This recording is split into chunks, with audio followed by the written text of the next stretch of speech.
Chapter 1. The Sharingan. Levi held a glass of red wine, his eyes, concealed beneath a high hat, surveying the opulent venue that if one were to pay attention, they would notice that his left eye was markedly different from that of an ordinary person. Within the depths of his crimson iris, a swirling tomo rotated slowly. This eye, unbeknownst to anyone in this world, was widely recognized in another realm as the Sharingan. Cool, mate. Let me see where you are. Ah, found you. His gaze fixated on a corpulent, middle-aged Caucasian man engrossed in conversation with 3 or 4 others. They were at Chongling Manor, a prestigious establishment in the upscale district of New Wisdom City. The rental cost for an entire night at Chongling Manor approached 30 purple crystals, an amount that remained uncertain whether a laborer could accumulate over a decade of relentless toil without sustenance. 8t that moment. The manor was ablaze with light as a wedding approached its conclusion. The newlyweds, hand in hand, mingled joyfully with their guests. Beneath the resplendent crystal chandelier in the grand hall, gentlemen and ladies engaged in spirited discourse that it was during this pivotal moment that the host on stage announced with fervor. Let us welcome the youngest violin professor from the Wisdom Music Academy, Jack Robson. Levi closed his Sharingan and, amidst the host's impassioned proclamation, ascended the spiraling staircase, stepping forth from the shadows into the brilliance of the light. In the instant of transition, the relaxed smile that adorned his face vanished, replaced by a demeanor of solemnity and gravity. Beneath his stately black tailcoat lay a pristine white shirt, accented by a black bow tie, and above, a tall formal hat crowned his head. His polished shoes echoed against the immaculate marble steps as Levi gracefully made his way to the performance platform at the top of the staircase. With a slight bow, he received a round of applause, not for himself, but rather in respect for the original owner of this fad, Mr. Robson. Yet, Levi remained unfazed. He eschewed superfluous words, taking an antiquated violin from the hand of a nearby attendant, and the air was soon filled with the resonant strains of music. As the polite applause subsided, conversations resumed amidst the melody of the affluent audience. Despite the notable reputation of the Wisdom Music Academy and the novelty of its youngest violin professor, it was perceived as little more than a spectacle worthy of a modicum of respect. Expecting greater admiration would be far too ambitious. Moreover, upon hearing the music, they discerned that this so-called prodigious violinist was somewhat overrated, as the melodies did not possess the enchanting quality they had anticipated. Thus, they turned their attention elsewhere. For Levi, this proved to be a fortuitous turn of events, allowing him to continue his performance undisturbed. The brief melody soon faded into silence. Clearing his throat, he unexpectedly spoke after the music concluded. Ladies and gentlemen, today marks the splendid occasion of Mr. Zhang Shenghong and Ms. Nana uniting in matrimony. To extend my most sincere blessings to the newlyweds, I have prepared a small gift. The steward responsible for orchestrating the wedding was taken aback by Li Wei's sudden proclamation.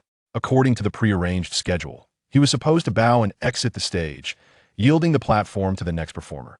The next artist had already been arranged, who could have anticipated that this thoughtless individual would cause such a commotion. Flushed with anger, the steward hesitated to intervene. In such a momentous setting, with guests of such high esteem, any disruption could jeopardize his position. All he could do was pray that Li Wei would handle the situation gracefully. Avoiding any displeasure among the distinguished guests, he resolved to reprimand this individual later, at the very least deducting half of his salary. Despite his ire, he could do nothing but listen as Mr. Robson continued. This is a mysterious gift, bestowed only at weddings. In the ancient times of calamity, gifts given in such a manner would bring good fortune to the recipient. I shall close my eyes and randomly select a distinguished gentleman or lady with that. Li Wei shut his eyes and continued. They shall receive this mysterious little gift. Let us discover who this fortunate individual will be. His arm moved randomly before coming to a halt, pointing at a portly middle-aged man. Stifling a chuckle, Li Wei feigned surprise, exclaiming, "Ah, it appears we have identified our lucky gentleman. Mr. Andrew, your impromptu speech 4 days ago on the street in front of Blackbird Company was remarkably compelling, particularly your incisive remarks regarding the lower districts. Rabble foolish, lazy, and restless. Simply brilliant. Wise words were delivered with both politeness and reverence, articulated in a gentlemanly fashion that elevated the spirits of the upper-class audience and clearly pleased the man named Andrew. Smiling, Andrew stepped onto the stage, taking the microphone offered by a server, and remarked, "No, one cannot be too courteous to those lower-class rabble. They desire higher wages, yet refuse to work 16-hour shifts. They truly are insatiable. Indeed, Li Wei replied with a grin. However, today we shall not dwell upon those rabble. Mr. Andrew, I believe you may be quite intrigued by the little gift I hold. Please, face me and extend your hand. Be mindful, this gift must not be seen by anyone else otherwise. Its blessing shall be lost. Andrew lowered the microphone and, as instructed, faced Li Wei, only to find himself gazing into a pair of scarlet eyes. His mind was slightly disoriented, as if whispers were echoing in his ears. Come, let me place this gift in your hand. Yes, just like that. You know what this is, don't you? I can see the smile on your face. You understand it will surely bring you good fortune, right? Shoo. Don't speak it aloud. Let it remain a secret. You shall receive ancient blessings. Andrew's eyes were glazed, yet apart from Levi before him, no one else perceived this peculiarity.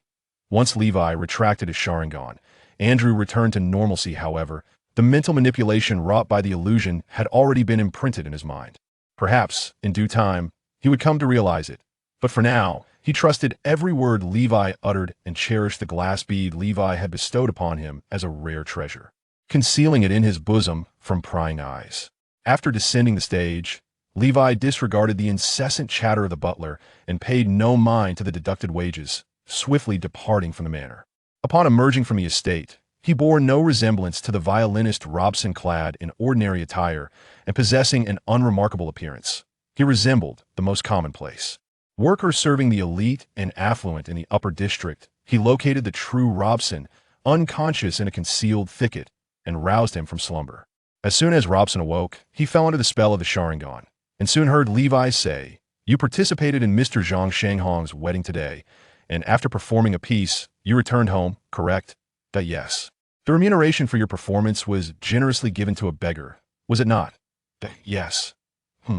I am merely a passerby you might encounter on the streets. You did not catch a glimpse of my face, nor can you recall any of my features, correct? Yes. Very well. Now you should hasten home. Your girlfriend awaits you for dinner. Indeed. I must return home at once.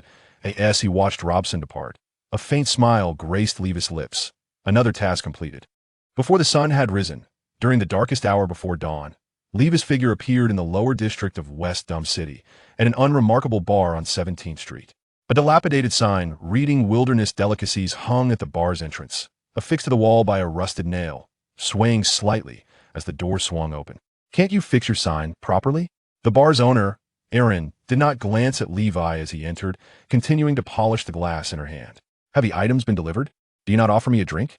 First, answer my question. All right, Levi sighed, shaking his head. Erin, with her flowing red locks and an extraordinarily alluring figure that seemed almost to burst the seams of her attire, was indeed a vision of beauty if only she could temper her notoriously foul temper. Pouring himself a drink, he downed it in one gulp and remarked, "Rest assured, I have taken care of the matter. The locator has been dispatched." Erin lifted her gaze, a smile of admiration gracing her features. She pulled Levi close, playfully rubbing her chest against his face, exclaiming, "Ah, it seems my chosen little brother truly excels in efficiency." Levi struggled to extricate himself from her embrace, feeling exasperated by her temperament. Erin, though stunning and endearingly affectionate, was a veritable thorny rose. In the month or so that he had known her, he had witnessed numerous fools fall victim to her schemes. He had no desire to become the next casualty. Erin pouted, her expression seemingly one of displeasure, yet beneath it all lay a deeper appreciation for Levi. She recalled how, just a month prior, he was an utterly unremarkable low-tier bounty hunter. Such individuals were commonplace to her, and he had yet to unlock any latent potential. Initially, she had little interest in such a character. As the ostensible owner of a bar in the lower district and a covert task issuer, she had encountered all manner of people. A month ago, she had even heard that this lad had unwittingly provoked a group he should have avoided. Her outlook on Levi's fate was rather bleak. Shortly thereafter, news broke of Levi being brutally beaten to death in a dark alley, validating her perspective. Yet, not long after, he reappeared before her, and to her astonishment, he seemed transformed. He appeared more mature, even cold-era touch of coolness about him. Of course, these observations held little significance in the grand scheme.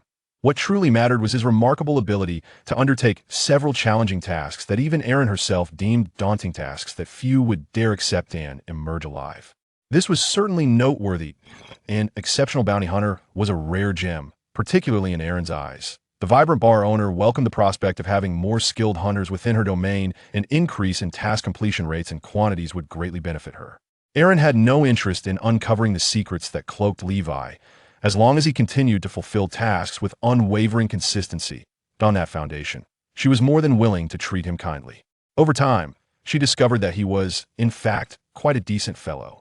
As their rapport deepened, Aaron could be considered Levi's first friend in this new world. Stealing a sip from her drink, Levi wiped his mouth and remarked, "Andrew may not be a significant figure, but the Blackbird Corporation backing him is a renowned enterprise. Who would dare to set their sights on him? Do not ask what you ought not to inquire." Eileen produced a box from beneath the bar and placed it before Levi. As he counted the bills that represented energy crystals within the box, he remarked, "I care not who has set their sights upon him, nor do I concern myself with their intentions. However, I wish to avoid any complications arising from this matter. Have you not enough troubles of your own?" Eileen scoffed lightly, then added, "Rest assured, the individual behind this task wields considerable influence and intends to eliminate Andrew. You need not worry about any repercussions ensnaring you. You always say that," Levi complained, pushing the box back toward her. "The funds from this task, along with what I have stored with you, should suffice to procure a basic gene repair serum, correct? Please assist me in exchanging it." Eileen paused for a moment before responding. "Why bother? You know it is futile point, one must at least attempt again." Levi replied with indifference, "Suit yourself." Eileen offered no further comment. Yet as Levi prepared to depart, she added a cautionary note. "It seems the skeleton gang has already located you. Exercise caution." This was an unnecessary warning. Eileen typically refrained from such acts. However, she made an exception for Levi. Levi continued on his way, waving a hand in farewell as he exited, saying, "I am already aware, but thank you nonetheless. I shall treat you to a drink later." Eileen let out a huff and returned to polishing his glass, muttering under her breath, "Just don't die." Chapter 2. The Book of All Laws. Upon returning home, Levi collapsed onto his worn bed, emitting a contented hum. He reached out and turned on the radio on his bedside table, the poor-quality broadcast crackling to life. "Our city security bureau is currently adjudicating a cult case that took place on Iron Cross Avenue in the Upper District. 17 dark mages have been sentenced to immediate execution, along with 9 vampires." This news failed to capture Levi's attention indeed. Such events had become all too common. When he first reincarnated into this world, he found these reports bewildering, but now they elicited little more than a shrug. This was a world rife with magical beasts. He had even witnessed a beastly rat man, a creature he had only seen in films, being slain in the streets. But what of it? Once the novelty had worn off, he still found himself troubled by the realities of his current existence. Whether in his former life or this present one, Levi bore the title of Hunter. Originally, this title referred to those who ventured into the wilderness beyond the super cities, hunting magical creatures to procure their vital cores and various materials in pursuit of greater evolution. The formidable demon hunter strides resolutely along the path of evolution, wielding powers akin to summoning storms and reshaping mountains. Without such formidable strength, how could one hope to vanquish those mighty creatures of darkness? As for Levi, he is but a bounty hunter, and the most inept kind at that. In his previous life, this body was deemed devoid of potential by the Supernatural Academy at the tender age of 12, resulting in his rejection from enrollment. Even though he ultimately persevered to become a hunter through sheer determination, he remained forever estranged from the dazzling realm of extraordinary powers, destined to linger in the depths of obscurity. This explains why Aaron, the tavern owner, implored him not to exchange for gene serum. For one entirely lacking in potential, even an injection of genetic fluid would be a futile endeavor, yielding no improvement. However, upon his rebirth, everything changed dramatically. This transformation stemmed from an unknown power, or perhaps a treasure, that awakened alongside him during his reincarnation. The Book of All Laws. Yet before he could employ the Book of All Laws, there remained one task to accomplish. Having rested sufficiently, Levi rose and positioned himself at the workbench in the corner of the room, retrieving an unused syringe and the gray gene serum obtained from Aaron. With a swift jab into his arm, he slowly injected the serum into his bloodstream. A warm current coursed through his veins, a sensation that was neither particularly comfortable nor excessively painful. With little time to contemplate the effects of the serum, he concentrated his mind, establishing a connection with the Book of All Laws. Before him manifested the ethereal silhouette of a tome. As his mental focus intensified, the image grew increasingly vivid until it coalesced into a tangible form. The book appeared ancient, its cover reminiscent of black leather, with brass edges showing faint signs of rust. Intricate and enigmatic patterns adorned the cover, which were in fact a form of peculiar script that exuded an aura of mystery. The pages turned, bypassing the first page featuring the Sharingan and the second page detailing the art of disguise, arriving at the still blank third page. At that moment, Levi distinctly felt his entire being, every sinew, every cell, even his hair and nails suddenly weaken. This was the sensation of vitality being infused into the Book of All Laws. Levi remained unperturbed. This was a sensation he had already encountered twice before. In truth, this time the process of unsealing the pages and acquiring new abilities was far less arduous than the first. Infusing the Book of All Laws with life force would unlock its pages, granting access to the unique abilities sealed within. These powers typically originated from Levi's mind, drawn from the vast reservoir of his memories encompassing various films, games, anime, and novels. He vividly recalled the experience of his inaugural page unsealing. Indeed, while he had acquired the formidable Sharingan during that encounter, he had also come perilously close to losing his own life. He vividly recalls the time when his body was subjected to a comprehensive plunder, the sensation of sudden weakness allowing him, newly reborn, to once again experience the brink of death. Power is not something that can be conjured from thin air. To attain the strength of the Sharingan, one must naturally pay the corresponding price. This realization rendered him hesitant to utilize the Book of All Methods for an extended period. Having just been reborn, he was unwilling to face death once more. However, he soon made a new discovery that eased the process of unsealing the subsequent pages of the book. This revelation pertained to the effects of the genetic serum. The genetic fluid is an essential element for evolutionists in this world, capable of significantly unlocking human potential and enhancing the essence of life. Levi discovered that by injecting the genetic serum while simultaneously using the pages of the Book of All Methods, he could substitute the life-enhancing effects of the serum for his own vitality, thereby becoming the source of power for the book. The existence of the Book of All Methods shattered the greatest obstacle in Levi's path, while the genetic serum dismantled the barriers to his utilization of the book. With the Book of All Methods and the wondrous abilities derived from his past life memories, the so-called lack of potential deemed by the Superpower Academy became utterly inconsequential. The emergence of the Sharingan had already bestowed upon him the capital to ascend from the lowest echelons, unsealing the Book of All Methods, developing extraordinary powers, hunting monsters, completing commissions for monetary gain, acquiring greater resources, and further advancing. The book became a virtuous cycle. The significance of this was monumental.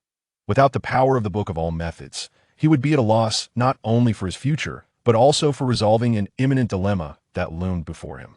A guest was soon to arrive, and if he did not enhance his strength, it was likely that this guest would not allow him to survive for long. As his thoughts drifted, the blank third page of the Book of All Methods began to manifest words upon its surface. Simultaneously, the debilitating sensation of having his strength siphoned away gradually subsided. Moments later, the process of unsealing the page was complete. Typically, upon unsealing a page, several options would randomly appear for Levi to choose from. Sometimes the options were favorable. For instance, during his first unsealing, he encountered a powerful ability like the Sharingan. Other times, however, the choices were rather mediocre, as was the case during his second attempt when he ultimately selected the mundane skill of disguise. This time, only a single option presented itself, indicating that he had no choice in the matter. Nevertheless, the ability seemed promising, a direct offensive tactic that Levi desired, and it appeared to be quite formidable. Steel Cutting Flash. Not bad, he mused.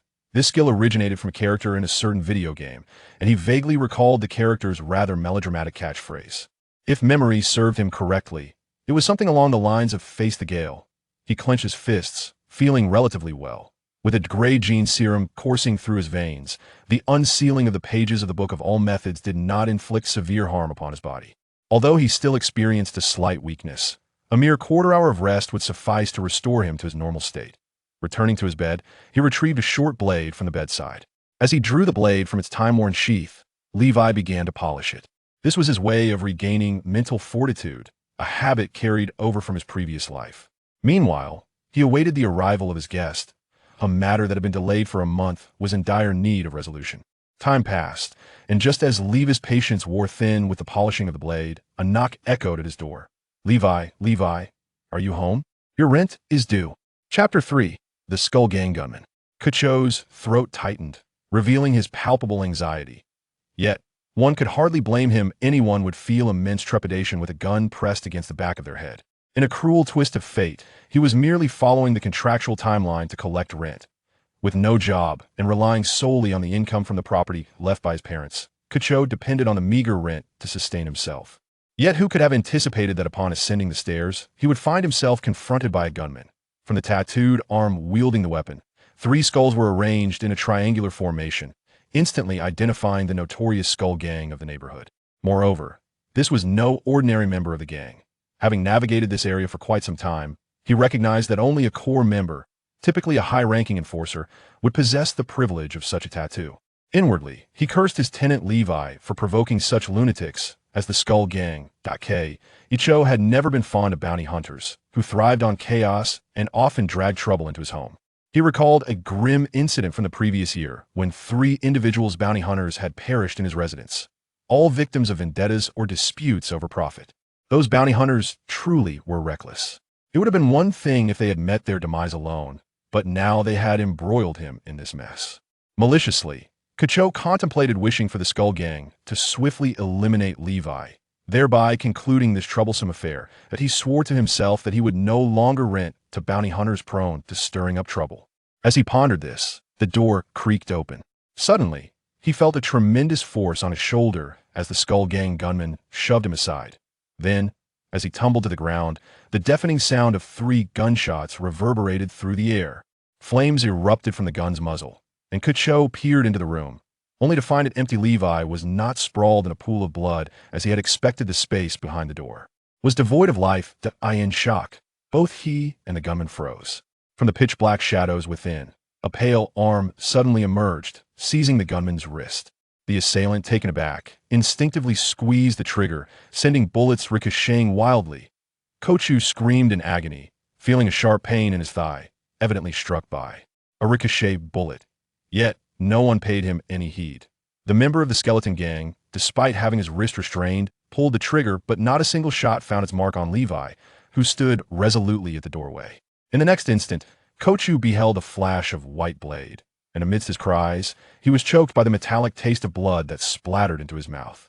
He witnessed Levi, one hand gripping the gun, the other wielding a gleaming short knife, executing a swift and agile maneuver that severed the arm of the skeleton gang member.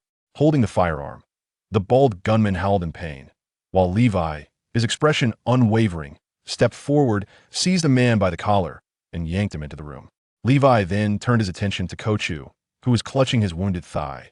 Before Levi could utter a word, Kacho stammered, "Brother, I swear I didn't see anything today. The injury on my leg was from my own mishandling of the firearm." Levi chuckled, "You are quite sensible. Stay right here. You're not to move from this spot until I say so. Understood? 3 understand. Good boy." Levi patted his head affectionately, akin to soothing a small dog, and then shut the door. He had no concerns about his landlord attempting to flee. Given the man's timid nature, he would likely not dare to leave the threshold without Levi's command. At this moment, his primary concern lay with the member of the skeleton gang, who had been dragged inside and was now howling in agony from his severed limb. Levi recognized the man Hu Wei, a notorious figure from Block 17. Known for his ruthless methods in collecting protection fees on the streets, that it was unclear when he had joined the skeleton gang and risen to a core enforcer.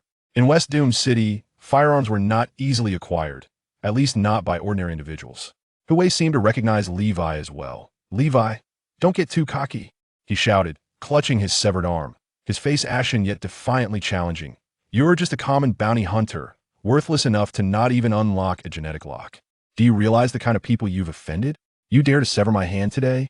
I assure you, your life is in peril." Levi calmly replied, "It appears you have yet to grasp the current situation."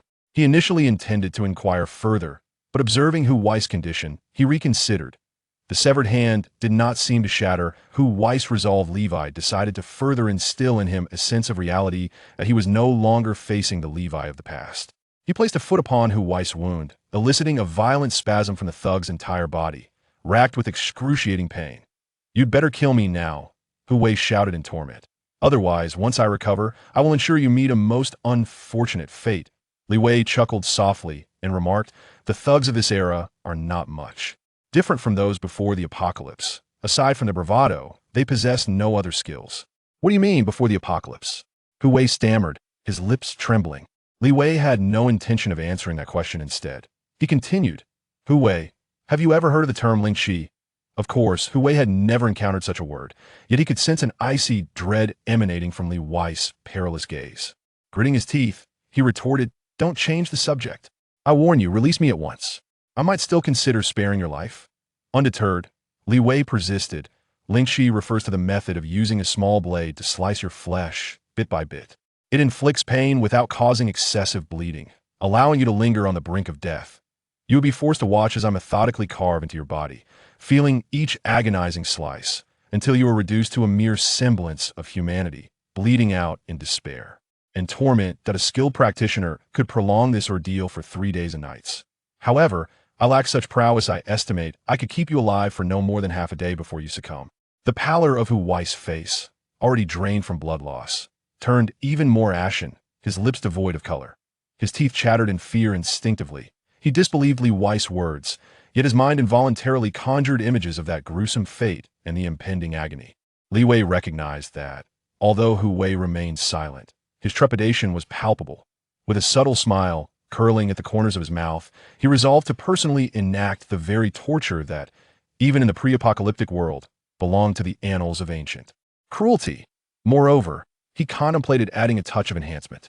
Li Wei was quite adept at employing the visual prowess of his Sharingan. While directly manipulating another's thoughts posed a challenge, instilling psychological suggestions to amplify their pain was a trivial endeavor. Chapter 4. The Assassination Commission. Li Wei did not draw his blade, and Hu Wei divulged all he knew, simply because of Li Wei's eyes. Those crimson orbs, bearing a hook-shaped jade, had instilled sheer terror in the heart of the assassin. He exclaimed, "You are an elementalist. How could you be an elementalist?" Li Wei was momentarily taken aback, but quickly regained his composure. An elementalist refers to an extraordinary ability. In the aftermath of the apocalypse, humanity evidently embarked on an entirely different evolutionary path than before. The initial step on this journey of evolution requires one to hone their body to its utmost limits.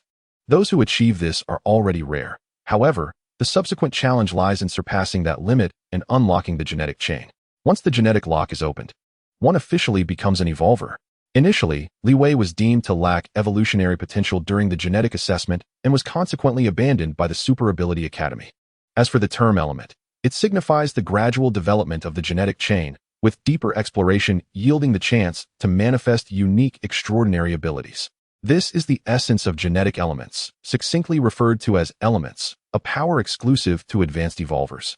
Any elementalist, within any faction, commands respect. In the entirety of Block 17, as long as one can refine their body to its limits, even without unlocking the genetic chain, they can be regarded as a notable figure, let alone an elementalist. For the Skeleton Gang, in their small enclave within Block 17, an elementalist is an unattainable figure. Of course, Li Wei was neither an evolver nor an elementalist. He merely contemplated that the ocular prowess he had acquired from the Book of All Laws bore a certain resemblance to the legendary elements. He was not inclined to explain anything to Hu Wei, relishing the ease with which the man, in his fright, divulged all he knew. Following that, Li Wei dispatched him. In the lower district of Wisdom City, Block 17, at the Wild Delicacies Tavern, the upper district basked in the precious sunlight of this era, while the lower district, shrouded by it, remained in perpetual darkness, illuminated only by the dim street lights. Here, the rising and setting of the sun were unseen. People marked the beginning and end of their days solely by the clock tower in the center of the district, which chimed every hour. It was now approximately 9 in the evening, and Li Wei sat across from Erin in the tavern, sharing drinks. Erin, with utter disregard for decorum, propped her feet on the table, reclining in her chair, stretching languidly, unconcerned about how alluring she appeared. After listening to Li Wei's request, she remarked, "You know the rules." "Li Wei, I understand. I will owe you money for at most a month, and I will pay it back. It's not much, right?" Li Wei's expression bore a hint of helplessness. Erin shrugged, raised a finger and shook it, saying, "No, that won't do. In the trade of information, there has never been a concept of delay."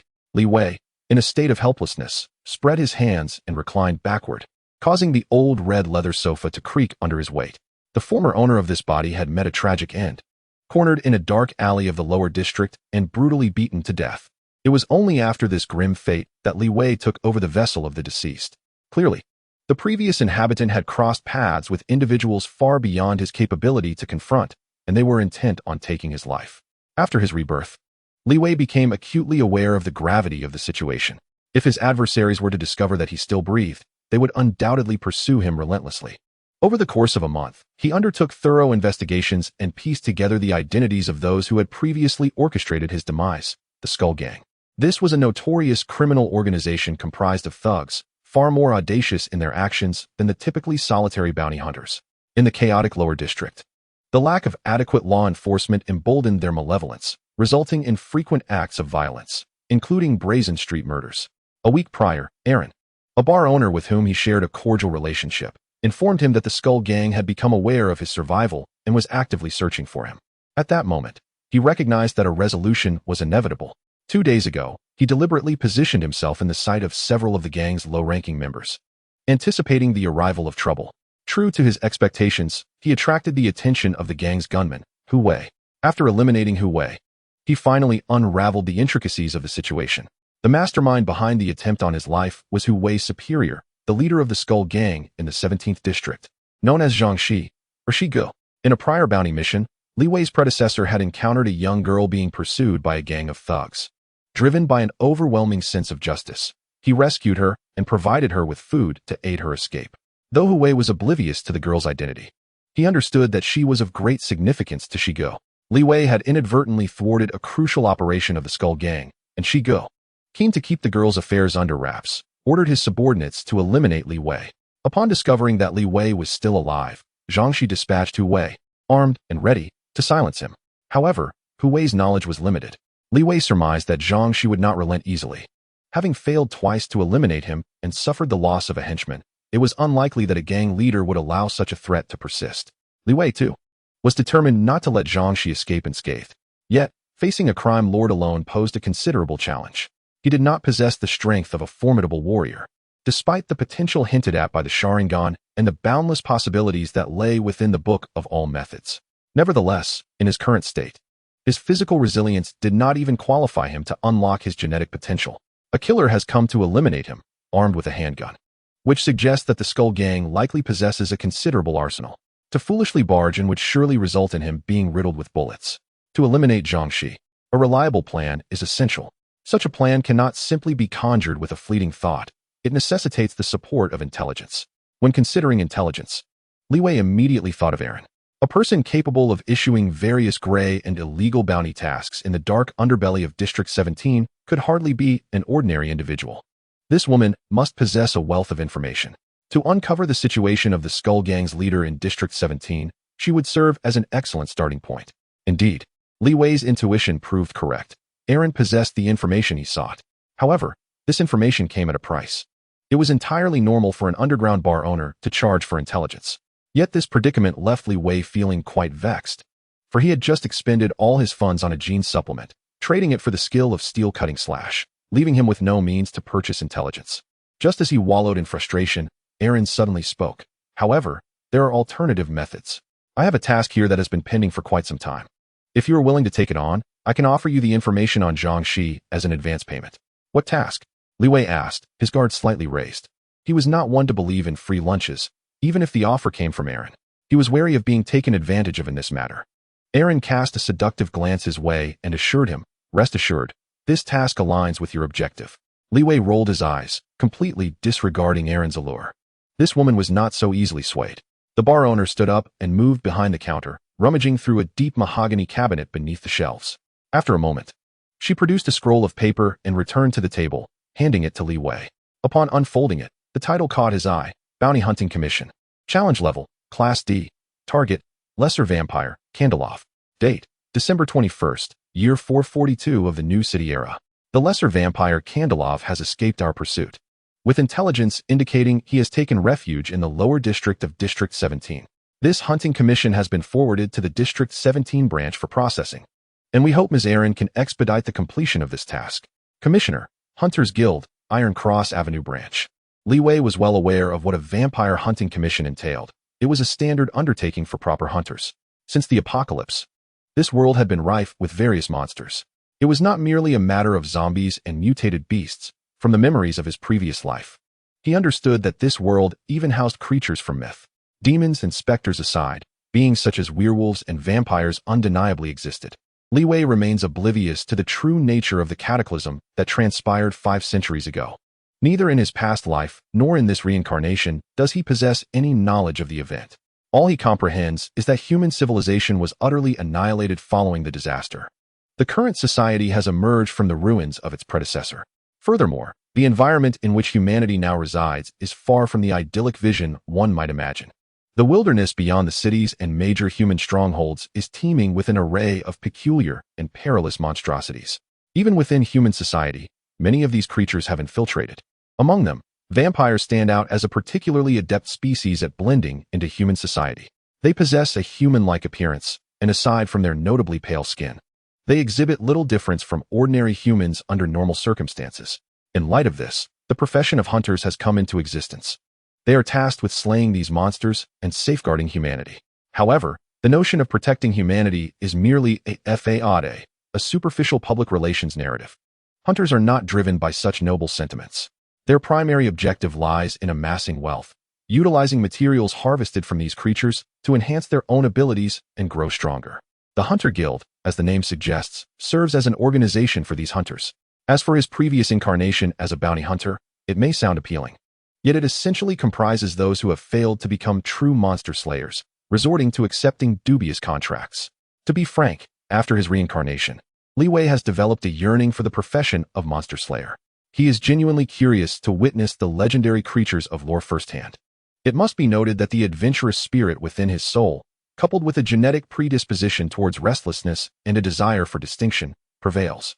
Nevertheless, this endeavor is not without its complexities. He has not overlooked the challenge level inscribed upon the commission. In the past, the bounty hunters received contracts that barely grazed the surface of danger, involving trivial tasks devoid of any real monsters.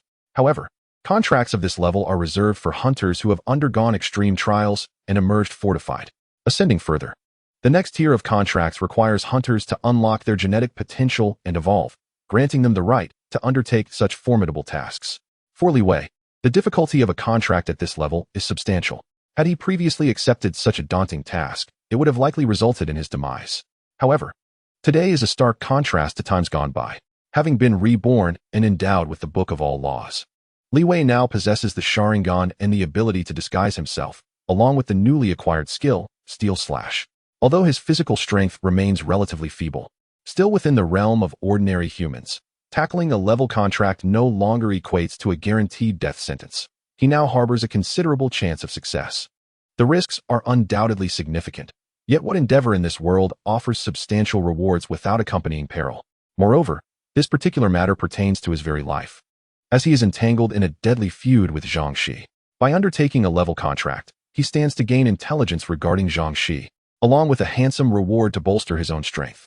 Struggling to find a solution, one might as well consider escape as an option, stowing away the power of attorney. Li Wei remarked, "I shall undertake this task, and I trust you will not betray me in this matter. However, regarding intelligence, I hope for your unreserved disclosure, whether it pertains to Zhang Shi or this subordinate vampire." "How so?" Aaron inquired, raising an eyebrow and responding with a casual tone. "Zhang Shi is constant." "Really? I hadn't anticipated that. Are you implying that the leader of the skeleton gang in the 17th district is a vampire?" "Indeed," she replied with a chuckle. Li Wei's expression shifted dramatically. "Aaron, you've deceived me. A subordinate vampire is already quite formidable, and a gang leader is no trivial matter either. The combination of the two, I've heard of blood slaves. Those bitten by a vampire, having their blood drained, either perish or transform into what is termed a blood slave. Blood slaves are not vampires. The distinction is clear. They are merely the enslaved of vampires. Grotesque beings resurrected from death. They possess a humanoid appearance but cannot endure sunlight and lack the legendary vampire ability to transform into bats. In essence, they share many traits with vampires, the capacity to drain blood, intelligence, and memories from their former lives, yet they must obey their vampire masters unconditionally. So upon Zhang Shi, or rather Konstov, assuming leadership of the skeleton gang in the 17th district, who knows how many within that organization have turned into his blood slaves? Aaron, with a bemused expression, replied, "What have I deceived you about? Li Wei was rendered speechless. After a moment, Aaron spoke soothingly, as if comforting a child. All right. I understand this task is quite challenging. However, in our 17th district, there aren't many skilled individuals. You are among the more capable. Help me resolve this predicament. And look, I have already provided your remuneration in advance. As she spoke, Aaron drew Li Wei closer, playfully rubbing her chest against his face. Li Wei extricated himself from her embrace, visibly irate. Do not flatter me with false praise. It's not that there are no experts. It's simply that the task is too perilous for anyone to accept, and you've thrust it upon me. Aaron waved her hand dismissively. Regardless, you are already intent on confronting Zhangxi. I am unconcerned. The commission is yours, and I have shared the intelligence with you. Bring me the 2 fangs of that little vampire, and the task shall be deemed complete. Li Wei countered. That is unacceptable. You are clearly trying to deceive me. Since you claim to have provided remuneration in advance, present it to me now. Do not mention intelligence. For a hunting commission, you are obliged to provide me with information about the prey, correct? What kind of advance payment is this? Aaron pondered for a moment before conceding. Fine. I wouldn't want you to perish inside and jeopardize the commission. Come here, and I shall give you your payment. Li Wei stepped forward and accepted a small box from Aaron's hands. He weighed it in his hands, hearing a clattering sound from within. Bullets?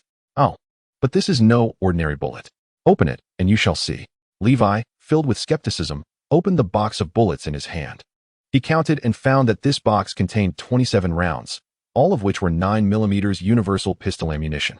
This type of bullet could also be used in the 97 pistol he had previously seized from the bald man, Hu Wei. He picked one bullet up, examining it closely, and soon noticed a peculiarity. What are these patterns? Levi referred to the strange engravings etched onto the bullet. These should not be mere decorations, for he sensed an unusual power emanating from these markings, a radiant force. The magic inscriptions imbue the bullet with extraordinary capabilities, specifically designed to combat certain supernatural creatures, such as vampires. Ordinary bullets would be ineffective against such foes. Chapter 6, 7 Guns. Ultimately, Levi decided to accept the commission. The box of luminous engraved bullets could not be considered adequate compensation, yet extracting anything substantial from the miserly Aaron was no simple task. The fact that this woman was willing to provide some enchanted ammunition was already a considerable concession. As Levi departed the tavern, Aaron lifted a glass of wine and remarked, "You may come out now. Just an ordinary person. Why did you want me to hide?" A languid voice replied as a fair arm wrapped around Aaron's neck. Behind her flowing red hair, another stunningly beautiful blonde woman emerged. Aaron playfully pinched the other woman's rear and said, "I fear the infamous witch Judith might ensnare the young man's soul." "Oh, is this young lad your secret lover? Keeping him from my view?" Judith, the blonde dubbed the witch, teased.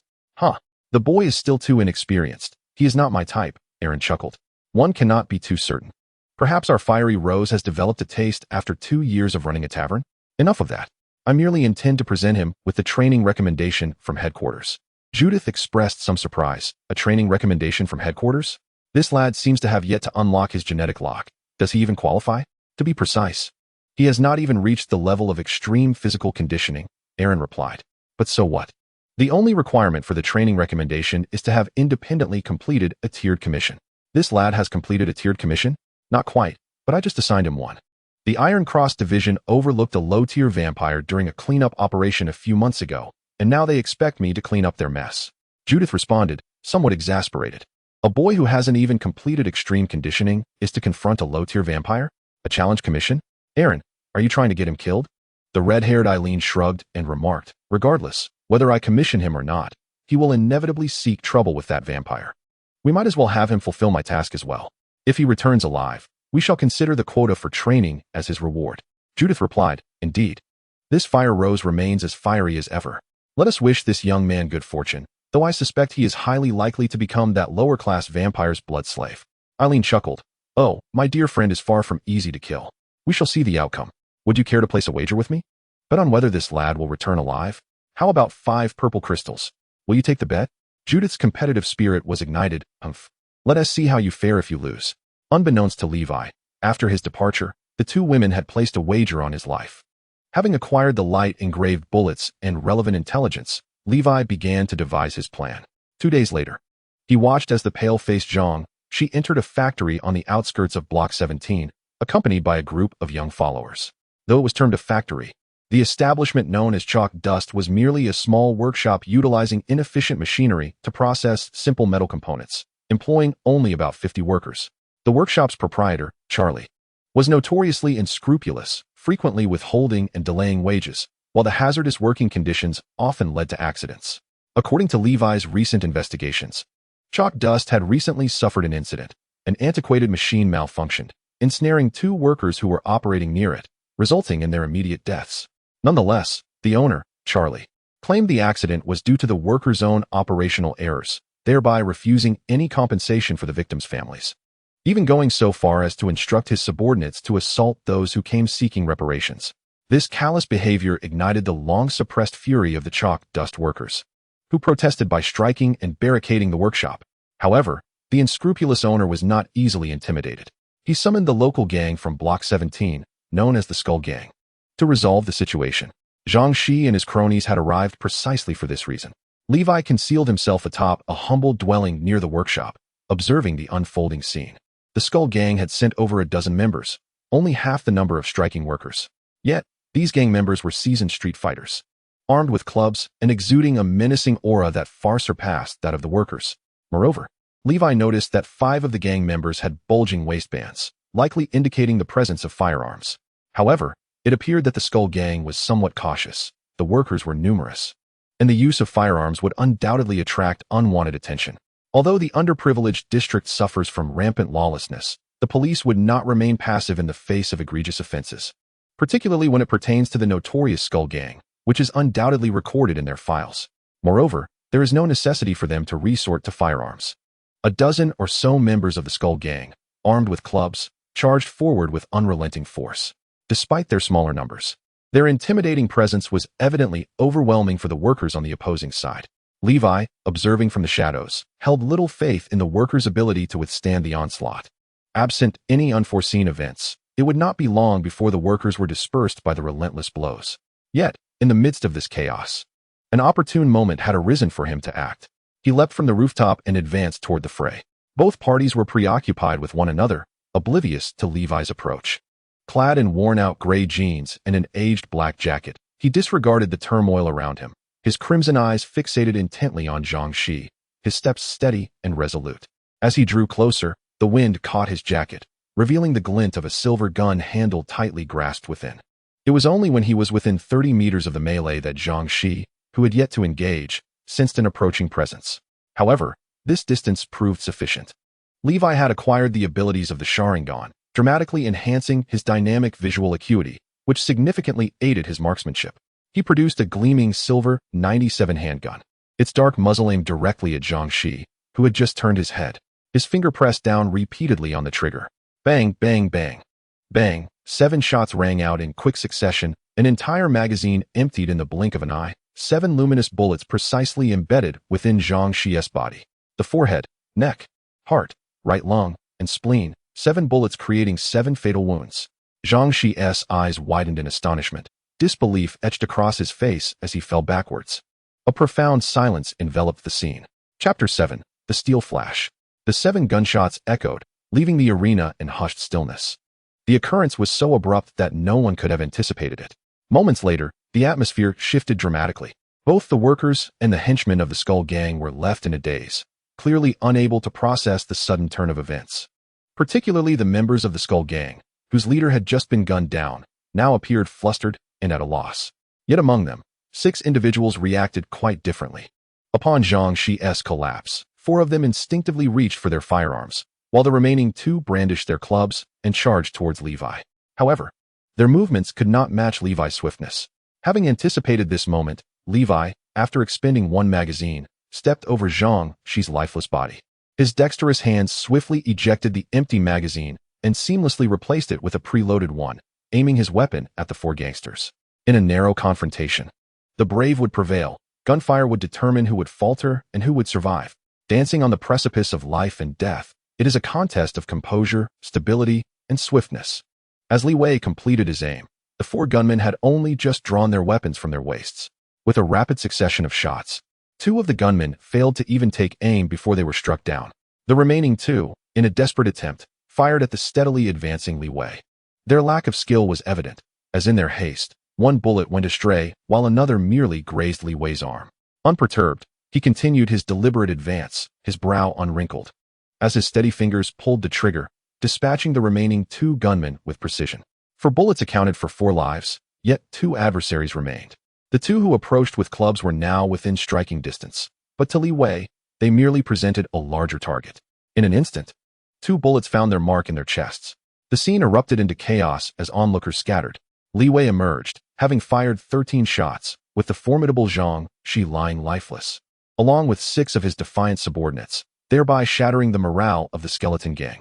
The workers, now finally aware of the unfolding reality, recognized that this unknown figure unleashing carnage was indeed on their side. A burly man among them raised his shovel, shouting, "Let us take down these gangsters." The workers, invigorated, began to pursue the remaining members of the skeleton gang. The once brazen thugs, now bereft of courage, fled in disarray. At that moment, Li Wei found himself unbothered. Even the workers regarded him with a mix of awe and trepidation, perceiving him as a harbinger of death. Yet, Li Wei remained vigilant, mindful that his adversary was a true vampire. In the opening gambit, almost by stealth, he had unleashed 7 radiant etching bullets into Zhang Shi, or Constantine, as he was known. Undoubtedly, the light-infused extraordinary energy of the etching bullets posed a formidable counter to the dark entity of a vampire. Yet Li Wei lacked experience in combating such creatures. While a mere mortal would have succumbed to such a blow, he harbored doubts about whether it could genuinely vanquish a vampire. With only 1 bullet remaining in his handgun, Li Wei raised it without hesitation, aiming at the motionless vampire on the ground. Regardless of whether it was dead or not, another shot could hardly be deemed a loss. However, this shot missed its target. Expectedly lifeless, Zhang Shi suddenly rolled deftly on the ground, evading Li Wei's bullet with remarkable agility. He then sprang up, charging towards Li Wei at an astonishing speed. Li Wei observed as the vampire's eyes turned a menacing red, and from beneath his black shirt, a pair of large bat wings unfurled. Indeed, he was not dead. Cursing under his breath, Li Wei noted the vampire's incredible velocity. Although the Sharingan granted him clarity in perceiving the vampire's movements, his own agility did not necessarily match that of his opponent. With the speed of a vampire, he had no opportunity to change the magazine. Resolutely discarding his pistol, he swiftly drew a short blade from the sheath at his waist, striking fiercely towards the oncoming vampire's head. The blade shimmered with a white wind. A new skill acquired during the last unsealing of the Book of All Laws, Steel Flash. The knife, imbued with the power of the wind, clashed against the vampire's elongated claws, producing a resounding clang. A tremendous force surged through, causing Li Wei's expression to shift. The vampire's strength was terrifyingly formidable. In this exchange, he was forcefully pushed back 4 or 5 steps before managing to stabilize himself. Zhang Shi did not pursue the advantage. It was not that he lacked the desire, but rather that he was incapable of doing so. Steel Flash was not so easily wielded. Perhaps, Li Wei's physical strength was indeed lacking, significantly inferior to that of the vampire. Yet, the wind power carried by the blade still managed to inflict numerous cuts on Zhang Shi's hands at the moment of contact. The two stood facing each other, their gazes laden with caution. After a moment, the vampire's hoarse voice broke the silence. "A demon hunter?" Li Wei remained silent, rotating the hand gripping the blade to alleviate the numbness. Truly, extraordinary beings wield immense power, and in comparison, his physical prowess was woefully inadequate. Not receiving a response from Li Wei, Zhang Shi snorted coldly and continued, sly and treacherous, truly the manner of a demon hunter. However, a rookie who has yet to complete extreme training thinks he can conquer me through a surprise attack, and with an extraordinary weapon? How naive. The vampire's tone was laced with irritation. Were it not for his ambush and the injuries inflicted by 7 light-infused bullets, he would have been 80% certain of tearing apart this brash young man. Despite appearing capable of combat, the damage from those 7 bullets was indeed significant. As a lower-tier vampire, he had not yet reached a level where he could disregard bullets infused with extraordinary power. Nevertheless, even in a state of injury, he remained confident of his impending victory. In their earlier confrontation, he had discerned Li Wei's true capabilities, concluding that he was far from being an experienced demon hunter. Unlike most, he would not mistake Li Wei's red eyes, which rotated like a hooked jade, as those of an elemental wielder. Had he done so, he would have undoubtedly been dispatched with a single stroke. Although the nature of those eyes eluded him, he believed that Li Wei's blade's ability to channel wind power stemmed from the weapon itself. Naturally, Li Wei would not offer any explanations. He observed the crimson blood streaming from 7 wounds on Zhang Shi's forehead and body, along with wisps of white smoke rising from the injuries. realizing that the previous 7 bullets had indeed proven effective. The vampire was evidently wounded and held concerns regarding Li Wei. Regardless, the ensuing battle would be a fierce contest of true blades and guns. Gripping the hilt of his knife with both hands, he prepared for combat. Chapter 8. Gale Blade / Li Wei and Zhang Shi regarded each other warily, each harboring their own apprehensions. Injured by the mark of light, the vampire's powers were significantly diminished. Although he could still overpower Levi in terms of agility and strength, he remained wary of the wind force generated by Levi's dagger. Conversely, Levi was cautious of the vampire's formidable strength and speed. The path to victory presented 2 options. One could either delay the confrontation, waiting for the wounded vampire to succumb to his injuries, though Levi harbored doubts about his ability to endure until that moment. The other option hinged upon the blade in his hand. He still possessed a trump card. The steel slash could not be executed endlessly, given Levi's capabilities. He would require a brief respite after each use. Thus, during this interlude, his situation became increasingly precarious. As the vampire charged once more, engaging with his dagger twice, Levi found himself thoroughly suppressed, nearly having his chest torn open by the vampire's claws. Nevertheless, he managed to endure until the next steel slash became available. In a moment of desperation, wielding the wind's power, his blade struck out again. This time, Zhang Shi was prepared. A crimson mist suddenly billowed from the vampire's form, enhancing his speed once more. His spectral movements allowed him to glide sideways just as the steel slash approached. Based on Zhang Shi's calculations, he was certain he could evade this strike and simultaneously launch a counterattack. A young man who had yet to complete even the most rigorous training could not possibly adjust his posture in time, and would undoubtedly be pierced through the chest by the vampire's claws. In fact, the vampire had already contemplated sparing the young man's life, intending to transform him into a blood slave. This way, he could torment him endlessly in retribution for the earlier wound, while simultaneously gaining a powerful blood slave for his own ranks, an advantageous twofold outcome. However, this thought had scarcely taken root when Levi's blade followed closely behind. Zhang Shi caught sight of Levi's left eye, scarlet and adorned with a swirling jade. In that fleeting moment, the jade within Levi's eye began to spin rapidly. It was then that he urgently flicked his wrist, synchronizing his blade's movement with Zhang Shi's evasion. What astonished the vampire was that Levi seemed to adjust the direction of his slash even before Zhang Shi had completed his dodge. In his state of shock, Zhang Shi could not evade. He only had time to raise his eye after all. He could not accumulate sword intent like the original character, the swift swordsman Yasuo. Nor could he possess the unique power of chakra. However, he could still harness these extraordinary abilities, provided he was willing to expend the requisite physical stamina as a price. His bodily strength, unfortunately, remained inadequate. It was likely that upon completing extreme training, he could rely solely on his abilities for prolonged combat. But for now, he could only gasp for breath, utterly exhausted in both body and spirit. Moreover, there was an exceedingly disturbing aspect to battling vampires. Levi could distinctly sense the peculiar, numbing sensation emanating from the wounds inflicted by the claws, which, while devoid of pain, rendered him unable to exert strength, instilling a profound sense of crisis within him. I find it hard to believe that someone like you could reach such a level. Zhang Shi's raspy voice resonated as he clutched his severed arm, continuing. But this is where it ends. Too much time has already been wasted. Upon hearing this, Levi's heart sank. Those words bore a striking resemblance to the lines uttered by a villain before unleashing their full power. Indeed, it was as he feared. Suddenly, a thick mist of blood erupted from Zhang Shi's body, enveloping him entirely. Subsequently, this blood-soaked figure surged toward Levi with a speed threefold that of before. Levi's eyes remained capable of discerning his opponent's movements, yet his body struggled to keep pace. He could only react passively, using his dagger to block vital points repeatedly. This tactic proved somewhat effective, for he could still perceive his adversary's actions clearly. Although he could not adequately respond to the vampire's assaults, he managed to shield crucial areas, at least for the time being. In mere moments, several new wounds adorned his body. The instant blood flowed from these injuries, it transformed into mist, merging with the crimson shroud enveloping Zhang Shi. Clearly, this was a sorcery wrought by the vampire. The loss of blood hastened Levi's fatigue. His continued endurance was significantly attributed to the earlier opportunity he seized to sever one of Zhang Shi's hands. Had the vampire retained both hands and claws, he might have already met his demise. Nonetheless, to the onlookers, it was apparent that Levi held no genuine chance of victory. Initially, the workers who had glimpsed a glimmer of hope upon Levi's arrival now found their spirits dimmed. A few astute individuals had already stealthily slipped to the back of the crowd, preparing to make their escape unnoticed. In a sudden turn of events, as Levi's body lay marred with injuries, and the vampire prepared to launch a final, decisive charge, he unexpectedly unleashed a strike with his sword. This attack, executed from several paces away, appeared baffling. It was neither a great sword nor a long-handled weapon, given the distance. It was hardly sufficient for a dagger to reach Jiangxi.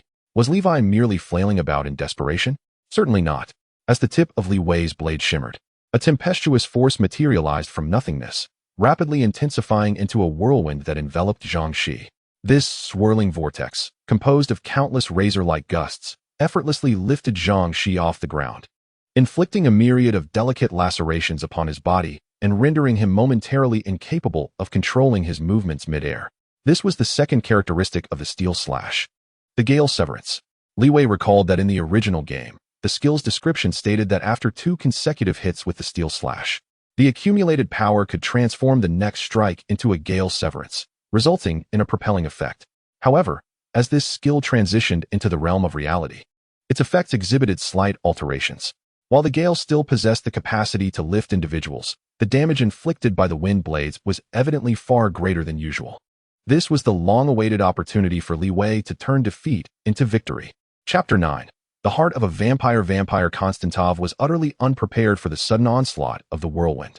He was lifted just a few centimeters off the ground. Yet the force of the gale rendered his body completely uncontrollable. Struggling within the tempest, he endeavored to free himself from its grasp. He sensed the gale's power beginning to wane. This state of disarray would not last long, at most a breath or two, considering the vast disparity in strength between him and Li Wei. At that moment, however, they were merely a few body lengths apart. A breath or two could indeed dictate the fate of one's life. As the Gale Severance erupted from the blade, Li Wei lunged forward with fervor. He executed another strike, and under the Gale's control, Jiangxi was utterly defenseless, incapable of evasion. In a flash of white light, the tempest subsided, leaving Jiangxi's head severed from his body. Following the decapitating strike, Li Wei swiftly turned, bracing himself for any potential resurgence of the vampire. Having been bitten by a snake, he was wary of a rope for 10 years, concerned that this vampire might rise again. After a moment, the headless body of the vampire remained still, yet Li Wei did not let his guard down. He took 2 cautious steps back, slightly unsteady, and retrieved his handgun from the ground, replacing the magazine with one filled with 7 luminescent engraved bullets. He had no intention of approaching the vampire's corpse. Instead, he fired 3 shots at the head and 4 at the body. After discarding the magazine, he replaced it with his final one, containing only 6 bullets, and proceeded to fire another round. By this point, he had expended all the luminescent engraved bullets he had obtained from Eileen. Given that the 13 subsequent shots elicited no response from Jiangxi's head or body, it appeared that the vampire had truly met his demise. Li Wei approached cautiously, prodding Jiangxi's head and then the body with his foot, confirming that the vampire posed no threat of rising again before finally allowing himself to relax. It seemed that the additional shots had been an unnecessary precaution, and those 13 rather expensive bullets were wasted in vain. In truth, Li Wei harbored no regrets regarding his actions. Given another chance, he would still choose the same course. This marked his inaugural encounter with the extraordinary beings known as vampires, during which he was woefully ignorant of their traits, nearly suffering a dire consequence. Having learned from his experience, he was determined not to repeat such errors. Completely eliminating all risks was the hallmark of a seasoned warrior. As he rolled his shoulders, he sensed a slight weakness permeating his body. His form bore numerous wounds inflicted by the vampire's claws, and while these injuries were not fatal due to his defenses, the unique assault tactics of the vampire had nonetheless caused him significant distress. He soon realized that the wounds on his body had ceased to bleed. This was not indicative of healing. Rather, the vampire's strikes were evidently imbued with a mechanism for blood extraction. During the previous battle, every drop of blood that flowed from him had transformed into a mist, consumed by Jiangxi. Consequently, Li Wei's blood loss was far more severe than in a typical confrontation. The myriad small, pale wounds on his skin signified the dire state of his health. He could distinctly feel a sense of lightheadedness, a sign of anemia, and should any enemies appear now, even a hasty retreat would prove challenging. However, upon glancing upward, he found little cause for concern. The skeletal minions under Jiangxi's command had all fled, save for the few he had dispatched. He proceeded to examine the 6 individuals he had gunned down and discovered certain peculiarities. Their skin was exceedingly pale, and their pupils resembled slits rather than the norm. Upon parting their lips, He noted their canines were distinctly longer and sharper than those of a regular human. This was a characteristic of blood slaves. Li Wei suddenly comprehended. No wonder, after he had incapacitated Zhang Shi with 7 shots, the remaining lackeys had been thrown into disarray, while these 6 individuals responded with remarkable clarity. They were, in fact, the blood slaves cultivated by Zhang Shi. In this world, one must sacrifice to gain. Had he not generously expended his precious light mark bullets, ammunition specifically effective against dark entities, at the onset of the battle, the conflict would likely have proven even more arduous.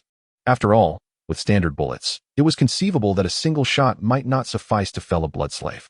Roused from his reverie, Li Wei resolved to collect his spoils. Foremost among his trophies was the vampire's head, an essential proof to submit for his hunting commission. Additionally, the vampire possessed 3 particularly enticing prizes. First, its wings, second, its fangs, and third, its heart. The vampire's wings constituted an extraordinary material, suitable for crafting various supernatural artifacts. The 6 blood slaves, alongside the vampire's fangs and wings, could yield enough to exchange for a high-grade optimization fluid. Yet, the most valuable possession on the vampire's person was undoubtedly its heart. Vampires do not rely on the rhythmic beating of a heart to sustain the flow of blood as humans do. They possess the extraordinary ability to manipulate blood directly. Nevertheless, they still possess a heart. The essence of a vampire's power is concentrated within the heart nestled in their chest. After carefully stowing away his fangs and bat wings, Levi commenced the dissection of Zhang Shi's body. His movements were swift, aimed at avoiding unnecessary complications. Although the security in the lower district of Westham City is notoriously poor, and the police station is virtually non-functional, the magnitude of the incident might attract law enforcement at any moment. A vampire's body is characteristically cold, one of their defining traits. Despite the significant differences in structure when compared to a human, locating the heart proved to be a straightforward task. Soon, amidst the grotesque carnage, the vampire's heart was revealed before Levi. It resembled a blood-red orb, akin in appearance to a human heart. As he grasped it, an icy sensation coursed through him, causing him to shudder. Suddenly, he noticed his palm felt damp. Looking down, he was startled to see that his hand, clutching the vampire's heart, was drenched in blood. Strangely, he observed that the blood did not linger long in his grasp. His skin, akin to filter paper, seemed to absorb the liquid, permeating into his very being. This unsettling phenomenon sent a chill down his spine, prompting him to discard the vampire's heart aside. Yet, even though the blood ceased to ooze forth, the essence that had infiltrated his body left him at a loss regarding what to do. Was this not some form of curse? A wave of trepidation washed over Levi, and he speculated whether the vampire was truly dead or if its soul had merely taken refuge within the heart, preparing to seize a new life. However, he quickly dismissed these dire thoughts, for he felt a warmth radiating from his chest. The Book of All Laws was stirring. Chapter 10. The left hand of the demon Levi sensed the movement of the Book of All Laws. He refrained from summoning it directly. Although the workers and the minions of the skeleton gang had fled after the battle, there could still be an onlooker lurking in the shadows. Furthermore, while the police presence in the lower district felt fictitious, it was not entirely absent. If he lingered too long, the arrival of law enforcement could complicate matters significantly. He retrieved the vampire's heart he had previously discarded. This time, apprehension gripped him until he comprehended the situation fully. He resolved not to touch the heart with his bare hands again. He removed his jacket, enveloped the heart within it, and cautiously lifted it once more. Fortunately, this time, no unforeseen mishap occurred. Having departed from the scene of the incident, Li Wei did not immediately proceed to submit his commission. Instead, he returned to his residence. First, he tended to the wounds upon his body. The sense of weakness lingered, yet it was an improvement compared to earlier. Once he ascertained that his injuries would not impose severe repercussions, and that a few days of rest would suffice for his recovery, he eagerly prepared to investigate the vampire's heart. He summoned the Book of All Techniques, bypassing the sections on the Sharingan, Disguise Technique, and Steel-Cutting Flash. Arriving at the 4th page, to his astonishment, what should have been a blank slate revealed faint, enigmatic patterns. These markings were too subtle, too light, and too indistinct, appearing incomplete, as if shrouded by an inscrutable force that rendered them indecipherable. No one could discern what was inscribed. However, Li Wei was well acquainted with this state. It signified the Book of All Techniques unveiling a new capability. Ordinarily, this process transpired swiftly, with fresh text emerging on the blank page within mere breaths. Yet this time, it seemed the power absorbed was relatively feeble, unable to directly generate text, resulting in the current condition. This implied that by continuing to infuse life force, new abilities could be revealed. After a moment of contemplation, Li Wei hesitated to inject his own life force, reluctant to endure the sensation of being drained once more. The first time he employed the Book of All Techniques to obtain the Sharingan, he had narrowly escaped death, as he lacked a foundational gene liquid and had not been directly drained into a husk. Taking a deep breath, he grasped the vampire's heart with his bare hands, all the while maintaining the summoned state of the Book of All Techniques. Gradually, he observed blood seeping from the vampire's heart, cascading into his palm, and being absorbed by his skin. This time, he attentively sensed the transformations within his body. He discerned a surge of power flowing with the blood into his palm, subsequently entering his chest, only to vanish inexplicably. Concurrently, the content on the 4th page of the Book of All Techniques expanded and clarified. This process endured for approximately 5 minutes, during which the vampire's heart in his grip became utterly desiccated. The once cold sensation dissipated entirely, replaced by the texture of a dry lump of clay. With a slight exertion, the heart crumbled into fragments within his hand. Clearly, this once valuable organ, a principal material for crafting high-grade gene liquid, had lost all worth. In its place, a page filled with peculiar script appeared within the Book of All Techniques. This revelation astonished Li Wei. Could the heart of a vampire truly unlock the pages? A shift in thought led him to a realization. The essence of the Book of All Techniques was life force, the key to unlocking its pages. Moreover, this life force had to be supplied by Li Wei himself. However, there existed a fundamental distinction between him providing the life force and the necessity of his life force being the sole source. The application of the genetic fluid is akin to the infusion of its power into the Book of All Laws before it is fully absorbed by his body. In this process, his body acts as a mere transit hub, with its life force not significantly depleted by the book. The heart of a vampire, being the very core of this monstrous entity's flesh and blood, serves as the primary raw material for the genetic fluid, inherently brimming with an abundance of vitality. In Levi's grasp, this fleshy core seems capable of being utilized by the Book of All Laws in a manner akin to the genetic fluid. The life force contained within this core is comparable to that of the genetic fluid of the same level, perhaps even superior. After all, no matter how refined the manufacturing process, some life force inevitably dissipates during production. Furthermore, considering that the genetic fluid also incorporates supplementary materials alongside its primary components, the two could be deemed somewhat equivalent. Nevertheless, the vitality encapsulated in a fresh fleshy core undoubtedly surpasses that of the genetic fluid. Ordinary individuals are compelled to rely on the genetic fluid, as they lack the capacity to directly absorb the core of a monstrous entity. Of course, Levi is no exception. However, the Book of All Laws possesses this capability. It appears that infusing the life force from the monstrous core into the book is a more advantageous option for him. The unprocessed fleshy core of the same grade is considerably less expensive than its equivalent in genetic fluid. Nonetheless, the genetic fluid remains indispensable to Levi. While enhancing the book can be achieved with either the fleshy core or the genetic fluid, if he wishes to strengthen his physical form and unlock his potential, he is left with no choice but to utilize the genetic fluid. His body cannot absorb the power of the fleshy core as the book does. In any case, this is indeed a significant boon. It signifies that Levi's pathways to augmenting his strength have become more diverse. Elated by this revelation, Levi redirected his focus to the Book of All Laws, which had just completed absorbing vitality. The 4th page, now filled with ornate characters, presented him with 3 options. First, to upgrade the Sharingan. Second, to enhance the art of disguise. And third, to acquire a new ability known as the Demon's Left Hand. The second option was promptly dismissed. While the art of disguise holds particular value as a supplementary skill, it does not directly augment his power, and opportunities to leverage its effects are limited. Such a precious opportunity for enhancement should not be squandered on this. Thus, Levi was left to choose between the Sharingan and the Demon's Left Hand. Undoubtedly, the Sharingan is an exceptionally potent ability, regarded as overpowered in the original anime. However, to attain a truly remarkable level of power through the Sharingan, one must elevate it to the Manjiki. While the pre-Manjiki Sharingan possesses formidable visual reconnaissance abilities, as well as some illusion techniques and resistance to them, its overall efficacy remains within the bounds of the ordinary. In contrast, the prospect of acquiring the new ability, the Demon's Left Hand, piqued Levi's interest. This is an ability that can permanently transform his left hand into that of a demon. The demonic hand will significantly enhance Levi's strength and reveal numerous unique abilities characteristic of a demon's grasp. Upon reviewing the reference illustrations in the Book of All Methods, Levi recognized that this demonic hand originates from the game Devil May Cry 4, specifically the power of Nero, one of the dual protagonists. However, in the original game, it was supposed to be the right hand. It is unclear why it has been altered to the left hand in the Book of All Methods. Nonetheless, this does not diminish his interest.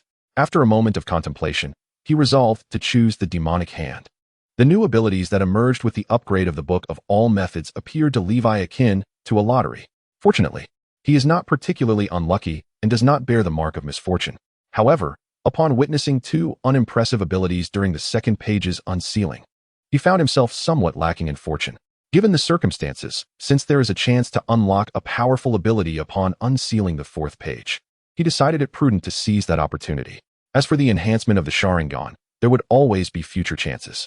Having made his choice, he quickly felt a transformation within his body. A tingling sensation manifested in his left arm. He observed a blue luminescence pulsing beneath the skin from his elbow to his fingertips. Soon, the tingling morphed into a searing heat, escalating to an excruciating burn, as if scalding water were poured over him. At this juncture, Levi could still endure the pain, but as the agony intensified, feeling as though his forearm, palm, and fingers were being roasted over flames, it became increasingly unbearable. Cold sweat beaded on his forehead, veins throbbed on his neck, his face flushed crimson, and he gritted his teeth, desperately striving to withstand the torment. Yet, this was not the end. The pain in his left hand continued to escalate, unabated, until he could no longer endure it. Levi clutched his left arm, howling in anguish. He felt as though he might faint from the pain. Yet his consciousness remained sharper than ever. Just as he thought he might succumb to this suffering, perhaps even perish, the torment gradually subsided. Weak and exhausted, he lay on the ground for a full hour before regaining a modicum of strength. Raising his left arm, now transformed into a wholly different visage, his mouth slightly agape, he struggled to articulate his thoughts. Below his elbow, his arm bore no resemblance to that of a human. Dark red, chitinous layers had supplanted his original skin, resembling exposed muscle tissue. When he touched it with his other hand, the surface felt rough and unyielding, akin to armor, radiating a heat. Beneath the dark red, chitinous demonic skin, thick fissures lined the surface, resembling exposed veins. The most prominent fissure ran from the back of his hand, piercing through his forearm, reaching up to the elbow. Beneath these crevices, one could not discern flesh and blood. Instead, a mist of pale blue haze lingered. This was the essence of demonic energy. As he flexed his fingers, aside from the lingering agony, he found no other impediments. Comparing both hands, he noted that his left hand, now imbued with demonic power, exhibited a notable enhancement in strength compared to his normal right. Previously, Levi had maintained a balanced capability in both hands. However, after a brief assessment, it became evident that the power of his demonic left hand was approximately double that of his right. This measurement did not reach the extraordinary levels he had envisioned. He had anticipated that, upon acquiring the demonic left hand, he would possess the strength to shatter stars with a mere punch. Of course, the notion of pulverizing celestial bodies was an exaggerated expression, yet it illustrated that the augmentation in strength provided by the demonic hand had not met his expectations. Nevertheless, raw power was not the primary advantage of the demonic left hand. What truly captivated Dane was the application of demonic energy, extending his left hand and focusing his thoughts. A blue claw, forged entirely from malevolent energy, materialized before him. This claw was as large as two adult heads. He swung his arm downward, and the ethereal blue claw followed suit, crashing violently against the ground. The flooring, which was already of subpar quality, was immediately marred by a multitude of deep fissures, and the point of impact was reduced to dust. This demonstrated a strength far beyond that of an ordinary individual. Even those who had undergone extreme physical training would likely require all their might to achieve such force, especially when considering that Levi's claw was capable of mid to long-range strikes. With a mere thought, the blue claw soared several meters away, resting against the wall of his rented accommodation. At this distance, he felt adept in controlling the appendage. However, he sensed that any further extension would become increasingly strenuous. Presently, the effective range of the demonic left hand appeared to be within 10 meters. This was likely not its limit. With effort, he could extend its range further, though the claw's potency would inevitably diminish. He also recognized that with continued practice, there was significant potential for further enhancement. With another thought, he gently waved his arm, and the blue claw grasped a metallic cup from the bedside table. Levi sought to test whether he could retrieve the cup remotely using the claw. However, Controlling the force proved to be a challenge. After a brief moment, the cup was indeed brought to him, yet the metallic vessel had been distorted in the process. It seemed that the precise control of strength still required refinement. He sighed, yet he felt no significant concern. Newly acquired power always necessitated a period of adaptation. As time progresses, he believes that he will eventually master the formidable powers of the demon's left hand, leading to a better future. Having recently acquired this intriguing new strength, he could not resist maintaining the demon arm's unleashed state a little longer, indulging in a preliminary adaptation to its newfound power. However, it was not long before he began to feel a tingling fatigue in his left hand, accompanied by a slight weakness of spirit. This was likely the toll taken by sustaining the manifestation of the demonic claw, draining both his body and mind. After approximately a minute, he sensed that continuing would be increasingly difficult. The arm, composed solely of demonic energy, had become noticeably unstable. It appeared he had reached his limit. Without further exertion, Levi retracted the power. His physical frailty necessitated sustenance, and the peculiar condition of his left arm required some concealment. Departing from his abode, he intended to visit the nearest shop. Outside, a considerable crowd had gathered. The low-income housing in the lower district, though only 12 stories high, was densely packed with numerous rooms. The hallways buzzed with chatter, as everyone discussed the same matter. What had just occurred? Was it an earthquake? I felt it too. The building was shaking. Listening in, Levi couldn't help but chuckle at the commotion he had inadvertently caused. Maintaining a composed demeanor, he navigated through the throng and made his way downstairs, dismissing the incident from his mind. Nonetheless, it served as a reminder. He harbored many secrets, and his current living situation was becoming increasingly inconvenient. If given the chance, a change of scenery would be prudent. After purchasing some bandages and food from the shop, he returned home. Clad in a long-sleeved jacket and intentionally obscuring his arm, he managed to keep the anomaly of his left hand hidden from prying eyes. However, over time, this concealment would become untenable, and he preferred not to disclose his abilities, at least for the moment. Thus, the bandages came in handy. Besides tending to any wounds, he meticulously wrapped the remaining bandages around his left arm, effectively disguising the unusual condition. After consuming the fast food he had bought and resting briefly to regain his strength, he set out once more. His goal was to settle a commissioned task. Before that, however, Levi had another matter to attend to. He intended to visit Zhang Shi's residence. The vampire had somehow infiltrated the skeleton gang, but having been a crime lord for quite some time, he likely amassed a considerable sum of money. Perhaps there would be some gains to be had. After all, with Zhang Shi deceased, a visit to his home would require little effort. Levi was currently in need of funds. He moved swiftly, and fortune smiled upon him as a tram arrived nearby. After depositing a white crystal, he made his way towards Zhang Shi's dwelling. Upon arriving in the neighborhood where Zhang Shi lived, he noted that the police had yet to arrive. Indeed, the police in the lower district are utterly incompetent. Levi sighed inwardly before pushing against the door of the modest two-story building before him. It did not yield. Unperturbed, he glanced around, noting the absence of any onlookers, and decided to scale the wall, making his way to the window on the second floor. In the lower district, where security is notoriously poor, even ordinary residences tend to have reinforced windows. However, such measures might deter the average thief. For Levi, they merely posed a slight inconvenience. Before long, he managed to pry open the window and swiftly slipped into the room. Chapter 12. The search upon entering Zhang Shi's residence. Levi conducted a cursory search of the premises. The situation struck him as peculiar. He had anticipated a substantial find. Yet all he uncovered was a pile of loose change. Over 200 white crystals in paper currency, roughly equivalent to a typical worker's weekly wage. While not an insignificant sum, it paled in comparison to what one would expect from someone of Zhang Shi's stature. This was unusual. How could a gang leader possess so little wealth?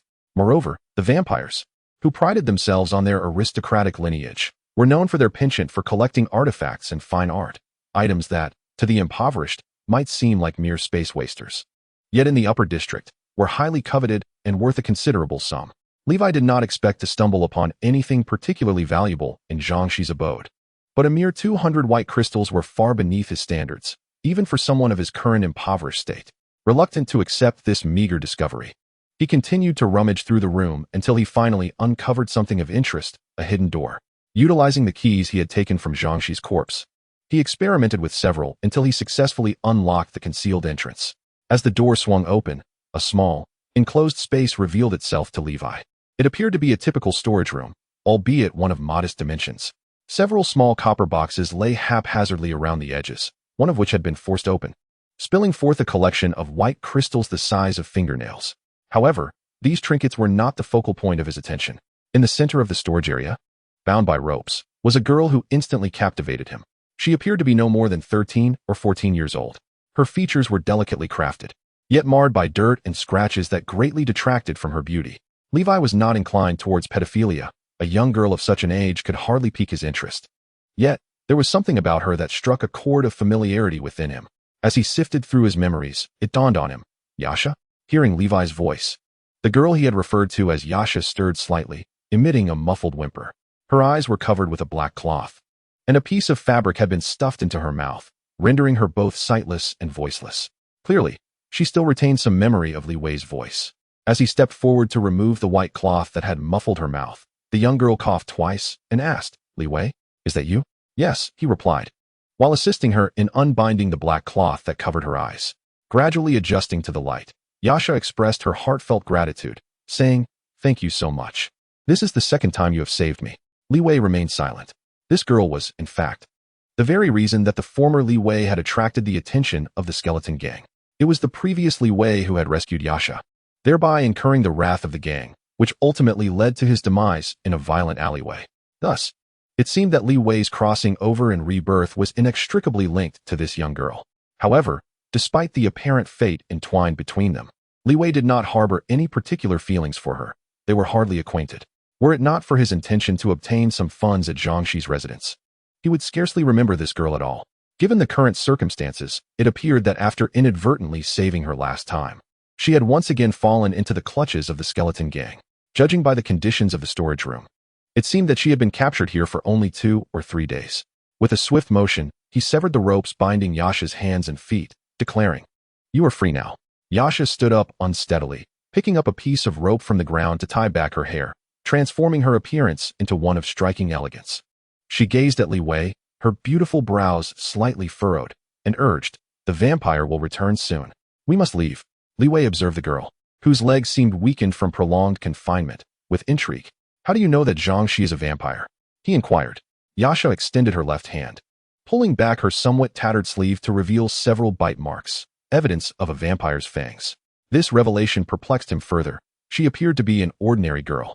How had she survived multiple bites from a vampire? Moreover, reflecting on the past, the naive former Li Wei had presumed that Yasha's abduction by the skeleton gang was merely a case of human trafficking. However, Li Wei now reconsidered this notion. Considering the current observations alongside the intelligence he had gathered from the man named Hu Wei, whom he had dispatched, Li Wei suspected that this girl, Yasha, might possess a more significant identity than she seemed. If she were an ordinary girl, why would Zhangxi invest so much effort in capturing her? Admittedly, it was said that vampires had a particular fondness for the blood of young maidens, viewing it as a delicacy, but with countless maidens in the world, what could be the reason for fixating on just one? Furthermore, if a vampire truly sought to drink her blood, she likely would not have survived at all. She had been drained of blood by a vampire, yet remained alive, devoid of any extraordinary attributes. Thus, the only conclusion Levi could draw was that Zhangxi had never intended to kill her. The act of feeding was merely a fleeting indulgence, a whim rather than a genuine desire to consume her. Furthermore, this incident could be interpreted as a kidnapping. Yasha's identity held far greater significance than her value as sustenance. This would explain why the vampire could restrain its hunger. Of course, this was merely Levi's speculation, regardless of the truth. He had no intention of delving deeper into the matter. Therefore, he asserted, I have already dealt with that vampire. Yasha, with a hint of skepticism, replied, You claim you killed that vampire? But he was a true vampire lord, not a mere blood slave. Though you are a bounty hunter, you have yet to complete extreme training. How could you have accomplished that? It seemed this young girl possessed an unsettling amount of knowledge. Levi narrowed his eyes. His suspicion regarding her exceptional identity strengthened. How could an ordinary girl discern the hierarchy of vampires or the prowess of hunters? He sensed that further inquiry might lead him into troublesome waters. Thus, he stated directly, I have no desire to know who you are, nor do I owe you anything. Wait here. I anticipate the police will arrive shortly. You may seek their assistance, provided you do not betray me. As he spoke, he proceeded to gather the boxes in the storeroom, completely disregarding the girl beside him. His actions conveyed his stance. Saving her was purely incidental. And they were strangers with no debts to each other. This matter was concluded. Yasha, evidently not one to cause unnecessary trouble, hesitated to speak. ultimately remaining silent. Her demeanor relieved Levi. He genuinely feared encountering someone who would cling to him relentlessly. Chapter 13. Yasha. Levi redirected his focus to the spoils. A cursory glance at the boxes in the storeroom revealed that most contained white crystals, with a small quantity of blue crystals. These were not mere currency, but genuine energy crystals, a mineral that had become the most vital source of energy in this era, to the extent that currency was tied to it. A total of 5 boxes were stacked in the storeroom, each containing approximately 10,000 crystals. Roughly estimating, there should be around 50,000 white crystals, equivalent to 500 blue crystals and 5 purple crystals. This amounted to a considerable sum. Levi searched for rope to bind them together securely. However, upon attempting to lift the load, he found it unmanageable.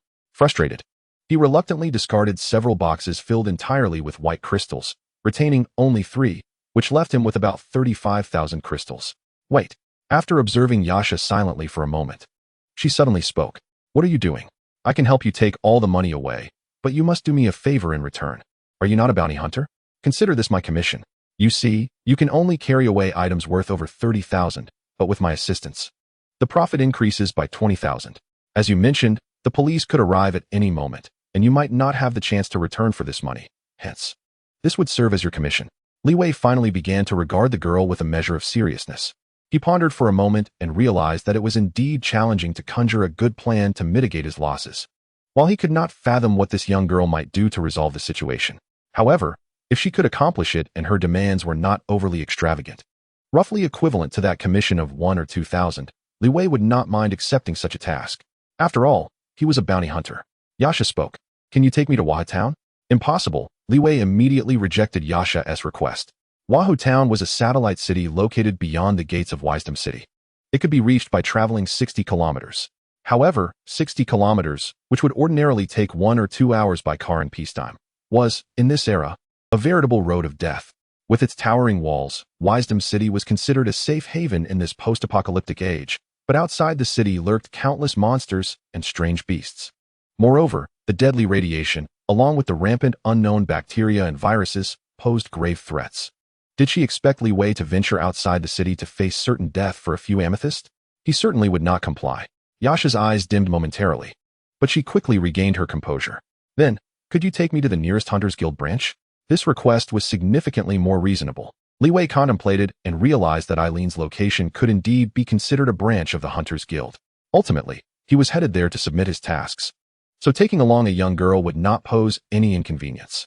He nodded in agreement to her request. Yasha approached the pile of boxes that Li had tied together, extended her hands, closed her eyes, and caressed them for a moment. Li thought he saw the light and shadows on those boxes distort for just an instant. He could hardly be sure if it was merely an illusion. Releasing her hands, the girl spoke, her expression slightly weary. It's done. Is that all? Li, still skeptical, grasped the rope and gave it a tug, only to be astonished to discover that the weight of these tightly bound boxes had diminished by several folds. He could now easily drag them. Was this the elemental ability awakened after the gene lock? No, that was utterly impossible. This was an extraordinary power. Yet it could not possibly be a genuine elemental ability. If this young girl were an elemental adept, she could single-handedly contend with 100 vampires without issue. How could she possibly require Li's assistance? It appeared that there were still many enigmatic aspects to this world. According to common understanding, humanity can only manifest supernatural abilities after unlocking their genetic potential and delving deeper into the strands of their genetic chains, a phenomenon referred to as elemental power. However, this young girl appeared to be an ordinary person in every aspect. It was inconceivable for her to possess powers that belonged to the realm of the supernatural, such as the ability to reduce the weight of objects, akin to what Levi had with his Book of All Laws. Yasha explained, this is an innate talent, a natural gift. Noticing Levi's continued confusion, she decided against further elaboration and urged, I have already paid the fee. Let us depart quickly. After leaving Zhang Shi's residence, Levi first returned home, dragging 5 boxes, stowed away the items, and promptly brought Yasha to the Wild Delicacies Tavern. As they approached, a cacophony erupted from within, starkly contrasting the previous tranquility Levi had experienced during his earlier visits. Yasha cast a puzzled glance at Levi, who, feeling somewhat awkward, explained, the Hunter Guild branch of District 17 is located within this tavern. Yasha remained silent. She had encountered numerous Hunter Guild branches throughout Wisdom City, particularly in the upper districts, where each branch was grandly constructed. She had never witnessed a tavern serving as a branch before. Following Levi inside, she was immediately enveloped by a pungent blend of sweat and alcohol that assaulted her senses, prompting her to wrinkle her nose, clearly unaccustomed to such an environment. She was even less comfortable with the lecherous gazes from the bounty hunters. Inside the tavern, many patrons occupied the seats. The moment the door swung open, numerous eyes turned towards them, particularly captivated by the rare sight of a young girl in the wild delicacies. The average quality of bounty hunters did not surpass that of gangs. In many respects, those accustomed to freedom could be even worse than gang members. The unabashed, lascivious stares made Yasha feel profoundly repulsed. She sensed a palpable malice, especially from a bald, middle-aged man whose saliva dribbled from gaps in his discolored, yellowed teeth. A wave of fear washed over her. She had never felt this terrified, not even when kidnapped by vampires. Though she was still 14, she was acutely aware of the vile implications behind those gazes. Then, a figure stepped between her and the onlookers. "Old bald dog, mind your drink. If you keep staring, I'll gouge your eyes out," Levi's dispassionate voice rang out. Chapter 14. Violent Fist. This dispassionate voice belonged to Levi. As his words echoed, silence fell over the room. The man referred to as Old Bald Dog sprang to his feet, his grotesque and repulsive face contorted with fury. "You little brat.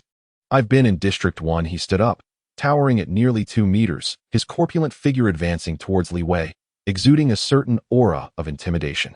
The man known as Old Baldy, whose true name was Dor, was a seasoned bounty hunter who had long roamed the streets of Block 17. An unfortunate incident had left half of his scalp burned, thus earning him his infamous moniker. He harbored a deep disdain for being addressed in such a manner, leading to numerous confrontations, even with those he held dear.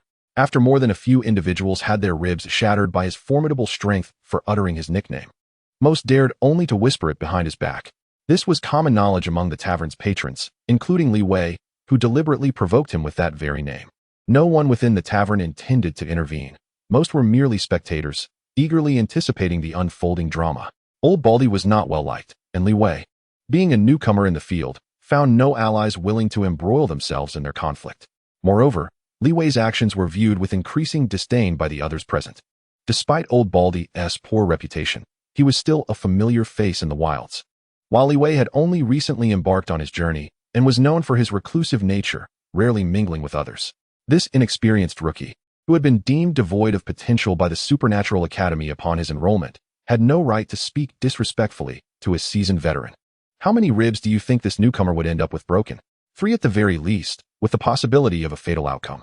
Laughter echoed in Li Wei's ears as those watching anticipated a lesson in humility for him at Old Baldy's hands. Dor, upon overhearing the taunts, grew increasingly exhilarated. Clenching his fists, he approached Li Wei step by step, a sinister grin spreading across his face. "Kid, did you hear what they said? Kneel and call me grandfather. And if you offer me your little girlfriend for a couple of days, I might just let you off the hook." Li Wei paid him no heed. Old Baldy sneered, unaware of your impending doom. "Humph, don't blame me for my lack of courtesy when you find yourself dead." As he drew near, his filthy, beer-stained, hairy arms lunged towards Li Wei's neck. A faint smile curled at the corners of Li Wei's lips, and a flash of crimson flickered in his eyes as he activated the Jinjutsu of his Sharingan. The lower-tier Sharingan's illusion was far from the formidable effects of its higher forms, yet it was more than capable of causing minor mental disturbances. Such subtle disruptions might normally be overlooked, but at this crucial juncture, they could prove pivotal. Dor's vision blurred momentarily, his mind momentarily adrift. When he regained his focus, he realized his grasp had missed its target, his body losing balance from the force of his advance. In that instant, Li Wei launched a knee strike, catching Dor in a vulnerable spot, causing his entire body to bend in agony. Levi seized the opportunity to grasp the back of his opponent's collar, yanking his head upward. Subsequently, his left hand, entirely swathed in bandages, formed into a fist and struck fiercely against the grotesque visage of the Old Bald Dog. The amplification of his arm's strength was merely one aspect. The demonic left hand, hardened in skin and bone, unleashed a formidable lethality, akin to Levi wielding a pure steel tiger claw at all times. This claw was capable of inflicting fatal harm, and Levi's demonic left hand was even more lethal. Blood erupted from the Old Bald Dog's mouth, nose, and even his eyes, simultaneously. His repulsive face contorted in agony, rendering him momentarily dazed. It was evident that Dor could not withstand such a heavy blow. The entire venue fell into silence. While the Old Bald Dog was not particularly skilled, he was, after all, a seasoned bounty hunter. Although he had never completed extreme training, his towering stature of nearly 6 feet 3 inches, coupled with his robust, even portly physique, endowed him with a strength far exceeding that of the average person. Additionally, his volatile temperament meant that few in the entirety of Block 17 dared to provoke him. Yet, who could have anticipated that this old bald dog would be subdued by a single punch from a newcomer? Due to Door's massive frame obscuring the view, no one had noticed the peculiar glint in Levi's eyes during the earlier confrontation. They were also bewildered as to why Door, the aggressor, had inexplicably faltered. Nevertheless, it was undeniable that Levi's punch had transformed Door's consciousness, rendering him dazed. With one hand, Levi grasped the head of the now unconscious Door, surveying the surroundings. Those who had previously awaited the spectacle, clamoring for Door to shatter Levi's ribs, now averted their gaze in trepidation, unwilling to meet Levi's eyes. The intended intimidation had undoubtedly been achieved. Releasing his grip, he allowed Door's unconscious body to collapse to the ground. Levi relaxed his fist, disregarding the stares from the other patrons in the tavern, and, taking hold of Yasha, traversed the establishment to the bar. The somewhat dazed barmaid stammered in confusion, "Levi, what are you doing?" Levi shrugged nonchalantly and replied, "I'm looking for your boss." "Where's Eileen?" Before the barmaid could respond, a languid voice echoed from the staircase. Levi has arrived, and he's brought along a lovely young lady." Levi turned his head to see Eileen, elegantly leaning against the banister, exuding charm. She wore a dress of lake blue, her wine-red hair pinned up with a jade hairpin, revealing her long, fair neck. Her lips, painted a vivid crimson, invoked an irresistible desire to bite. Regaining his composure, Levi stated, "I am here to submit a commission report." "Oh." Eileen's beautiful brows arched in surprise. The others around paid little heed to Levi's mention of a commission report, as it was merely part of the daily life of bounty hunters. However, Aaron was well aware that Levi had taken on the task of hunting down the lower-tier vampire, Constave. Submitting a mission report? Wouldn't that signify he had already accomplished the task? That was indeed a significant commission. Aaron remarked, "Impressive indeed. Let us head to the second floor." At this moment, the crowd began to stir, who was unaware that the second floor of Wild Delicacies was not accessible to just anyone. In the hunter circles of District 17, there was a prevailing belief that only those who could ascend to the tavern's second floor were true hunters. What merit did this young man possess? Once again, Levi garnered the attention of everyone in the tavern. However, this was swiftly interrupted by Aaron. She assertively declared, "What are you all staring at? Hurry up and throw that fool lying on the ground out." "Babwa, Cuban, don't think I didn't see you two causing the most ruckus just now. If you don't clean up the mess left by that old fool, you can expect some repercussions."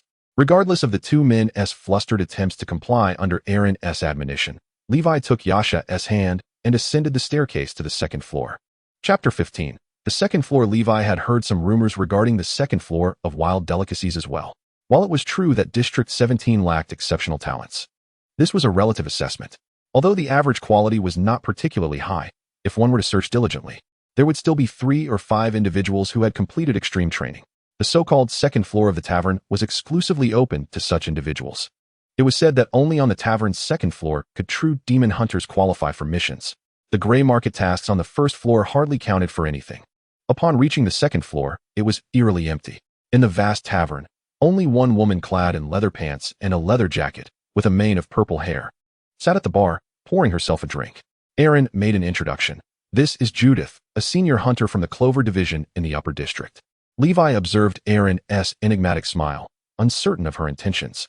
Nonetheless, as she had initiated the introduction, he politely greeted Judith. Judith acknowledged Levi with a nod, and then returned to her drink, showing no inclination to converse. Levi scratched his nose, discerning a hint of arrogance in her demeanor. However, a young senior hunter had every right to carry such pride. The Hunter Guild also had its own evaluations of the strength of its hunters. Being a senior hunter meant one was capable of independently completing significant commissions and could participate in group endeavors for major tasks. This indicated that Judith, as a senior hunter, was likely on the verge of completing, or perhaps had already completed, the manifestation of essential elements. How could such an individual be found sitting alone in a dilapidated tavern like Wild Delicacies? Nevertheless, this was of no concern to him. Turning his gaze, he noticed Aaron approaching a table in the corner, pouring 2 glasses of alcohol and 1 of juice. Levi followed suit.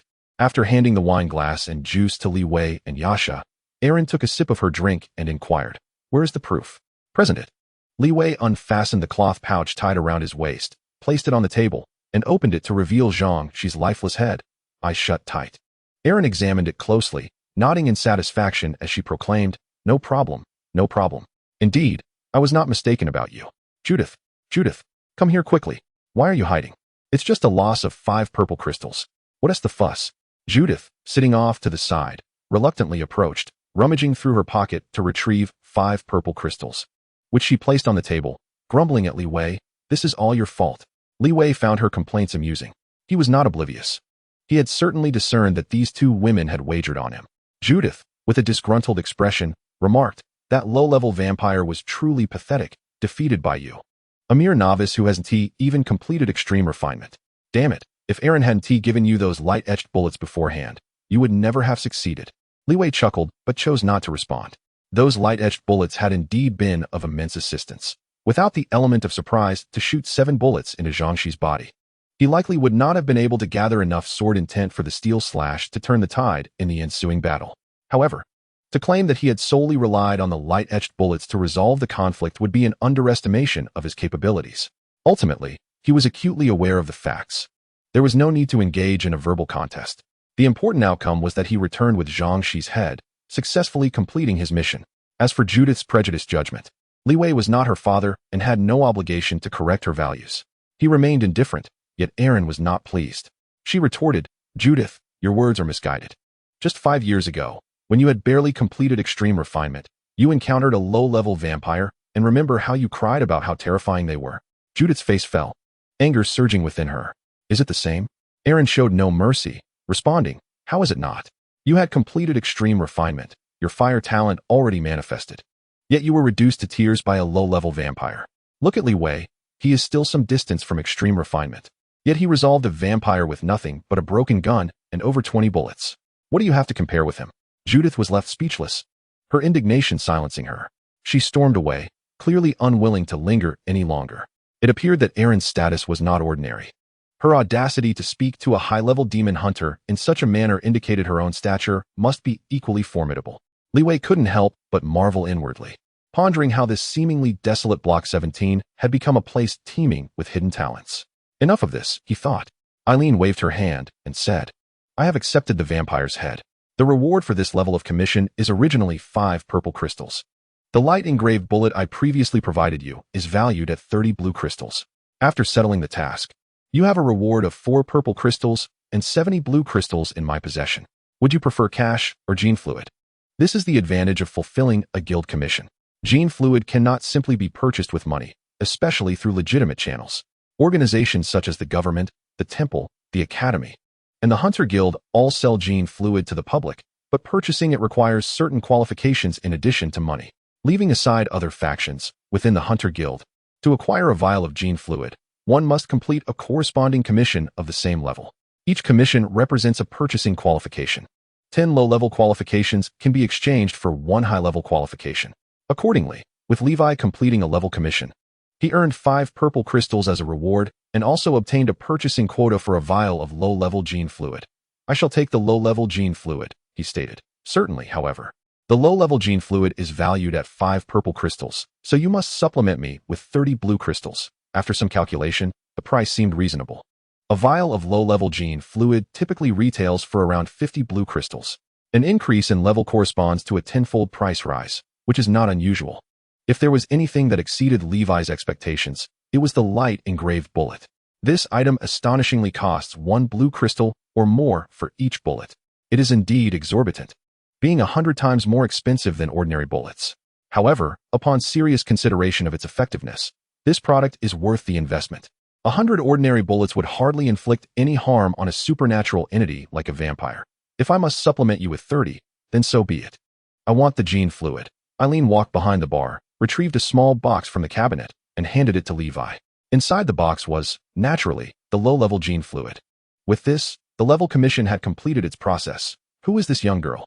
Once the commission was resolved, Eileen's attention shifted to another matter as she pointed at Yasha and inquired, "She isn't your illegitimate daughter, is she?" Chapter 16, Training Quota. She is Yasha. Levi recounted Yasha's situation to Eileen. Initially, Eileen exhibited little reaction, appearing somewhat disinterested. However, when Levi mentioned that Yasha possessed the ability to alter the mass of objects, Her demeanor suddenly became serious. After listening to Levi's account, she remarked, "Excellent. Levi, you have done a commendable thing.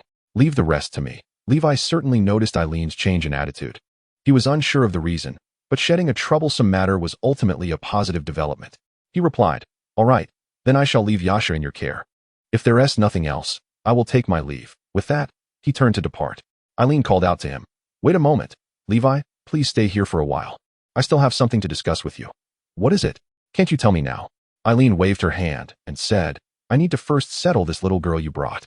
"Very well." Watching Eileen lead Yasha into a nearby room, Levi could only sit and wait. Approximately 10 minutes later, Eileen reappeared. She addressed Levi, saying, "There is something you may not be aware of. In our branch on 17th Street, every few years, there is a quota allowing hunters affiliated with our branch to attend training at the Hunter Guild headquarters. How about it?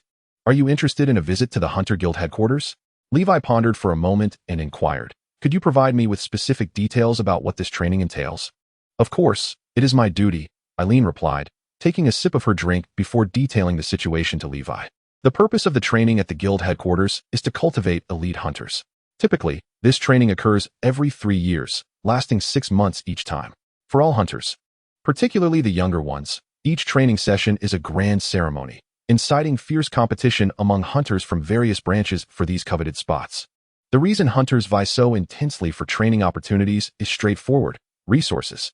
In this era, to attain formidable power and lead a better life, one must continuously develop their human potential. However, this is no simple task. To reach the pinnacle, one must possess talent, diligence, and resources, none of which can be overlooked. Even to merely get by, one must at least secure 2 of these 3 elements.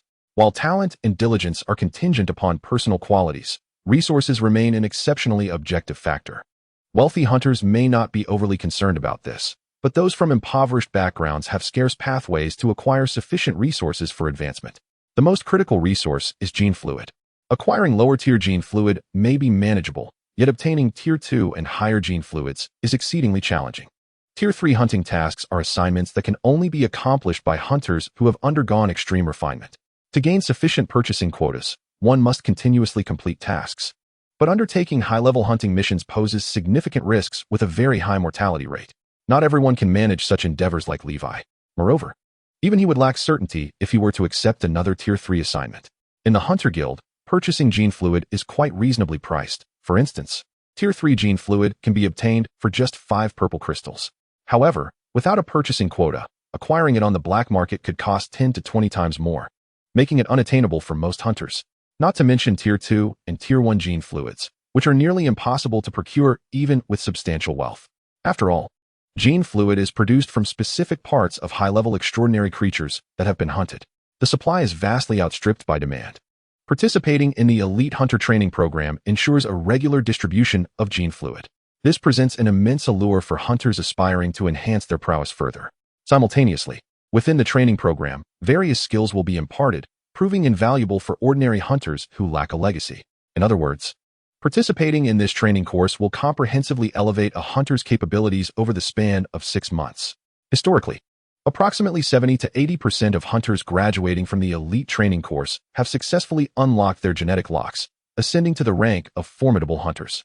Furthermore, a significant number have been able to delve deeper into their genetic chains, ultimately discovering elements that grant them formidable strength. In summary, this is a promising path.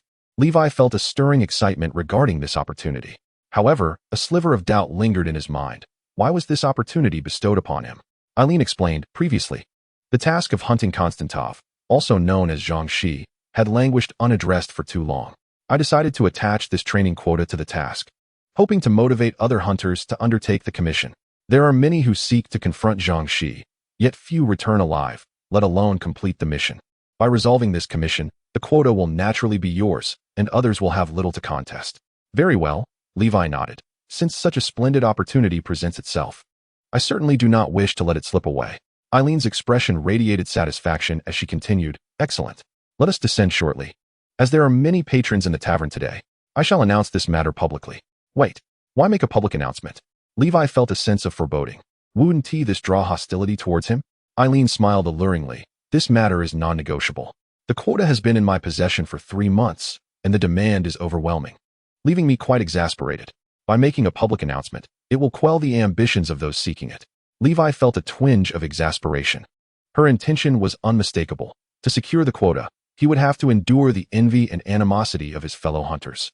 While Eileen might find relief in this arrangement, Levi anticipated a fair share of troubles. Nevertheless, upon weighing his options, he deemed the opportunity worthwhile. In the lower districts, for a mere trifle, individuals would engage in fierce conflict, even risking lives. Thus, the value of this training quota was beyond measure. Levi could not forsake this rare chance simply due to potential complications. Yet, despite his resolve, he still felt somewhat disgruntled. Eileen remarked, "Do not wear such a grim expression. This is also a test for you. Once you secure this quota, the news cannot be contained and will inevitably spread. You will have to face it eventually. Rather than allowing others to conspire in the shadows, it is better to announce it openly. Any challenges that arise, confront them head-on." Her logic was sound. Levi sighed and said, "Very well, it is better to act sooner than later. Let us proceed down now. I am prepared to face whatever difficulties may come." Chapter 17. The strongest in Block 17. The announcement that Levi had secured a training slot at the guild headquarters sent ripples of commotion throughout the Wild Delicacies Tavern. The atmosphere was charged with a cacophony of voices, each expressing skepticism regarding Levi's merit. How could a newcomer be granted such an opportunity when seasoned hunters, who had toiled for years, had failed to earn even a single slot? It was deemed unjust. There must be some hidden agenda at play. As the tavern erupted into chaos, Erin's expression turned to one of palpable irritation. Grasping a wooden stick, she thumped it forcefully against the table, creating a resounding noise that finally quelled the din. Enough with the nonsense. "Levi, bring forth that man's head." Levi pursed his lips and leisurely untied the cloth bag he had just secured. The head of Zhang, she was revealed to the assembly, and a hush fell over the crowd. Erin continued, her voice cutting through the silence. "Look at you all. The Vampire Constab's commission has been hanging over us for 6 months. Do you have any idea how the other divisions mock us? A whole division, unable to resolve a single high-level commission in half a year. No division is so lacking in competence. And you all still want training slots? If you can't even handle a high-level commission, what right do you have to such opportunities?" Levi, who has only just entered the field, has managed to tackle this significant issue. If not him, then whom should the slot go to? Is there any reason for your discontent? Her tirade left the room in silence. As Erin pointed out, the commission to deal with the Vampire Constable had indeed lingered for an extended period, and she had previously declared that whoever resolved it would be rewarded. However, the threat posed by a legitimate vampire was formidable. Few had the audacity to accept such a commission, and those who did often vanished without a trace, leaving no survivors. Despite the allure of a training slot, one had to be alive to claim it. For those who had not undergone extreme training, confronting a vampire was tantamount to seeking death. Even those who had completed such rigorous training could not assume safety. In the preceding 6 months, 2 of the rare extreme-level warriors from Block 17 had perished at the hands of Zhang Shi. Given these circumstances, who would dare to provoke that vampire? Regardless of how Levi had accomplished this task, with Zhang Shi's head on display, there was little room for doubt. Moreover, with Erin, the division leader, supporting him, others found themselves at a loss for words.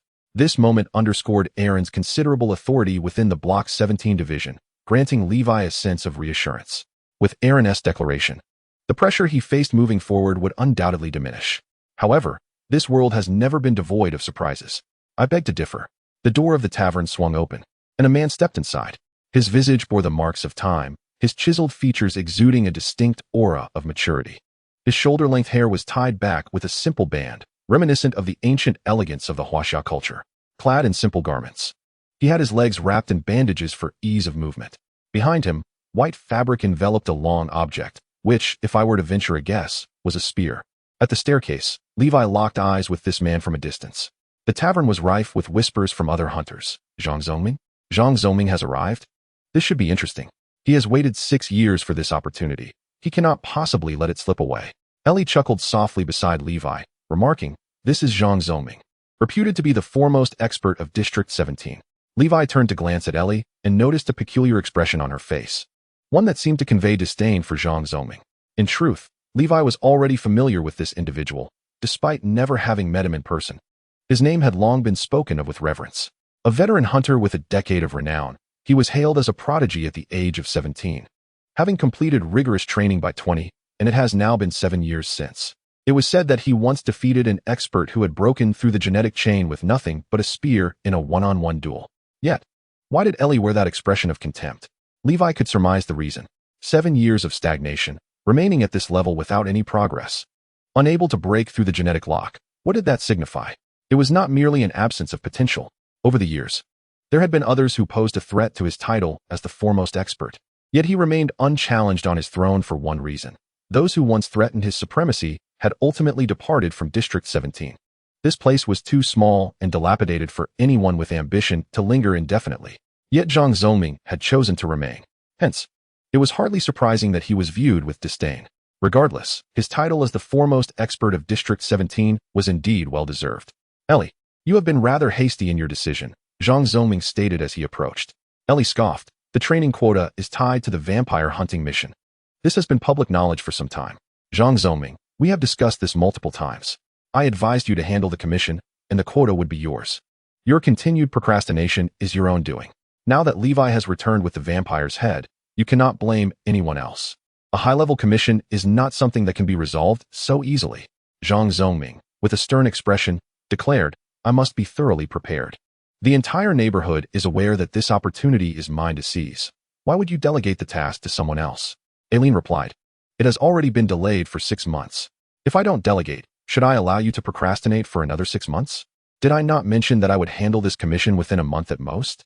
You said the same 3 months ago, Zhang Zongming retorted, taking a deep breath. Fine. Aileen, I shall not argue with you about this. He then turned his gaze to Li Wei, stating, since the opportunity is now in your hands, let us discuss. I am prepared to purchase this opportunity. Name your price. Li Wei was momentarily taken aback. Then a smile spread across his face as he simply replied, not for sale. Chapter 18. Evolution Liquid Not for Sale. Li Wei found the situation somewhat amusing. Zhang Zongming's notion was naively optimistic. A training opportunity from the Hunter Guild's headquarters was invaluable. How lacking in ambition could Li Wei be to consider trading such a thing for money? Moreover, despite possessing a powerful artifact like the Book of All Methods, Li Wei still aspired to ascend further. It was evident that the abilities derived from the Book of All Methods required personal strength to manifest their full potential. The use of the Sharingan, the left hand of the demon, and the slash of steel all depended on the consumption of his own physical stamina. As for advancing his power in this world, Li Wei found himself at a loss. How could he complete extreme refinement? What was the method to further unlock the genetic locks? How could he address the issue of his body, once deemed devoid of potential? The Book of All Methods offered no answers to these questions. To uncover these truths, he had to keep moving forward. The training at the guild's headquarters represented a promising avenue. In this context, he could not possibly relinquish his training opportunity, not for any sum. Moreover, the resources at headquarters were significantly skewed in favor of their training programs. Just the regular provision of genetic liquid was something beyond monetary value. Could Zhang Zongming afford such an expense? It was clear he could not. Upon hearing Li Wei's refusal, Zhang Zongming had made his own offer, 200 purple crystals, a considerable sum that could be exchanged for 40 bottles of advanced genetic liquid according to the guild's exchange rates. Yet, if this amount were to be spent in the black market, it would barely suffice for 5 or 6 bottles. Li Wei chuckled at Zhang Zongming's offer, saying, Zhang Zongming, your proposed price pales in comparison to the precious training opportunity. Do you not feel a sense of shame in uttering it? Very well. It appears you are unwilling to concede. However, I too shall not compromise on this matter. Let us rely on our own abilities. With that, Zhang Zongming turned and departed. What does that mean? Li Wei inquired. Aileen remarked, what else could it mean? You should be cautious when you step outside in the coming days. If you were to perish, the latter part of her sentence remained unspoken, yet Li Wei comprehended her meaning. Sighing, he remarked, when soldiers come, we shall meet them. When water arrives, we shall dam it. After Zhang Zongming departed, Li Wei lingered not long in the tavern, swiftly returning to his dwelling. His landlord, Kuchou, had been waiting at his doorstep for some time. Here is your deposit. Kuchou appeared somewhat timid before Li Wei. The recent upheaval had left an indelible impression upon him. Thus, upon receiving Li Wei's message regarding his intention to vacate, he promptly delivered the rental deposit. The matter of money was trivial. The priority was to hastily send away this harbinger of misfortune. Li Wei, disinterested in lengthy discourse, accepted the 5 blue crystals, handed the keys back to Kuchou, and then entered his abode. After tidying up for a brief moment, he emerged carrying a small handbag. This was all his luggage. Departing from the place he had inhabited for several months, he arrived at his new home in the western part of Block 17. The living conditions of this new residence were not vastly superior to the shared accommodation provided by Kuchou. In fact, the surrounding environment was even somewhat worse. devoid of a convenience store nearby. Nevertheless, his motivation for relocating here stemmed primarily from its seclusion and ample space. Although the rent was slightly higher, it included a small enclosed courtyard, which was of considerable significance for someone as secretive as Li Wei. Having secured the keys and seen off his landlord, Li Wei remained in the house and retrieved the advanced gene fluid he had obtained from Eileen. After toying with it for a while, he arrived at a resolution. This time, he did not intend to inject vitality into the book of all methods. Presently, he possessed several abilities, disguising himself aside, the devil's left hand, the writing wheel eye, and the steel cutting flash were all quite practical. However, he aspired to further his capabilities, whether unlocking new pages, acquiring additional powers, or enhancing existing strengths. The impact on his actual combat prowess would be limited. This limitation stemmed from his body's constraints regarding these abilities. During his encounter with the vampire Constantine, he had realized that while he could temporarily endure the simultaneous use of the writing wheel eye and the steel-cutting flash, the addition of the devil's left hand would prove exceedingly taxing. Should these abilities be augmented, their potency and effectiveness would undoubtedly increase. Yet his body would inevitably falter under the strain. In light of this, enhancing his physical strength should now be his foremost priority. The gene evolution fluid could potentially achieve this effect. Li Wei sensed that his current physique held little promise for potential. However, he was still inclined to take a gamble. Perhaps the advanced gene fluid would not yield remarkable results, yet a single injection should provide some degree of enhancement, should it not? As he contemplated this, he plunged the needle into his body. The liquid within the syringe was gradually pressed into his system. Simultaneously, Li Wei swiftly felt a surge of warmth rising within him. He meticulously sensed the transformation this power wrought upon his physique. First, his heart. He distinctly perceived that his heartbeat had grown significantly stronger. Next, the various organs throughout his body, followed by his limbs, the muscles encompassing his entire being, and finally, his mind. With that single injection, it signified a comprehensive enhancement of his bodily functions. The entire process of reinforcement lasted nearly 10 minutes. Li Wei could unequivocally discern that his overall physical capabilities had improved by over 50%. Truly, it was the pinnacle of genetic serums. However, he soon regained his composure, a faint wry smile gracing his lips. This was indeed the pinnacle of genetic serum. Any individual with a modicum of potential, no need for extraordinary talent, merely an average physique with adequate training, could, with this injection, have a substantial chance of transcending to the limits of human capability. In fact, many individuals endowed with exceptional talent might not even require the serum, relying solely on their own training to achieve peak refinement. And himself? While the serum undeniably conferred remarkable enhancements to his physical prowess, he still sensed a certain distance from the ultimate threshold. Indeed, the absence of potential was no mere platitude. Consequently, Li Wei found himself increasingly eager for the training at the Hunter Guild headquarters. Chapter 19. The challenge. The effects of a single injection of the genetic serum were undeniably apparent. Although it did not catapult Li Wei past the threshold of peak refinement, it had certainly brought him closer. After introspection, Li Wei believed that with another injection of the evolutionary serum, or perhaps 5 or 6, he could truly approach the brink of peak refinement. As for breaking through, that would necessitate yet another injection to ascertain. His mindset had notably steadied. There was no need for him to measure himself against those so-called geniuses. Indeed, some formidable individuals could reach the levels Li Wei achieved only through relentless injections, relying solely on their training without the serum. But so what? When it came to actual combat, victory or defeat would ultimately rely on skill. His true reliance remained upon the Book of All Laws. Reflecting on the Book of All Laws reminded Li Wei of another matter. He must continue to train his demonic left hand. If the powers manifested in the form of a demonic hand were not subjected to specialized training, issues might arise in practical situations. Having recently moved into a new home, the surrounding environment was relatively secluded, alleviating concerns about disturbing others or being discovered. He unwrapped the bandages encircling his left hand, revealing the crimson demonic arm. With a mere thought, the blue demonic power surged forth from his arm. Although Levi could manipulate the claw formed from pure energy, he still found it somewhat challenging. It was not that he was incapable of controlling it, but rather that it was not a genuine arm. Thus, executing delicate movements remained an arduous task. After all, one could not expect a phantom hand to inscribe characters with the same finesse as a real one. Levi did not aspire to reach such heights, but at the very least, he hoped to grasp a cup or the like. After a period of practice, Levi discovered that the effects of the genetic liquid were indeed manifesting. When he first acquired the power of the demonic left hand, The manifested claw could only be sustained for a minute at most. Now, that duration had doubled to 2 minutes. Furthermore, he observed that as he continued to refine his control over the demonic power through diligent training, the duration of this ability was gradually increasing. However, there was a drawback. The training of the demonic left hand could not be sustained indefinitely. After utilizing it for 2 minutes, he would feel a sense of exhaustion that required a significant rest period to recover. Yet, he would not squander this time. Continuing to train under the strain of fatigue would fortify his willpower, ultimately enhancing his combat prowess. Of course, proper nutrition was essential to keep pace with his training. Currently, Levi still possessed a modest sum of money. Although the reward from the high-level commission had been exchanged for a vial of genetic evolution liquid, the wealth he had unearthed from Zhang Xi's residence remained in his possession. While this money might not suffice for extravagant expenditures, it was ample for procuring high-quality food and nutritional supplements to fuel his physical conditioning. His routine comprised 2 minutes of training with the demonic left hand, followed by 2 combat techniques and physical conditioning, then a meal and rest, thus repeating the cycle. During this period, Levi led a life that was both orderly and fulfilling. He rarely ventured outside, relying instead on deliveries from local shops for sustenance. Given his financial stability and lack of pressing matters, there was little necessity for him to leave his abode.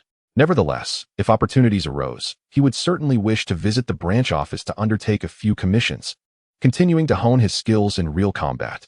However, the reason he deemed the branch office on 17th Street to lack promise lay in its chaotic nature. It was rife with troubles, yet seldom offered any significant opportunities. Gang conflicts and illicit trade were merely the tip of the iceberg. Numerous trivial personal vendettas and petty tasks abounded. High-level commissions were plentiful, yet as the level increased, the competition grew fierce, with few willing to take on the challenges. The high-level commissions that were available in the wilderness often offered meager rewards that did not correlate with the associated risks, or they were long overdue, making it likely that they had been forgotten, their leads obscured by time. Such an assignment holds no value whatsoever. Should he choose to undertake it, it would merely amount to a futile expenditure of time, yielding no rewards. For Li Wei, if time permitted, he would not mind tackling 1 or 2 intermediate assignments. However, for now, it is best to first resolve the troublesome matter of Zhang Zhoming. Without keeping Li Wei waiting, Zhang Zhoming made his appearance a week later, issuing a formal challenge.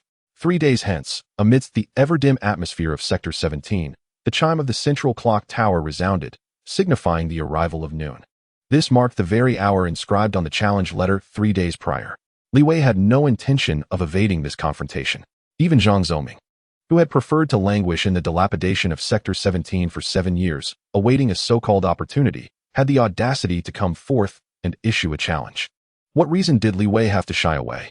The title of the foremost expert in Sector 17 is but a jest.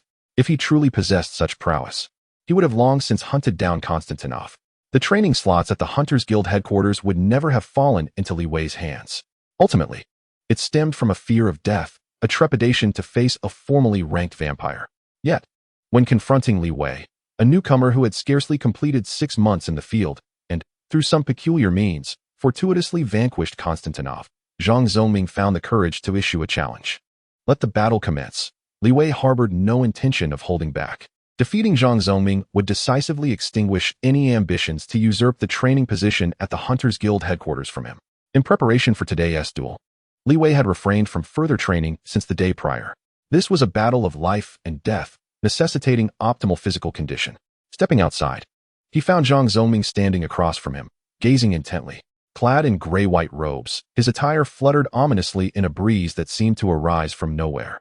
Upon seeing Li Wei emerge, Zhang Zhoming remained silent, slowly unveiling a long object wrapped in white cloth from behind him. As the cloth fell away, it revealed a spear, approximately 2.5 meters in length. He wielded the spear with grace, its tip glinting coldly, emanating an aura of icy menace. The rumors regarding Zhang Zhoming's possession of an extraordinary weapon proved true. Li Wei, too, gently caressed the short blade at his waist, while his right hand drew forth a well-loaded handgun. Another gust of wind swept through, and in that instant, both combatants sprang into action. Chapter 20. Gifted abilities. The first to strike was, of course, Li Wei. His hand raised, the silver 97 police handgun aimed squarely at Zhang Zhoming. His finger tightened on the trigger, and gunfire erupted. If there existed any skill in which Li Wei possessed the utmost confidence, it would undoubtedly be his proficiency with firearms. This was a point of pride from his previous life as an elite soldier. as Li Wei pulled the trigger, unleashing a bullet. Zhang Zongming on the opposite side simultaneously raised his long spear and launched a charge. Then, an exceedingly unscientific occurrence transpired. With a flourish of his long spear, Zhang Zongming astonishingly managed to deflect 3 of Li Wei's bullets with precision. Concurrently, as he charged forward, his body exhibited a minute, irregular tremor, which enabled him to evade 2 additional bullets that Li Wei had fired. Out of an entire magazine, only 2 bullets remained capable of striking their target. However, even if they did hit, it did not guarantee any significant injury. Li Wei observed clearly that upon penetrating the fabric of Zhang Zongming's clothing, the bullets only partially embedded themselves into his skin, resulting in a mere trickle of blood. This injury was at most a superficial scrape, hardly qualifying as a light wound. These scenes, vividly captured by the Sharingan, left Li Wei in utter disbelief. Was this truly within the realm of human capability? Given the velocity of the bullets, how could they possibly be deflected by the spear tip, and how could they be avoided? Considering the kinetic energy of the bullets, how could they fail to pierce the skin? While the 97 police pistol lacked formidable power and only fired standard rounds, it was still a firearm. The bullets were composed of metal. This exceeded Li Wei's imagination, verging on the absurd. Regardless of the astonishment within him, in that fleeting moment, Zhang Zongming closed the distance. Spear in hand, approaching Li Wei. The adage "an inch of reach is an inch of strength" rang true. The long spear, a weapon of infantry combat, posed a palpable threat even from afar. Li Wei dared not confront the spear's assault directly with his short knife. Instead, he relied on the unparalleled perceptive capabilities of his Sharingan to seize the opportunity to evade. Zhang Zongming's reactions were swift. Just as Li Wei sidestepped his thrust, he noticed a subtle flick of Zhang's wrist. The Sharingan's acute insight detected this nuance, prompting Li Wei to realize the impending danger. He swiftly retreated, drawing his knife to slash sideways. With a resonant clang, Li Wei's wrist jolted as his short knife clashed against the horizontally sweeping spear shaft. Fortuitously, he had sensed the threat and reacted promptly. Otherwise, the force of that spear, if it had struck his waist, would have been enough to inflict severe injury. In the first encounter, neither combatant achieved a decisive outcome, yet Li Wei felt an overwhelming pressure. Zhang Zongming's technique was indeed impressive. From a nearby window, Judith remarked that the hallmark of extreme training is a marked reduction in the threat posed by conventional weaponry to the human body. Observing his defensive capabilities, it was evident that at an extreme level, he was remarkably proficient. Standard bullets held little efficacy against him. For Li Wei to secure a victory with that worn-out gun in his grasp, he would require a cache of energy rounds. Moreover, it cannot merely be a bullet designed specifically for targeting, such as the light-marked bullet. It must possess significant destructive power. Judith praised Zhang Zongming, acknowledging his commendable hard strength at the extreme level. Aaron, standing nearby, nodded and remarked, even someone who has just completed extreme training, while not capable of inflicting severe damage with bullets, cannot reach his level of being able to lodge bullets outside his body. Furthermore, the ability to pierce through bullets with a long spear and evade them through subtle movements of the body are skills and abilities exclusive to those at the extreme level, and he has mastered them to perfection. So, how is it that someone like Zhang Zongming, who is quite impressive at the extreme level, dares not hunt lower-tier vampires? Humph. This brings us to the aspect of Zhang Zongming that Aaron most despises. Is it not fear of death, fear of injury? As hunters, we must be willing to risk it all in battles where survival is uncertain. Yet he hesitates at the prospect of even a 60 or 70% chance, refusing to act unless he is completely assured of victory. While prudence is not inherently a flaw, his caution has crossed a line, rendering him incapable of embracing any risk. Only when facing someone like Levi, whom he believes he can surely defeat, does he dare to issue a challenge. Judith refrained from further commentary. In truth, the audience was not limited to just the two of them. The commotion caused by this battle in the 17th district was considerable. One contender was lauded as the foremost expert in the district, while the other had undertaken a commission that had remained unclaimed for half a year, successfully slaying a genuine vampire. The clash between these two figures held substantial allure for the hunters who revered strength. It was likely that most hunters available during this time had gathered nearby to witness the spectacle. Nonetheless, Judith was merely dragged along by Aaron, as a master who had delved 4 levels deep into the Nexus chain and stood just a step away from unlocking its elements. She found little interest in watching 2 novices spar. Indeed, Aaron felt similarly. However, this event was tied to the training quotas of the headquarters, hence her presence. The girl Yasha, who accompanied them, furrowed her brow with concern and inquired, from the looks of it, does it seem that Levi is destined to lose? He stands no chance. Judith shook her head, stating, the disparity in strength and physique is far too great. Even in terms of technique, Levi cannot match Zhang Zongming. I see no glimmer of hope for his victory. Truly, given his current performance, even if he were to weaken the vampire with a light-marked bullet, he would still be unable to win. I cannot fathom what stroke of luck allowed him to slay a vampire, and it cost me 5 purple crystals. Aaron chuckled derisively.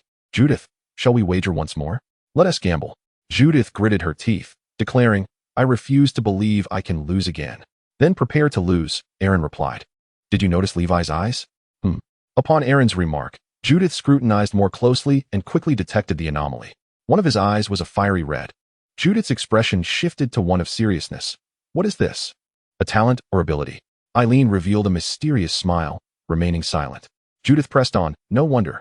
Zhang Zongming's sudden assault earlier, along with his wrist's dexterous force technique. It's understandable he could see through and evade it if he possesses some form of visual ability.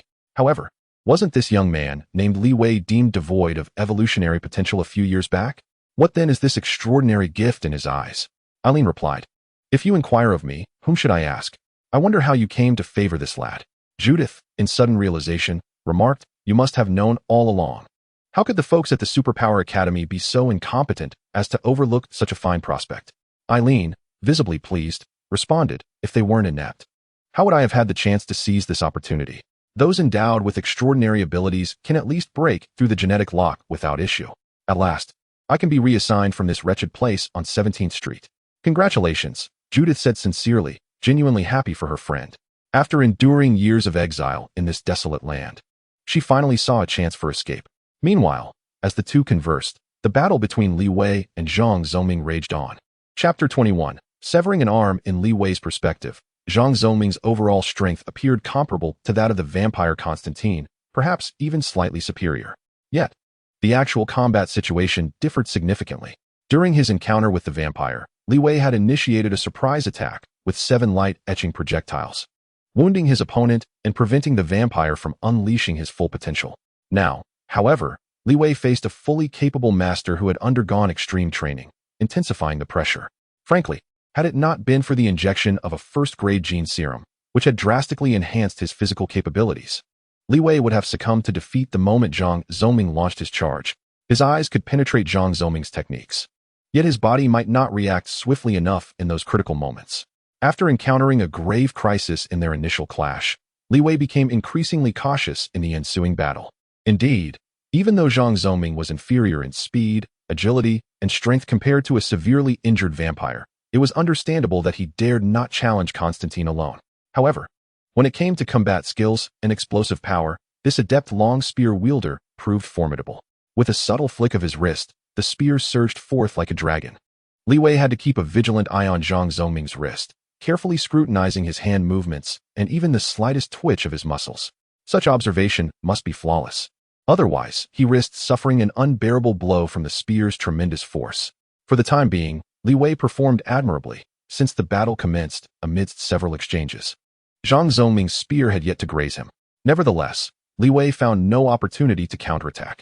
In truth, merely contending with Zhang Zongming's lance had already placed immense pressure upon Li Wei, who dared not blink for fear of imminent danger. However, maintaining the activation of his Sharingan, especially while continuously concentrating to harness its perceptive abilities, was undeniably taxing, imposing a considerable burden on his physique. Furthermore, the need to tense his body and remain poised to evade or counter the thrust of the extended lance exacerbated his physical exhaustion. With the battle progressing in this manner, he found no glimmer of hope for victory. All onlookers shared this sentiment, including Eileen and Judith, who had reached a consensus. It seemed that this was indeed the limit. Judith remarked, refraining from mentioning any bets. Eileen nodded in agreement, acknowledging that Li Wei's ocular prowess appeared to be merely a remarkable insight, likely belonging to a supportive talent. While it significantly enhanced his combat capabilities, it could not bridge the gap created by extreme training. Judith continued, noting that Li Wei's ability to withstand Zhang Zongming's onslaught for such a duration without sustaining serious injury was already commendable. Eileen, it's about time to halt this combat. In their eyes, Li Wei possessed potential, and it was crucial that he not incur severe harm in this encounter. As for the matter of the quota, Eileen intended to assertively allocate it to Li Wei. After all, Zhang Zongming, being in his 30s and yet to achieve any notable status, was unworthy of such an opportunity. Given Eileen's position, she could bestow the quota upon Li Wei without contest. Zhang Zoming had no authority to object. As the head of the Hunter Guild branch in the 17th District and a former senior demon hunter capable of independently completing high-level commissions, she was resolute in her decision regarding the allocation of a training opportunity, and none in the 17th District could oppose her. However, just as Eileen prepared to intervene and terminate the battle, the situation took an unexpected turn. After enduring relentless pressure for a considerable time, Li Wei finally began to counterattack. A massive, blue demon claw, roughly the size of an ox, materialized in midair. "What is that?" Judith exclaimed in astonishment. No one responded. The demon claw, conjured by Li Wei, lunged with remarkable speed and precision directly towards Zhang Zoming. Caught off guard by the approaching demonic appendage, Zhang Zoming was utterly unprepared. The velocity of this pure energy manifestation exceeded his imagination. He barely managed to flick his wrist, hoping to deflect Li Wei's demonic hand with the barrel of his lance. Yet, his intentions were futile. In an instant, the demonic claw deftly pivoted, seizing the lance's shaft as it was drawn back. Immediately, with a mere thought, Li Wei commanded the demon hand to exert its full force. The strength unleashed was at an extraordinary level, emanating from the claw.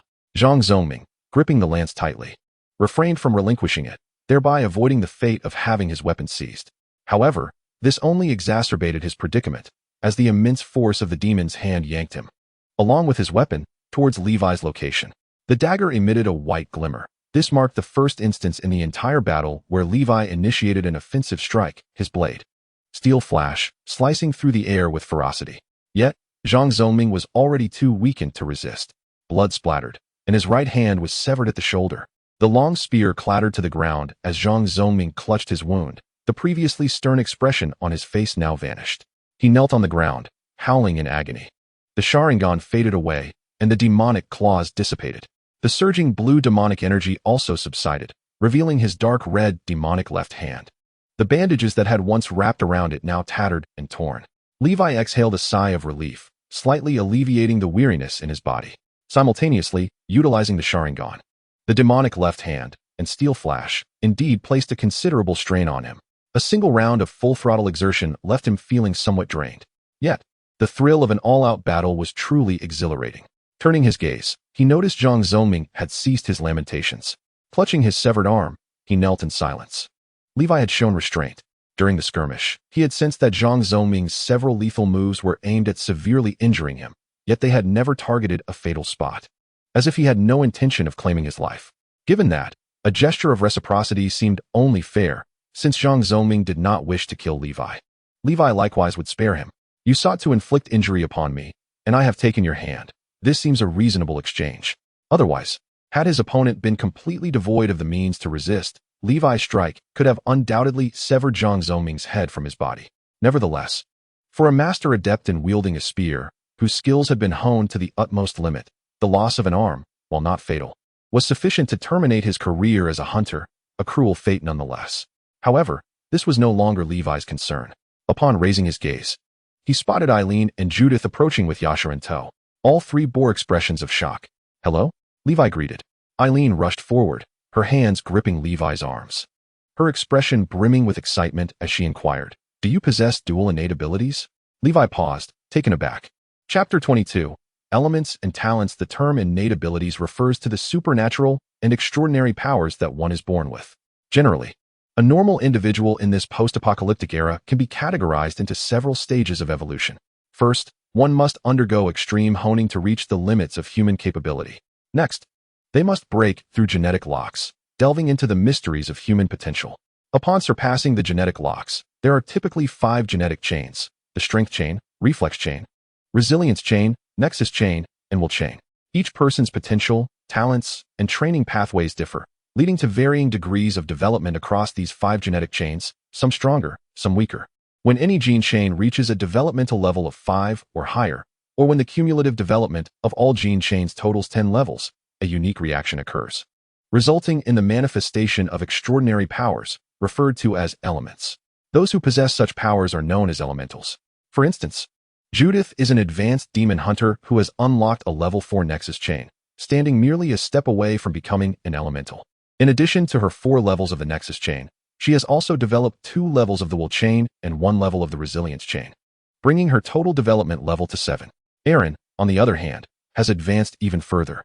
Although she too has developed 7 levels of chains, her will chain comprises 5 levels, allowing her to surpass Judith and ascend to the realm of elementals. It is noteworthy that, while both individuals have the same developmental level, the depth of a single chain's development significantly increases its complexity. Moreover, a deeper development of a singular chain tends to trigger the manifestation of elements more promptly.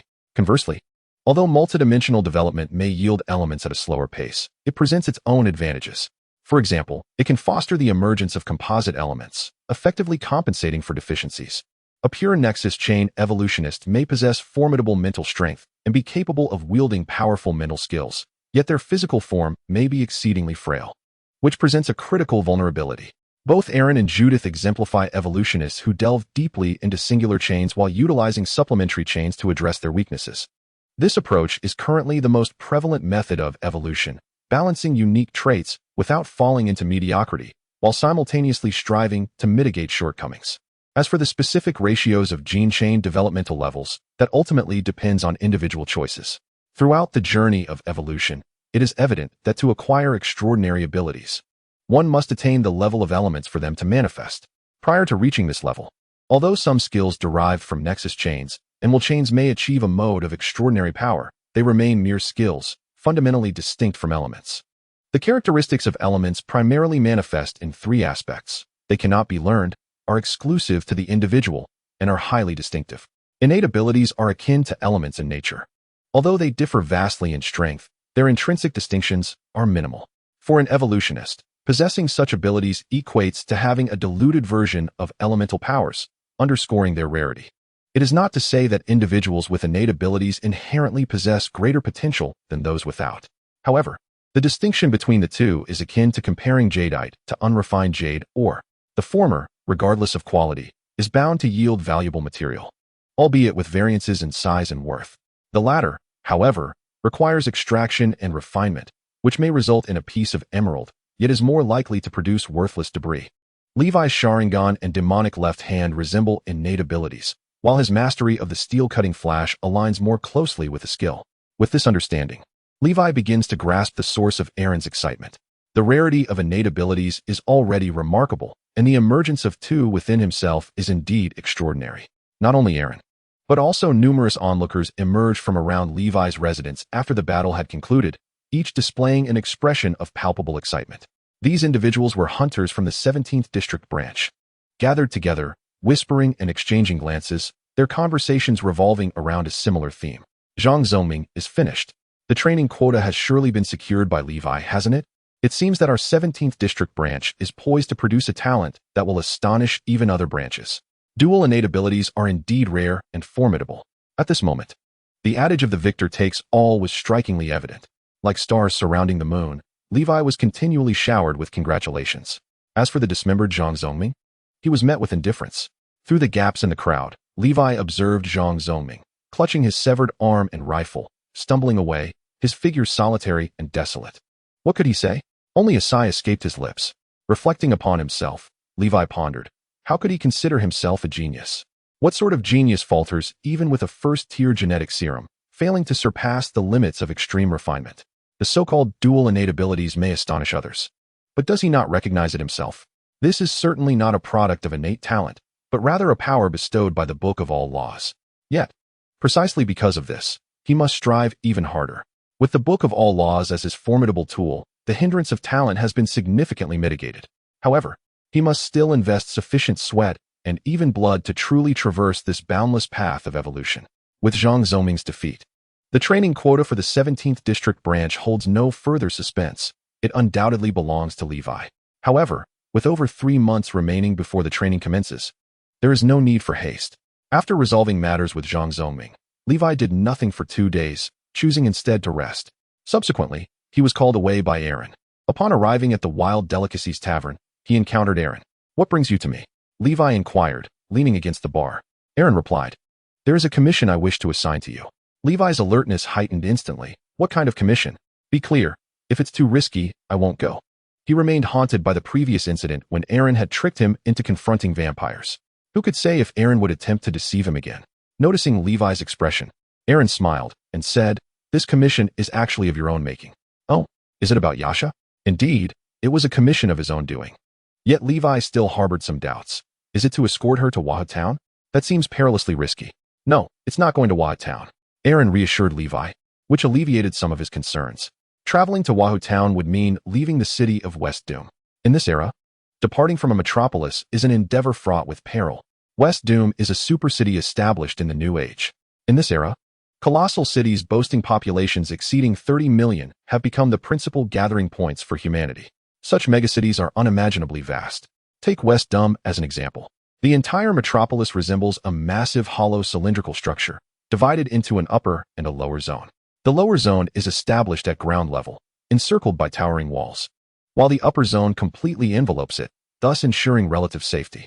However, it remains perpetually deprived of sunlight, making it exceedingly difficult for flora to thrive, relying solely on artificial light for illumination. In contrast, the upper zone, soaring over 100 meters above the ground, basks in sunlight, presenting an environment of excellence devoid of any security concerns. If one were to draw an analogy, the upper zone, which accommodates less than 10% of the total population, constitutes the true heart of the city.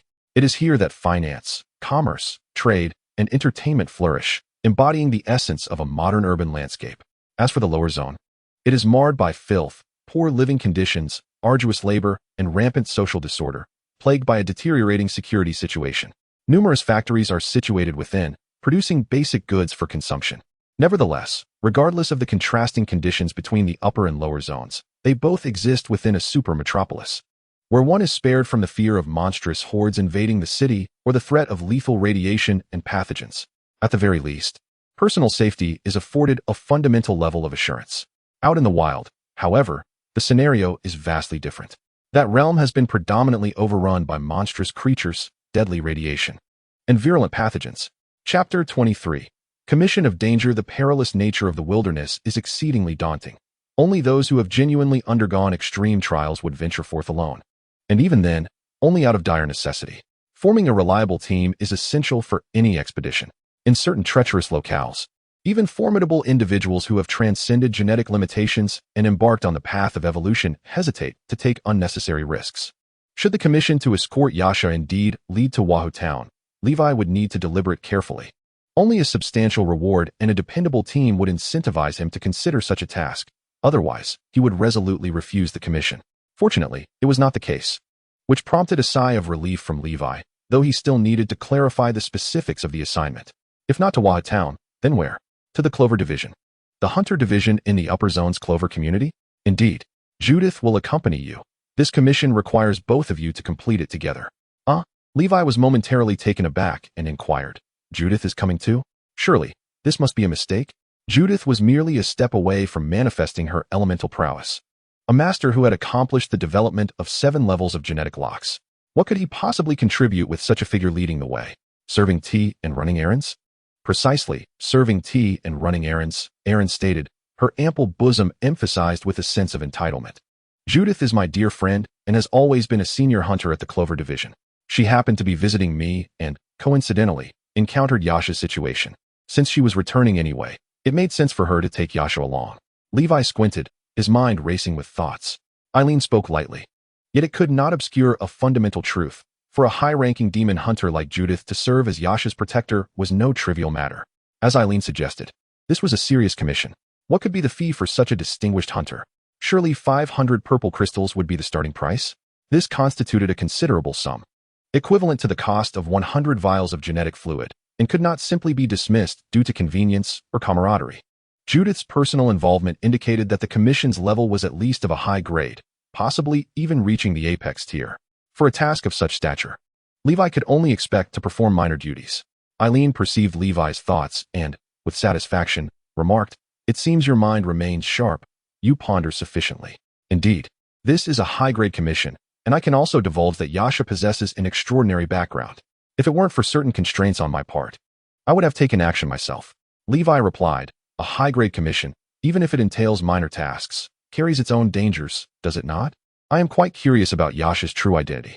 Has her predicament truly escalated to the point where a high-ranking demon hunter's escort is warranted?" He harbored doubts. suspecting that Yasha was no ordinary individual, especially considering her unique abilities. However, if she were truly of significant stature, why had a mere gang been tasked with her predicament? How could someone of her caliber find herself captured alone? Even Konstantov, formidable as he might be, remained far from the level of a high-ranking demon hunter. Eileen contemplated before responding.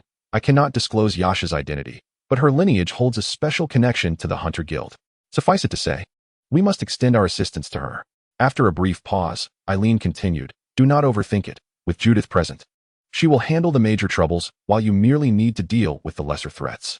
Besides, it is entirely possible that the journey will be uneventful, allowing you to earn the experience and reward of a high-grade commission without any real risk. This notion intrigued Levi, as Eileen had pointed out, with a high-ranking demon hunter like Judith accompanying them, and since they were merely venturing into the upper district, what significant issues could arise? Yet, he remained reluctant to hastily commit. Let me ponder this for a moment. When do we depart? In 3 days. Very well. I shall provide you with my answer by the night after tomorrow at the latest. For now, could you assist me in appraising these items? With that, Levi produced 2 objects, a small cloth bag containing the fangs of a blood slave and a vampire, and a pair of folded bat wings from a vampire. Eileen casually accepted them and then tossed out a vial of genetic fluid. Is this worth merely 1 vial of genetic fluid? That is already quite substantial, she stated. If you can find someone to craft unique magical equipment from these fangs and wings, they could indeed fetch a higher price. However, with such raw materials, they are worth a bottle of advanced genetic fluid, whether one desires it or not. Levi could only acquiesce. If given the opportunity, he would also wish to forge equipment from these materials, perhaps crafting a superior short blade or something similar. The dilemma lies in the fact that the desolate District 17 lacks even a skilled artisan. Nevertheless, exchanging for a bottle of evolution liquid would suffice. After concluding a transaction with Ellie, Levi opted for a particularly lucrative commission. 2 days later, having completed the task and acquired 2 bottles of genetic fluid, he returned to his abode. Upon administering 1 bottle of genetic fluid, Levi once again felt an invigorating surge of vitality. He had already devised a plan for this fluid, to unseal another page of the tome. However, complications arose this time.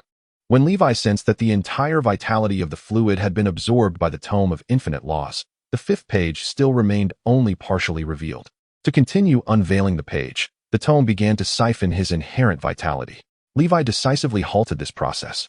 The depletion of his own life force could undermine his very foundation. He would never resort to such measures unless absolutely necessary. Nonetheless, this issue warranted resolution. Upon reflection, he deduced that the vitality required to unseal the tome had increased significantly. A single bottle of genetic fluid was no longer sufficient. This conclusion was relatively straightforward. When unsealing the 3rd page, 1 bottle sufficed. Unsealing the 4th page, which granted the left hand of the demon, demanded an entire vampire's heart, equivalent to 1 bottle of genetic fluid. Now, attempting to unseal the 5th page, 1 bottle was clearly inadequate. He assessed the situation. After consuming this bottle, it appeared that only 1/4 to 1/5 of the 5th page had been unlocked. This was rather dire, indicating that even if he were to expend all the genetic fluid at his disposal, he could not fully unseal the 5th page. Chapter 24. Departure. At this juncture, Levi faced 2 options. He could either inject the remaining 2 bottles of genetic fluid into the tome, partially filling it to 3/4 and saving the rest for later, or he could utilize these 2 bottles to develop his own latent potential. Levi opted for the latter. While accumulating vitality was a possibility, it would not yield immediate benefits to his current strength. Conversely, using the genetic fluid to enhance his physical potential would yield prompt results. At present, Levi believed that swiftly augmenting his overall capabilities from multiple angles was of greater importance. After consuming the 2 bottles of advanced genetic fluid, he felt an approximate 10% enhancement in his physical attributes, better than nothing. Now, Levi felt that without invoking the abilities of the tome, solely relying on his physical prowess, he could likely engage in a couple of exchanges with someone who had undergone extreme refinement. This has improved significantly. Previously, without relying on the inside of the Sharingan to make anticipatory judgments, he could barely keep pace with others' movements.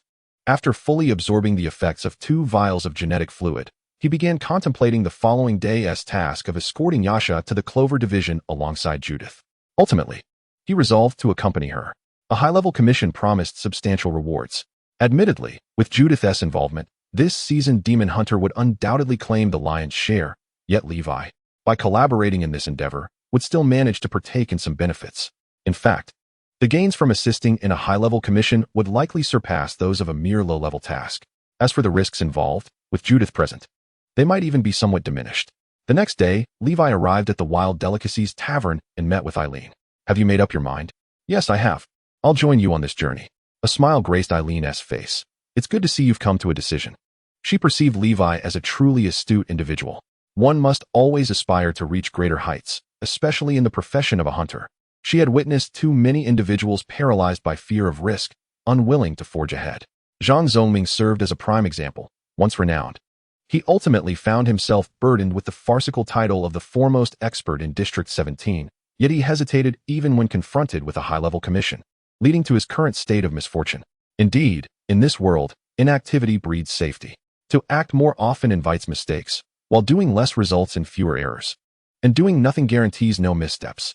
Yet, for the mediocre, this may suffice. How could those with true aspirations resign themselves to mediocrity? Should Levi decline to partake in escorting Yasha due to concerns over risk, Eileen would feel deeply disappointed and reassess whether his potential was worthy of her investment.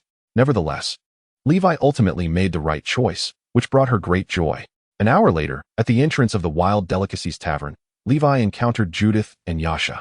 Each woman carried a backpack, clearly prepared for their journey. Levi, too, was ready for their departure. "Not bad, young man," Judith remarked approvingly. "It's about time. Have we left anything behind? If not, let us prepare to set off." "All right." Waving farewell to Eileen, the trio embarked on their journey to the Clover Division. The distance from District 17 to the Clover Division was considerable. In a vast metropolis with a population exceeding 30 million, the land area was indeed immense. In the lower districts, skyscrapers were scarce. Much of the urban land had been tiered and developed into agricultural fields for food production. Although these fields utilized stacked, soilless cultivation, their expanse was substantial, as they were intended to meet the food demands of the entire city's populace. For the majority of city dwellers, although Westham was merely a city, it essentially constituted their entire world. The vast majority of individuals rarely find themselves with the opportunity, nor the desire, to venture beyond the confines of the city throughout their lives. The journey from Block 17 to Clover Division, if undertaken on foot, would be a protracted endeavor, better left unconsidered. In truth, Levi's experiences in ascending to the upper districts have been limited to a handful of occasions, all facilitated by public transportation. Within the lower district, a tram system weaves through the various neighborhoods, powered by an abundance of white crystals and operating on a schedule across the area. Generally speaking, inter-district travel necessitates the use of these trams, as relying solely on one's own legs would be far too sluggish. However, on this occasion, such means are rendered unnecessary, for Judith belongs to the motored elite. As a seasoned demon hunter, it is hardly surprising that Judith possesses a vehicle. Automobiles are a rarity in the lower district, yet their prevalence increases significantly in the upper district. Judith's vehicle is a dark gray off-road SUV, which, if Levi recalls correctly, is referred to as a Mustang, an esteemed brand. The Mustang's design is strikingly rugged, featuring large tires and a high chassis, all meticulously crafted to meet the demands of traversing untamed terrains. Moreover, the sides and front of her vehicle have been modified with ramming horns and blade armor, augmenting its defensive capabilities and preparing it for potential escapes from monstrous ambushes in the wild. Nevertheless, the automobiles of this world differ considerably from those familiar to Levi from his previous life. While the vehicles possess substantial power and can tow considerable weights, their speed is notably diminished. Judith's vehicle, even at its peak, can only reach approximately 100 kilometers per hour. According to the route planned by the trio, this journey, devoid of any interruptions, would still require a drive of 8 hours to reach their destination. Furthermore, the narrow and vehicle-unfriendly roads of the lower district would inevitably slow their progress even further. This limitation stems from the type of energy utilized. In this new world, traditional fuels such as oil and coal have become obsolete, replaced instead by energy crystals. The most inferior of these is the white crystal, followed by the blue crystal, with the purple crystal being of the highest quality. These energy crystals serve as the power source for factories, vehicles, lighting, appliances, and even weapons, akin to the roles played by oil, coal, and electricity in the past. Due to the pivotal role of energy crystals in this new era, they have been adopted as a form of currency. The official crystalline currency takes the form of a circular coin approximately the size of a fingernail, while the issued banknotes are also linked to the energy crystals, allowing for direct exchange at financial institutions. Chapter 25. Interception. According to the route planned by the trio, They would need to drive for approximately 8 hours in the lower district to reach their destination. Departing from Block 17, they would traverse 4 districts to arrive at the nearest sky elevator to Block 17. This segment of the journey would require 6 hours to complete. Upon ascending to the upper district via the grand elevator, the journey became considerably smoother, allowing for swifter travel towards the Clover Division. However, Li Wei surmised that the interim journey would not unfold without its challenges. Indeed, Aaron had mentioned that with a stroke of good fortune, they might traverse the entire route without encountering any adversaries. Yet, how reliable is fortune? Who can rely on luck for a lifetime? As Li Wei drove, he maintained a vigilant demeanor throughout the journey. The trip was rather monotonous. Judith and Yasha, apart from a brief silence at the onset, engaged in continuous conversation. Li Wei, upon overhearing a few exchanges, found little interest, as the topics were predominantly those that captivated young women. While he remained focused on driving, Judith, seated in the back, queried, "Li Wei, your driving skills seem quite proficient. How did you acquire them?" "Self-taught," Li Wei replied dismissively, unwilling to delve deeper. He found it challenging to elaborate, given his background and experiences, which offered no opportunity to learn driving. However, his prowess in driving from his previous life was commendable, even excelling in specialized driving techniques. Not wishing to prolong the discussion with Judith, Li Wei still sought to extract some valuable insights from her. Seizing the moment, he inquired, "Judith, as someone with considerable experience, could you enlighten me on the potential troubles we might encounter along the way? It would be prudent for me to be mentally prepared. Did Aaron not brief you on this?" Judith responded with a chuckle. Shaking her head, she continued, "Very well, let me enlighten you. Firstly, it is plausible that we may encounter mercenaries affiliated with certain factions, though the likelihood is relatively low. Secondly, we are likely to come across other travelers. Lastly, we will undoubtedly face gang members. Mercenaries, gangs, fellow travelers?" Li Wei listened, perplexed by these 3 terms. Judith refrained from further elaboration, prompting Yasha to interject. "I am aware that many wish to capture me. Those who seek to apprehend me are backed by powerful factions, and many serve them. These individuals must be the mercenaries Judith mentioned, correct?" "Indeed," Judith affirmed, gently caressing Yasha's cheek before continuing. "As for the gangs, they are likely employed by the same group. Li Wei, do not underestimate the gangs. They are not as inept as the Skull Party from your 17th Street. Among those scoundrels, there are still some skilled individuals." Li Wei nodded in understanding but pressed further with a question. "And what of these fellow travelers?" "Those who have taken on the commission to escort Yasha, naturally. We'll have others who accept contracts that oppose ours." Li Wei found this puzzling and asked, "Didn't Aaron mention that Yasha's elder had a close relationship with the higher-ups of the Hunter Guild? Would the guild still issue contradictory commissions? You must understand that commissions are not issued by the guild, while the Hunters Guild frequently releases official assignments. The vast majority of commissions are actually posted by the clients themselves. Of course, such formal commissions are typically subject to prior review by the guild, ensuring that unsuitable requests remain undisclosed. However, Li Wei, you have experience as a bounty hunter and have engaged in underground commissions. Those assignments, indeed, are devoid of any oversight." Li Wei fell silent. Within the various branches of the Hunters Guild, aside from the publicly available formal commissions, numerous underground assignments exist. This realm is one of ambiguity, verging on illegality. This further underscores that the new era is not one of prosperity. Lost in thought, a sudden flash of light from the rearview mirror caught Li Wei's attention. After driving for over 3 hours, encounters with other vehicles in the lower districts are exceedingly rare. Each time he did meet another vehicle, an instinctive wariness would set in. Is it paranoia? Is he overly sensitive? Li Wei did not share that sentiment. Vigilance is always preferable to complacency. Ideally, all would remain tranquil. However, if trouble were to arise, being prepared in one's mind would undoubtedly yield benefits when confronting unexpected incidents. Previous encounters with other vehicles had concluded without incident, yet this time felt markedly different. Before his rebirth, as an elite in the military, he had frequently executed security tasks. His instincts in this regard were undoubtedly sharp. The vehicle trailing him appeared anything but ordinary. It bore a distinct semblance of pursuit. "Judith, I believe it would be wise for you to remain alert," Li Wei cautioned. Judith paused momentarily, questioning, "Is there something amiss with that car behind us? How did you deduce that?" She found it difficult to believe Li Wei, even considering him somewhat paranoid. It was merely one vehicle, and Judith sensed no unusual aura. It hardly seemed suspicious. "You should heed my warning." The woman known as the witch felt an irksome prickling in her chest. How dare a novice speak to her in such a manner? Even with his dual talents, his arrogance was quite unbecoming. Just as she was about to retort, The car suddenly surged forward at an alarming speed. "Hey, don't be reckless," Judith exclaimed, instinctively shielding the young Yasha beside her to prevent her from colliding with anything during the abrupt acceleration, while simultaneously calling out to Li Wei. Ignoring her, he deftly maneuvered the vehicle, veering off the narrow road and rolling over debris at the roadside. In the next instant, the car lifted off the ground, soaring several meters through the air, narrowly avoiding collision with a nearby building. Given Judith's prowess, she was certainly not in danger, nor was Yasha.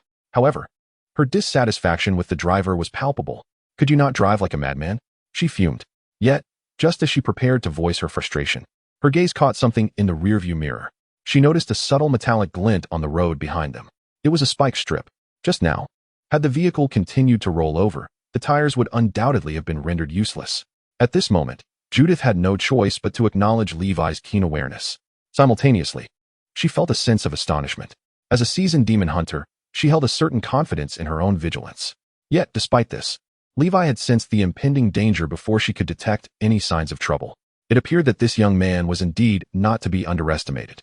Levi, however, had no time to ponder Judith's thoughts. He swiftly maneuvered the car back onto the road, his focus fixed ahead, and remarked, "It seems great trouble is approaching.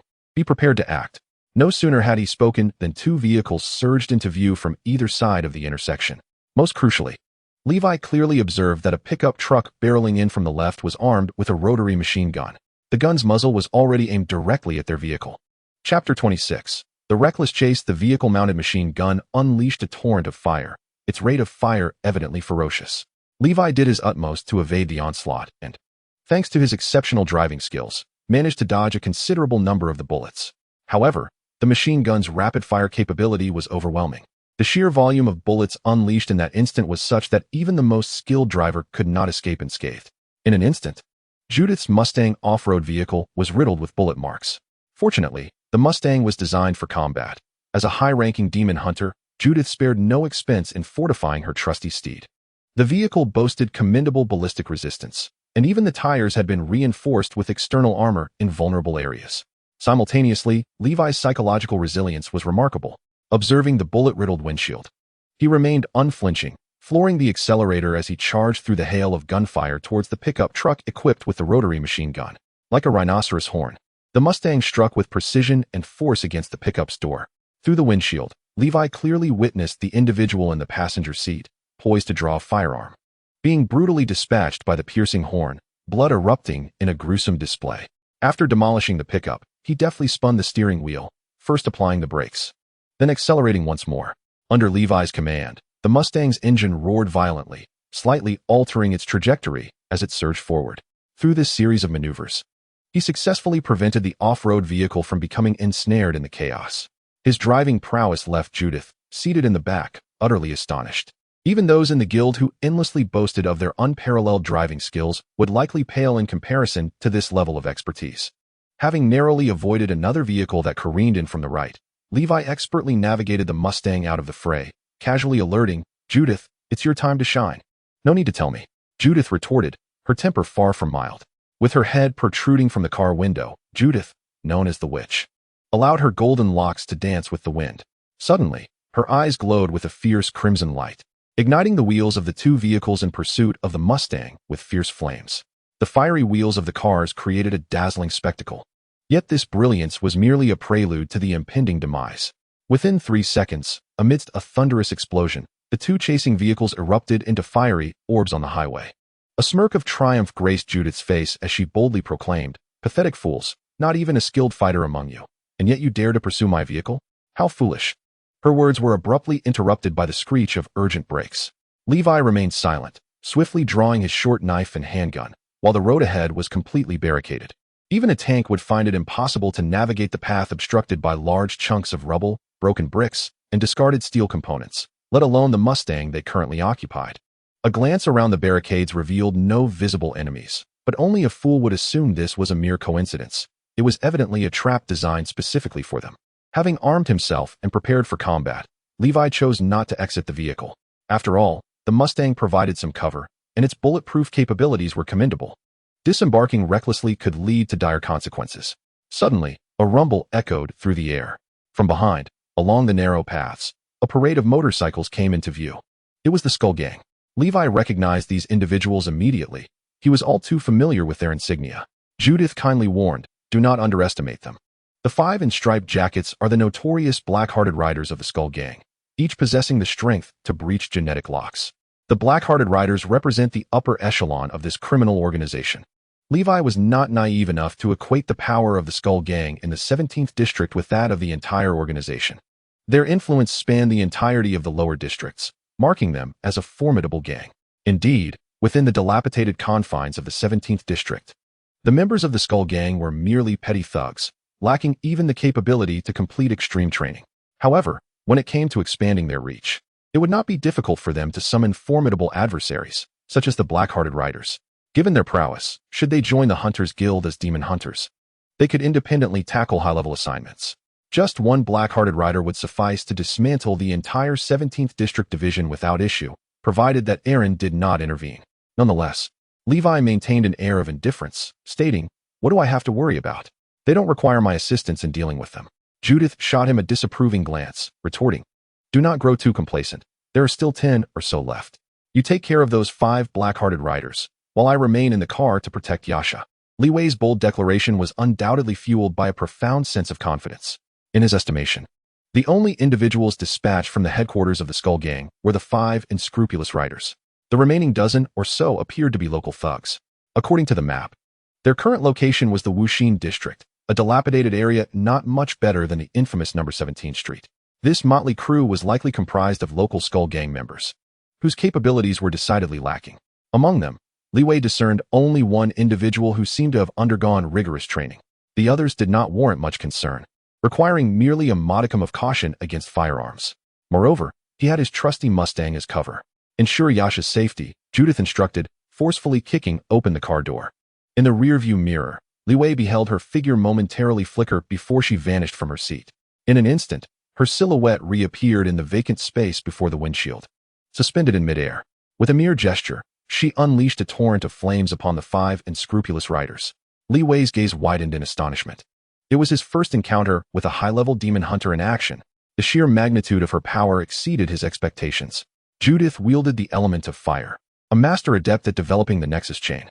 The direct manifestation of the Nexus Chain was the enhancement of mental strength, allowing her to manipulate various forms of ambient energy and materialize them in unique ways reflective of her specialization. The 4th sequence of the Nexus Chain rendered her fiery prowess immensely formidable. Confronted by the onslaught of flames, the 5 unscrupulous riders revealed their own powers, attempting to counter Judith's fiery assault. Chapter 27. The Fuel Tank Explosion. Despite being masters who had also broken through their genetic locks, the disparity in strength between the riders and Judith was stark. Judith had achieved a development level of 7, with 4 levels completed in the Nexus Chain alone. Although she had yet to reach the point of elemental manifestation, she possessed a unique talent that amplified her flame effects, enabling her to adeptly execute various fire-based skills through the Nexus Chain. As for the 5 riders, Li Wei, lacking sufficient insight, could not ascertain their development levels, but they were undoubtedly inferior to Judith. Despite being 5 against 1, the riders found themselves completely outmaneuvered by Judith, the witch deliberately steered the battlefield away from the Mustang.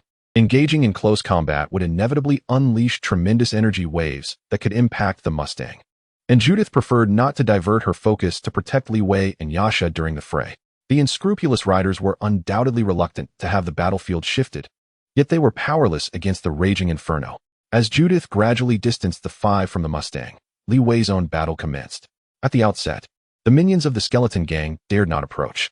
The clash among the formidable beings who had activated the genetic chain unleashed an astonishing surge of energy. Shielded by the barrier of an off-road vehicle, both Levi and Yasha's safety required Judith to expend a portion of her energy for protection, rendering the situation even more perilous for the henchmen. Should they recklessly draw near, it would spell their doom. Now, as Judith distanced the battlefield, although the Mustang was momentarily out of danger, it simultaneously presented an opportunity for the gangsters. These ruffians brandished their firearms and advanced towards the Mustang. Levi felt a sense of relief, noticing that these individuals were not equipped with heavy weaponry, likely lacking even explosives. Concealed within the vehicle, the handguns wielded by the Skeleton Gang's lackeys posed little threat to him and Yasha. A cacophony of gunfire erupted as the gang attempted to shoot at the armored marvel. Upon realizing that their bullets were ineffective against this formidable steel beast, they devised a new strategy. Observing their actions, Levi shook his head in resignation. These fools were actually dismantling the motorcycle-S fuel tank. Using the fuel tank as a bomb was indeed troublesome. As the gang members removed the tank, Levi rolled down a portion of the seemingly battered, yet remarkably sturdy window. Noticing the commotion, several gangsters fixated on the off-road vehicle raised their handguns and fired wildly. Their marksmanship left much to be desired, with several failing to land a single bullet through the narrow opening of the window. Unfazed, Levi thrust the muzzle of his 97 out the window, aimed, and pulled the trigger, unleashing a barrage of shots at the recently detached fuel tank. In this new era, where the extraction of oil and petrochemical resources had ceased, the energy source for vehicles was certainly not gasoline. Nevertheless, the concept of a fuel tank still existed. Everything that wished to move required energy. The motorcycle's fuel tank contained not gasoline, but meticulously processed energy blocks. The stability of the white crystal energy blocks far surpassed that of gasoline. While gasoline would ignite and explode with just a spark, energy blocks were far less volatile. Yet, they could still explode. The gang had removed 3 or 4 fuel tanks, and Levi fixated on one, unleashing a flurry of bullets upon it. After numerous rounds, the tank began to emit a blue glow, a harbinger of the energy crystal's instability. The nearby gangsters, sensing the impending danger, abandoned the tank and fled. But it was evidently too late. With a resounding boom, the tank detonated. 3 or 4 gang members were hurled into the air, engulfed in flames as they fell to the ground.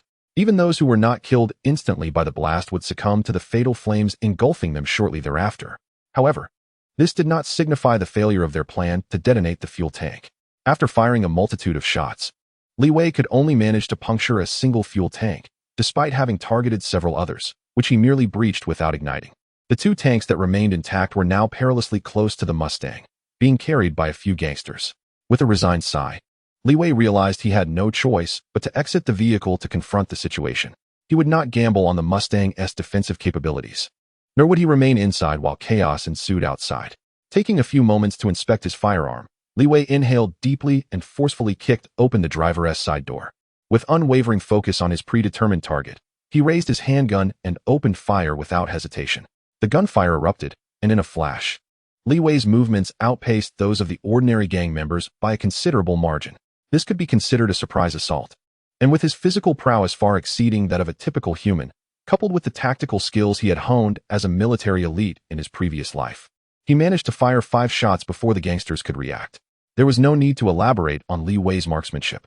The standards he had achieved in his past life remained intact, placing him firmly within the ranks of the elite. Yet, relying solely on shooting skills to achieve perfect accuracy in the chaotic environment of a dynamic battlefield was no simple feat, however. With the power of the Sharingan at his disposal, his unparalleled perceptive abilities granted him immense advantages in shooting. The precision of his insights, targeting, and shooting was multiplied several times over. The gangsters were hardly exceptional. They were merely street thugs, slightly more capable than the average person. They lacked the extraordinary resilience against bullets that elite fighters possessed, as well as the ability to evade or deflect gunfire. In the face of firearms, they were utterly defenseless. Thus, 5 shots resulted in 5 lives claimed, without any compromise. Only after 5 men lay lifeless did the remaining gangsters begin to react. Some dropped the fuel tanks, while others drew their handguns, unleashing a barrage of bullets toward Leeway. Yet, he had already leapt from the vehicle, swiftly maneuvering to take cover behind the side of the Mustang.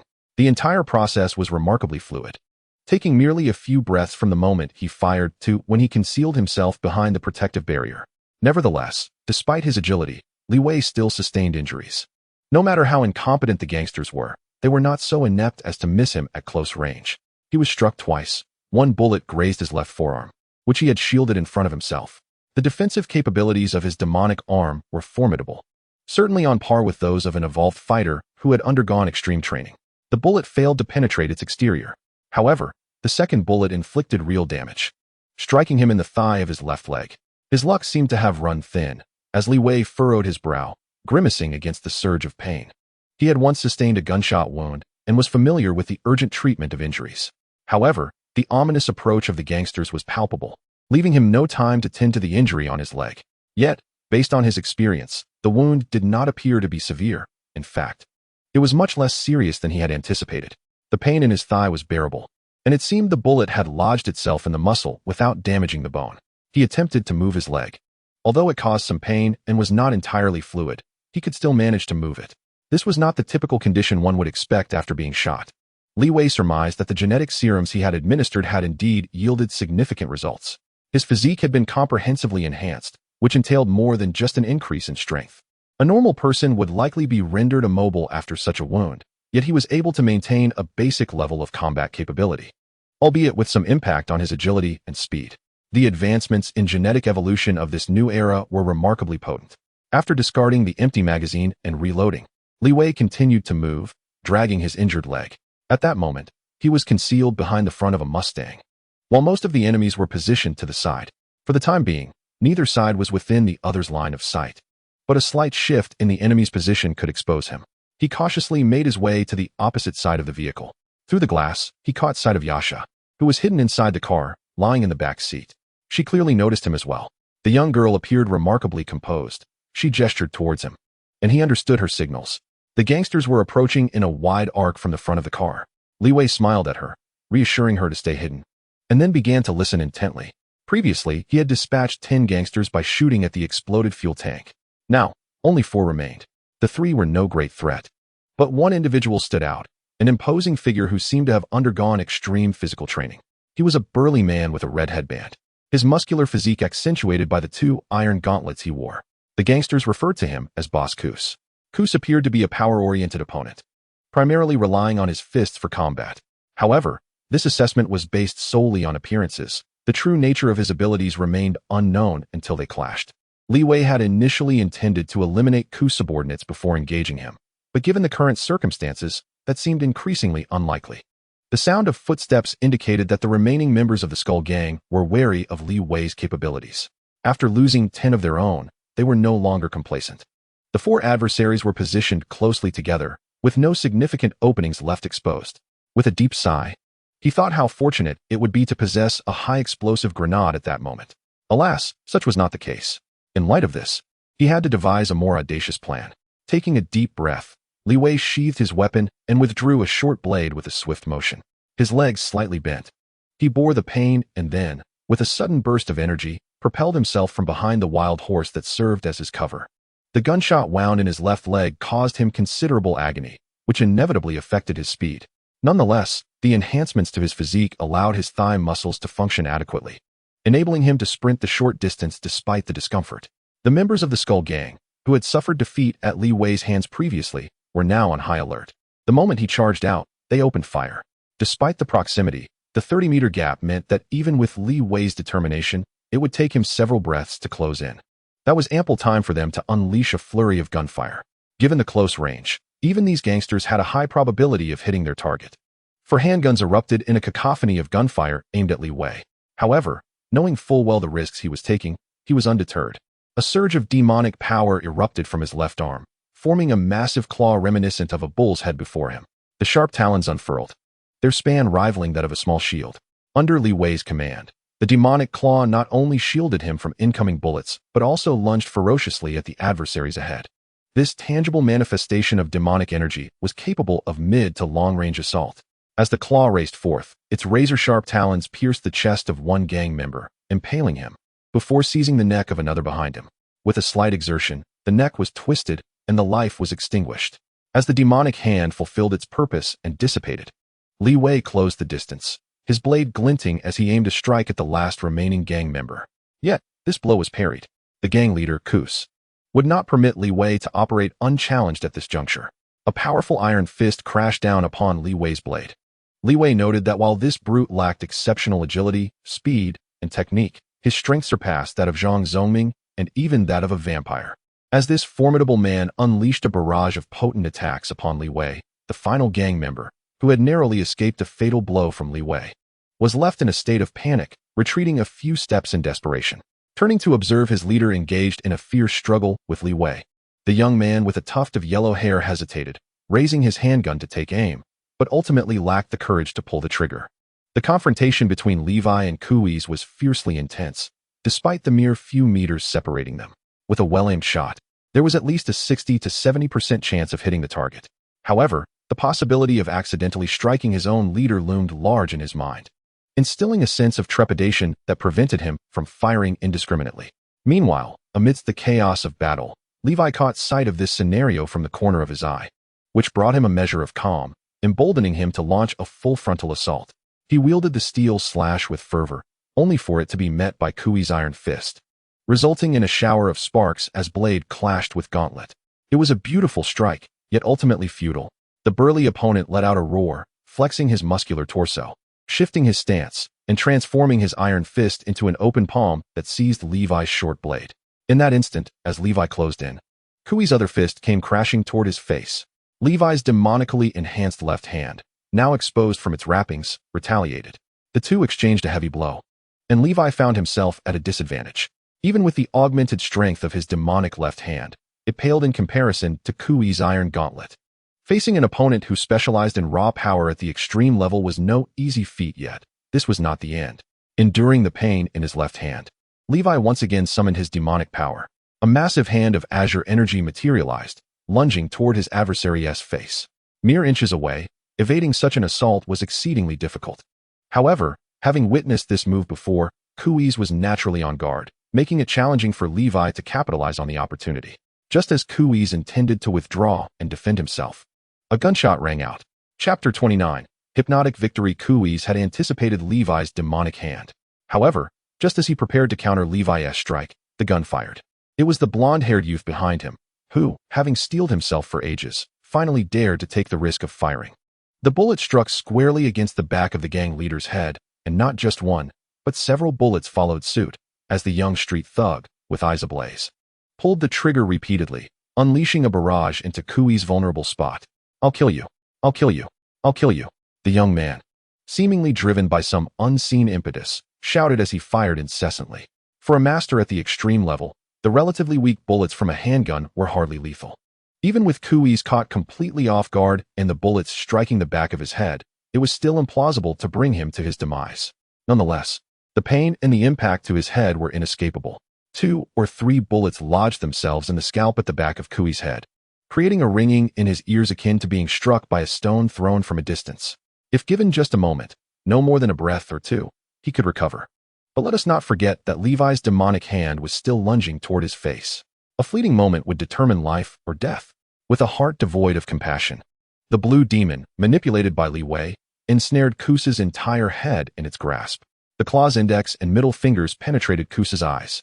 His agonized screams echoed as he staggered backward, unable to endure the excruciating pain of his blinded state, blood streaming from the gaping wounds and covering his visage. In the next moment, his cries were abruptly silenced. A swift and decisive strike from Li Wei brought an end to his torment. With Kusa's demise, a surge of warmth inexplicably rose from Li Wei's heart and coursed throughout his body. This sensation was both foreign and familiar, reminiscent of the time he absorbed the heart of a vampire, yet distinctly different. Setting aside this feeling for the moment, Li Wei kicked Kusa's head away and turned to face the now awakened young man with yellow hair, flashing a grin as he said, "Thank you. What have I done?" The young man, drenched in cold sweat, stared in disbelief at the smiling Li Wei, glancing at his own trembling hands. His mind was a chaotic whirl, unable to confront the horrifying scene he had just witnessed. Li Wei offered a slight smile, devoid of any intention to explain. As the young man approached with a weapon drawn, fear etched across his face. He raised his gun to shoot, only to discover that he had exhausted his ammunition in his earlier frenzy. "Farewell," Li Wei intoned, delivering a single, lethal strike. The Sharingan truly proved to be exceptionally, remarkably useful. Li Wei now relied heavily on this side, grateful that when he first unlocked the pages of the Book of All Techniques, he acquired such an ability. Although the Sharingan was not yet highly developed and he possessed only one eye, its effectiveness in various situations had already proven satisfactory. The insight provided by the eye had become an indispensable tool for Li Wei in combat. Indeed, one could assert that the Sharingan's perceptive abilities formed the cornerstone of his engagements with opponents of extreme caliber. He needed to utilize the Sharingan's insight to meticulously observe and assess every movement of his adversaries, allowing him to respond effectively and strategically. This was his paramount weapon against foes of such high levels. As for the hypnotic effect, while it bore little efficacy against extreme-level opponents, it could occasionally shift the tide of battle, as exemplified in this instance. The young man with yellow hair had undoubtedly fallen prey to the Sharingan's hypnosis. His mental fortitude was rather average among normal individuals, and with just a fleeting glance during the chaos of battle, Li Wei successfully entranced him. A mere subtle alteration of perception led the young man to confuse himself with Kus, simultaneously implanting the notion that he harbored an irreconcilable enmity towards Li Wei. This was not a difficult feat. Firstly, Levi and Kai's proximity in close combat rendered it easy for an ordinary person to misinterpret the situation, especially under the influence of hypnosis. As for the installation of hatred, it was hardly a challenge, given that Levi and his adversaries were already embroiled in enmity. This culminated in the earlier scene where a young man with tousled hair frantically discharged his firearm at Kai. The battle appeared to showcase Levi swiftly vanquishing all foes, even the formidable Kai, who faltered soon after the true confrontation began. However, in reality, Levi exerted his utmost effort throughout the entire engagement, employing every tactic at his disposal. The outcome was commendable. He annihilated his enemies with only minor injuries to himself. Gazing into the distance, across the street, the spectacle of battle radiated vibrantly. Obstacles created by buildings obscured his view, preventing Levi from witnessing the specific details of the conflict. Yet, the persistent flashes of light and the resounding booms signaled that the struggle remained intensely fierce. Levi possessed a keen awareness of his limitations, wisely refraining from involving himself in the fray. The presence of 6 elite fighters who had surpassed genetic locks, one of whom was Judith, a senior demon hunter perilously close to the threshold, indicated a level of combat far beyond Levi's current capabilities. His involvement would offer little assistance, and even spectating could pose a threat to his life. Limping slightly, Levi approached the Mustang, opened the door, and settled into the driver's seat. He rummaged through the medical kit, preparing to tend to the gunshot wound on his thigh. "Let me help you," a small voice piped up from behind. "No, that's unnecessary. Just stay seated," Levi replied, declining her offer. Yet, the girl disregarded his words, her petite frame squeezing into the passenger seat, where she promptly located the medical kit, extracting tweezers, gauze, and antiseptic. Feeling the weight of her bright gaze upon him, Levi shifted uncomfortably and said, "You are my employer. There's truly no need for you to assist me. I can manage on my own. Rest assured, I've handled such matters numerous times," Yasha assured him. "I simply don't want to sit idly by. I wish to contribute in any way I can." "Very well," Levi conceded, observing the girl's tightly pressed lips, deciding to relent. As she had noted, her experience in treating wounds was surprisingly extensive. Watching her deftly cleanse the injury, extract the bullet lodged within the muscle with the tweezers, disinfect the area, and then wrap it in gauze, Levi began to feel a burgeoning curiosity about her identity and origins. Chapter 30. The sorceress. After Yasha tended to Levi's wound, a silence enveloped them as they awaited the outcome of the battle on Judith's front. At last, Levi found the mental space to explore the surge of warmth that had arisen within him following his triumph over Kai. With Yasha by his side, he felt it inappropriate to summon the Book of All Methods directly. Yet, under his meticulous scrutiny, he discerned clearly the source of that heat, vitality. This marked Levi's inaugural experience in slaying a being of extreme caliber. Previously, although he had triumphed over Zhang Shi and Zhang Zhongming, the former was a vampire. And in the latter's case, Levi had refrained from taking his life. This situation was unprecedented. Could it be that killing could also yield vitality? A chill coursed through Levi, leaving him uncertain whether to feel exhilaration or trepidation. Upon further contemplation, Levi detected a distinction. This force differed significantly from the vitality acquired through genetic fluid or that obtained from the core of monstrous flesh. The vitality from genetic fluid and flesh cores was remarkably pure, notwithstanding the impurities present, particularly abundant in flesh cores. However, vitality remained vitality, and once the impurities were filtered out, it could be utilized. Among these, genetic fluid was undoubtedly the finest. Although the vitality from flesh cores was pure, Levi was unable to absorb it directly through his physical form, relying instead on the Book of All Methods for that purpose. Conversely, the vitality derived from murder was dissimilar.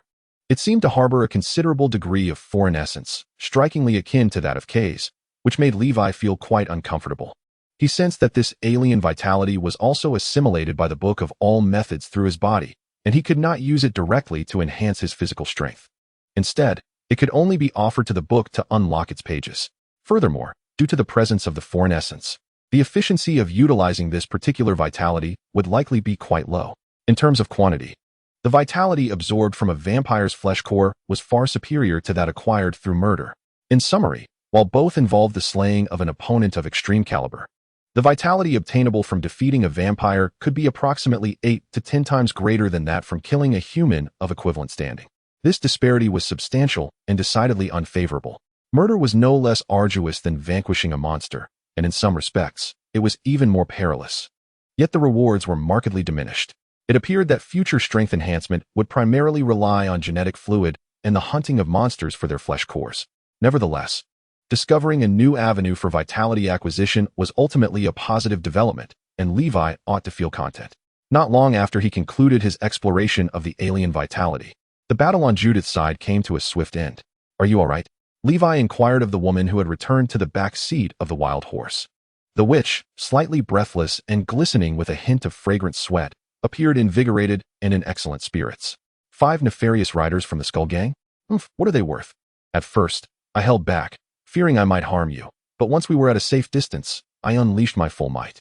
One fool, relying on his speed, attempted to ambush me, only to meet a fiery demise.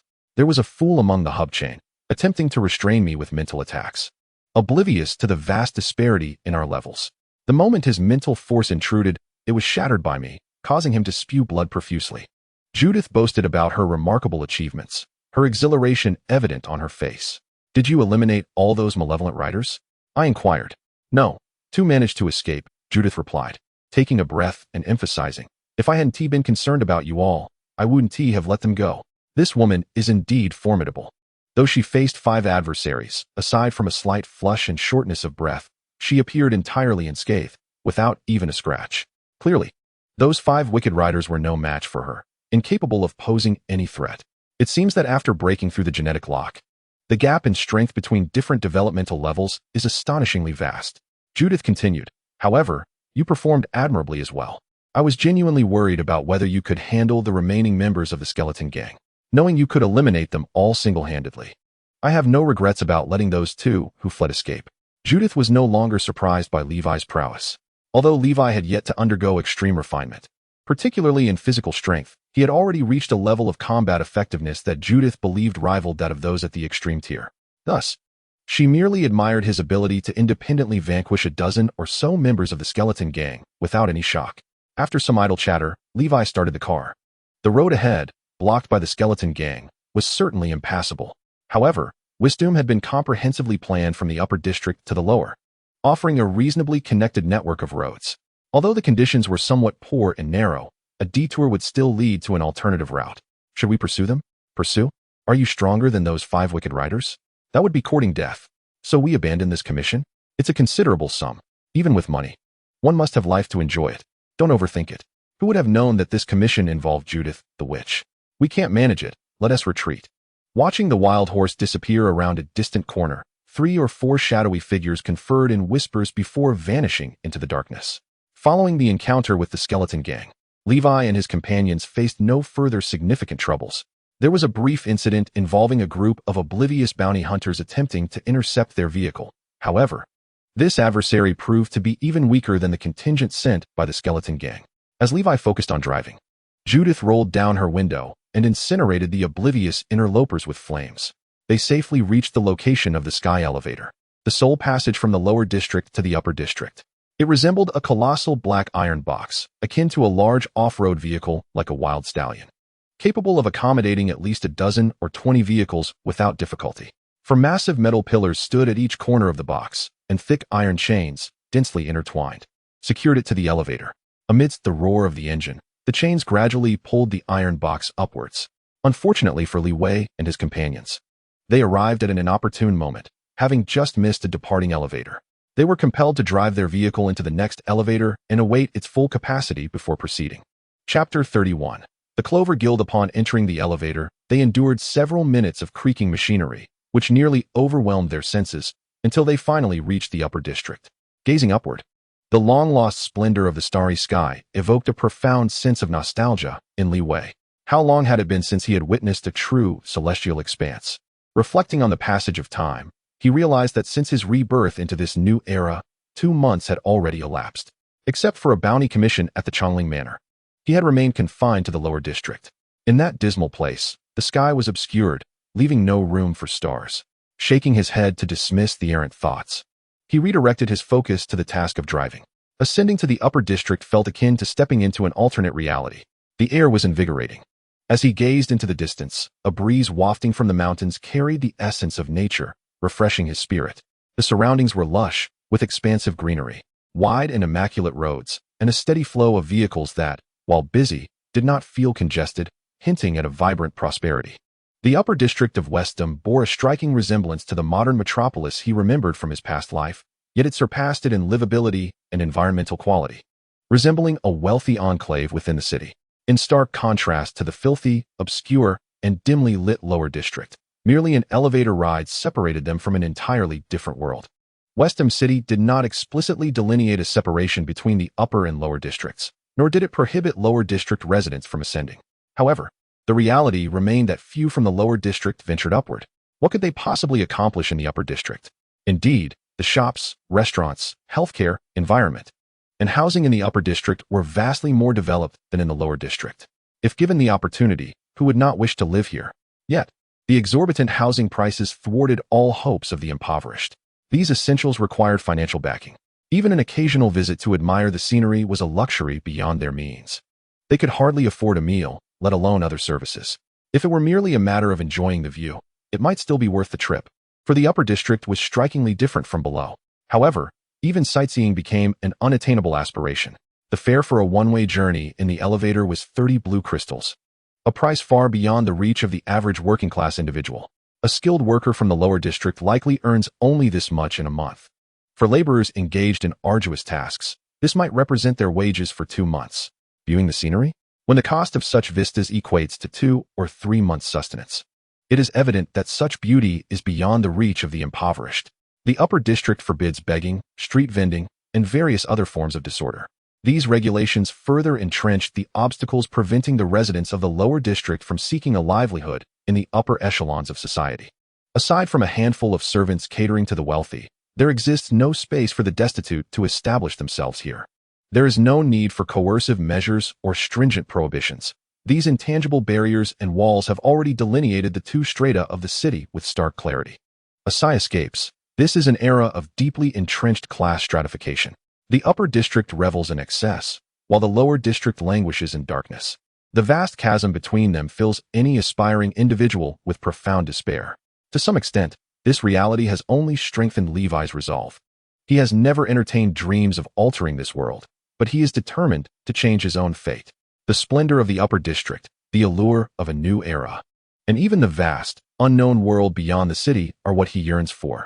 Driving in the upper district is a pleasure: spacious roads, bright streetlights, and the shimmering interplay of moonlight and starlight make for a far more comfortable experience than in the lower district.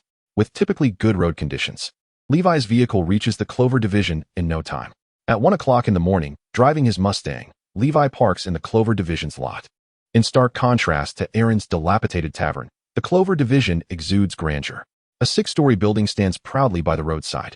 Upon entering, one is greeted by a grand hall adorned with large electronic boards continuously updating various assignments, accompanied by indicators of their completion status and ranking, facilitating the inquiries of clients, employers, and hunters alike. Rows of seating are arranged throughout the hall for patrons to rest. To the left lies the employer's area, monitored around the clock by staff ready to accept new assignments. To the right is the hunter's zone, designed for task acceptance. In the hall, a stern-looking middle-aged man is stationed with a young woman sporting a short haircut. Upon spotting Judith entering, Levi and Yasha's party, they promptly approach. The middle-aged man opens his arms and embraces Judith, inquiring, "Was the journey smooth?" Judith replies, "Minister, the journey was relatively smooth." Despite her typically eccentric and fearless demeanor, Judith exhibits an unexpected respect for this middle-aged man. He then turns to Levi, offering a warm smile, and remarks, "It seems this must be Mr. Levi from Block 17, whom Aaron mentioned. Truly, a prodigy is set to emerge from Block 17. Levi smiled gently at him and remarked, "Thank you for your kind words, Mr. Mars. It is an honor to meet you. Your remarkable experiences and outstanding contributions at the Clover Division are renowned, even in our remote corner of the world." Levi had not mistaken his identity. The middle-aged man before him was indeed the Silver Messenger, Mars, the head of the Clover Division. His fame was well-deserved, for he had once been among the foremost demon hunters within the guild. It was said that during a perilous mission, the Silver Messenger had battled a formidable creature that had posed a grave threat to the safety of the entire Wistedom city, thereby saving it. A true hero indeed. In that fateful encounter, Mars had sustained severe injuries and had been in seclusion for several years before making a comeback a few years prior. Upon his return, he had stepped away from frontline hunting to assume a prestigious role within the upper echelons of the Clover Division.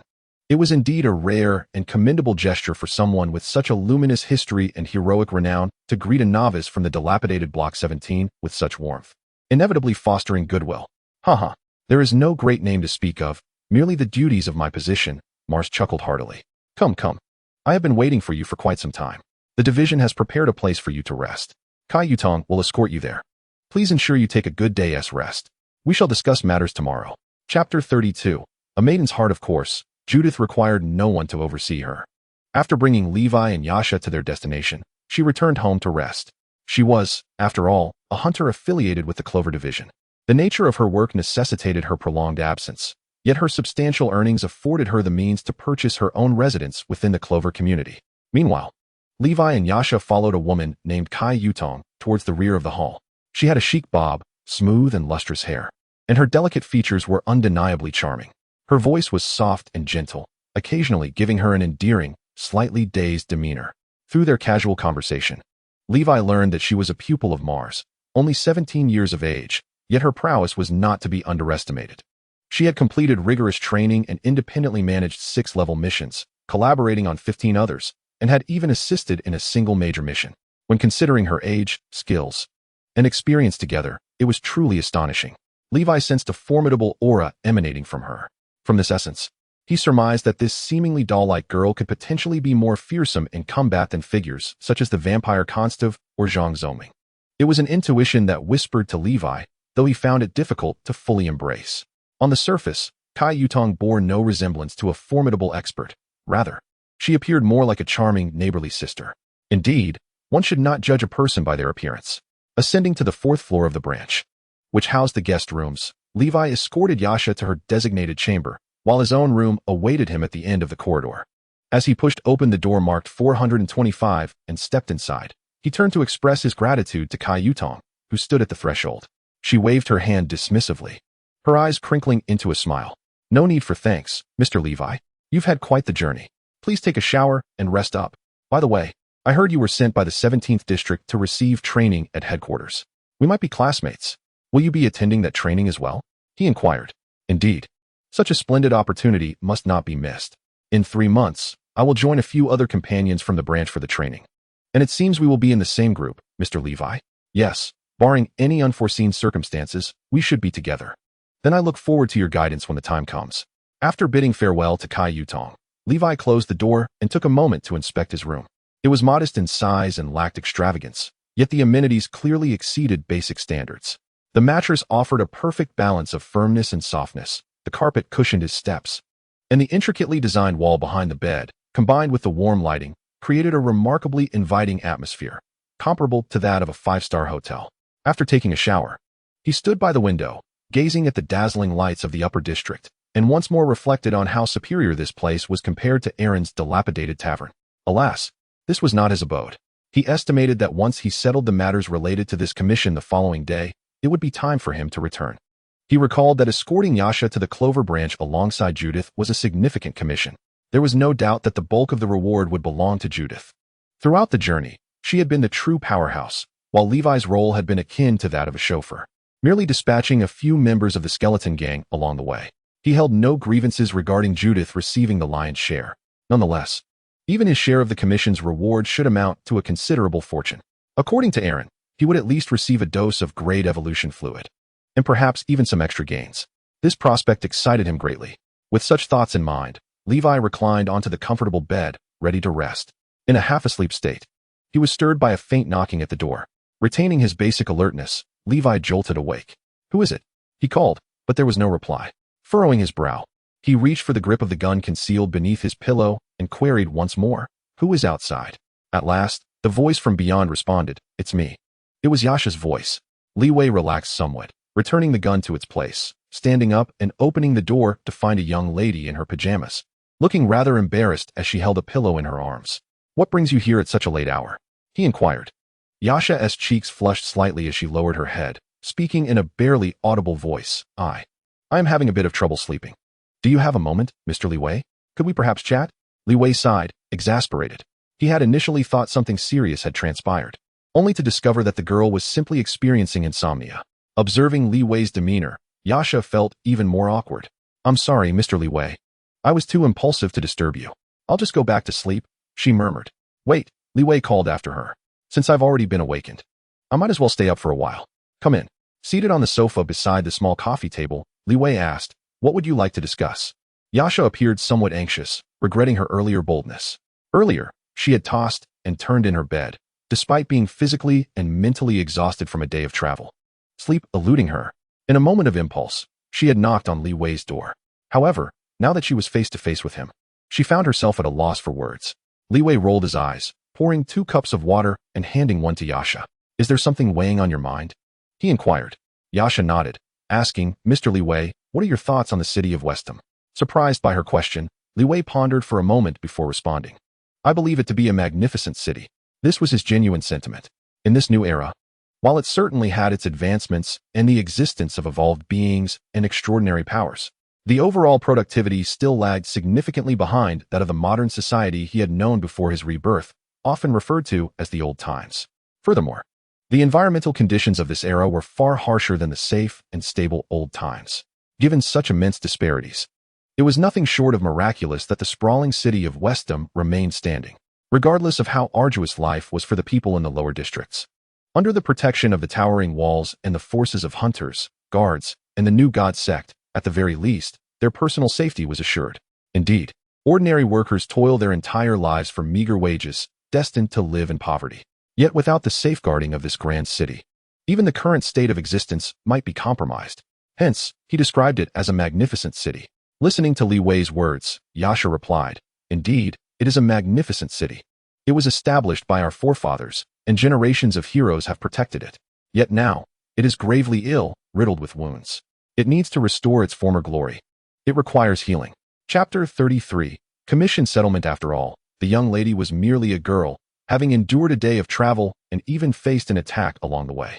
Although ultimately, they were shielded from danger under the protection of Judith and Levi, the ordeal had undeniably taken a significant toll on their energy. By the late hours of the night, Yasha could no longer endure and succumbed to a deep slumber on the sofa in Levi's room. Sitting across from her, Levi gazed upon the weary visage of the young girl, reflecting on the conversations they had shared during the recent hours. They had engaged in various discussions, predominantly focused on the city of Westham. From the myriad social phenomena to the increasingly rampant monstrosities and cult organizations lurking among humanity, and the stark contradictions between the societal system, capital, and the plight of the impoverished laborers. Initially, Levi had merely intended to accompany this extraordinary young girl in casual conversation.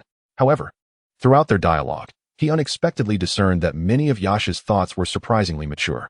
Admittedly, due to her limited life experience, some aspects of her perspective revealed a degree of naivety, yet this did not obscure her profound understanding and insights on numerous issues. What struck Levi most was her previous assertion: "This city is now grievously ill, riddled with wounds. It must reclaim its former glory and undergo healing." This statement concealed Yasha's aspirations. What sort of daughter from what background could harbor such grand, yet naive ambitions of rescuing a city? Undoubtedly, her experiences and family background had profoundly influenced her outlook. A vague notion began to take shape in Levi's mind, but he quickly dismissed it. What was he contemplating? Merely the fanciful musings of a young girl. At his age, why should he take such thoughts seriously? He was to depart the following day, and their paths would likely never cross again. Why trouble himself with such matters? With a touch of self-mockery, he gently lifted Yasha and laid her on the bed before reclining on the sofa to drift into sleep. As dawn broke, the resplendent sunlight flooded into the upper district, awakening Levi from his slumber. Turning his head, he noticed that Yasha remained in deep repose. He rose quietly, refreshed himself, and chose not to disturb the girl as he exited the room. A new day had dawned, and the lobby of the Clover branch on the first floor was already bustling with activity. Hunters and employers alike filled the space, posting and accepting tasks, marking the commencement of another busy day. Levi entered the Hunters' Hall on the first floor, where he had no acquaintances and was indifferent to the crowd. He casually found a seat to await Judith, as they had arranged to meet here in the morning. After a considerable wait, Judith finally arrived. "You are late, Senior Judith," Levi remarked, pointing to the clock on the wall, which indicated that it was already 10:30, signifying that Judith had kept him waiting for a full 2 hours. "Aha! My sincerest apologies, Levi. After returning home last night, I met a few friends for drinks and got a bit carried away, which led to my late rising today. Levi shook his head in exasperation, choosing not to dwell on the matter further. Let us expedite the settlement of our commission, once we secure the reward. I shall prepare to return. You are quite the eager one, Judith replied with a smile. Judith let out a sigh of exasperation and led Levi to a window designated for hunters. As they joined the queue, a person at the back glanced back unexpectedly and exclaimed, Lady Judith, are you here to submit a commission? Judith responded with a smiling nod. Come to the front. The individual enthusiastically cleared a path while calling out to those ahead, Lady Judith has arrived. Make way. There were no objections, and Judith, accustomed to such treatment, guided Levi to the very front. Observing this scene, Levi remarked, It seems you are quite respected. Clearly, the witch's reputation within the Clover division was formidable. This was hardly surprising. Achieving a 7th level development in the genetic chain marked one as a formidable expert, making them a vital asset in any hunter division. Judith, visibly pleased, replied, Of course, just look at who I am. Thanks to Judith's renown, the two swiftly completed the task submission process and received their rewards. While the specifics of Judith's reward remain undisclosed, Levi was exceedingly satisfied with his own acquisition, which could even be deemed a pleasant surprise. The Clover division, with its prestigious stature, boasted not only advanced hardware and formidable hunter capabilities, but also a far more sophisticated system than the shabby tavern run by Eileen. Although Levi did not receive any tangible rewards, he did acquire Clover points equivalent to 2 vials of genetic fluid. This Clover point system, an innovation by Mars, was unique to the Clover division. It involved placing all reward items into a division warehouse for public display. Upon completing tasks issued by the Clover division, hunters would earn corresponding point rewards, which could be directly exchanged for money or redeemed for items from the guild warehouse. While it may appear similar, whether opting for currency or item rewards, the amount obtainable from a level commission remained fixed. However, this reform was fundamentally beneficial to hunters. For instance, a vial of genetic fluid was valued at approximately 2 core flesh units. For some hunters, core flesh units were of no use. Yet, for others, they might have their own channels to convert them into genetic fluid. Thus, these two groups would possess different needs. Under the traditional commission reward system, upon completing a task, the rewards were predetermined at the time of task issuance, leaving little room for flexibility. In contrast, the point-based system allowed for greater adaptability and alignment with the interests of hunters.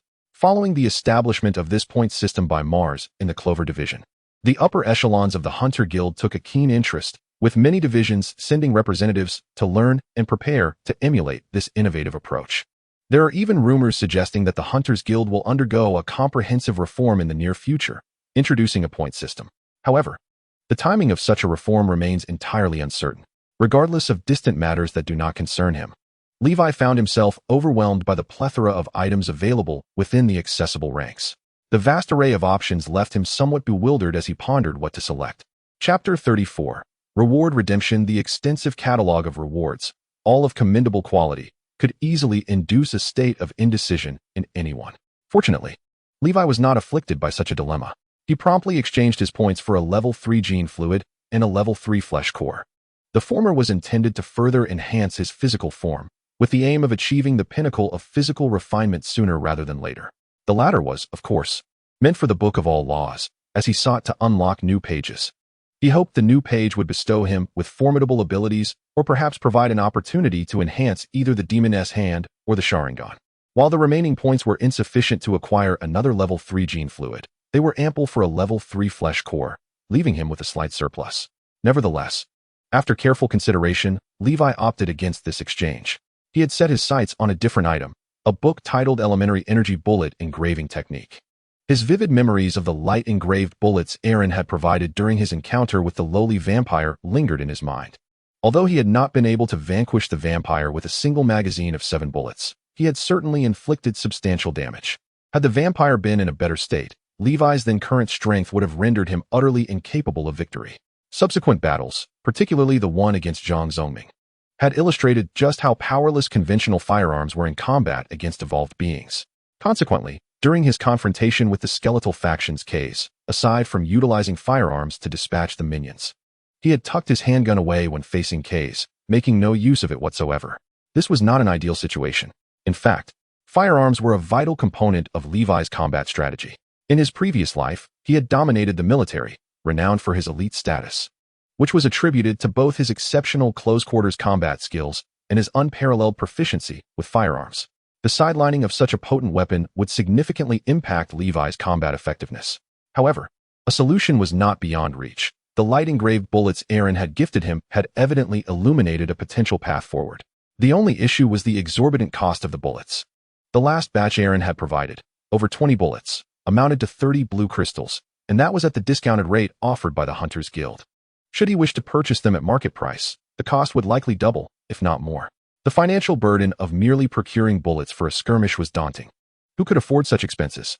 If one were to encounter a particularly challenging battle, it is not uncommon for the spoils to outweigh the costs of expended ammunition once the skirmish concludes. However, should one possess the skill to manufacture such ammunition, the expenses could indeed be significantly mitigated. At the very least, it would become affordable, and in times of financial strife, producing and selling bullets could still yield a profit. Thus, it is no wonder that Li Wei found himself intrigued by the tome titled Fundamentals of Energy Bullet Engraving Techniques.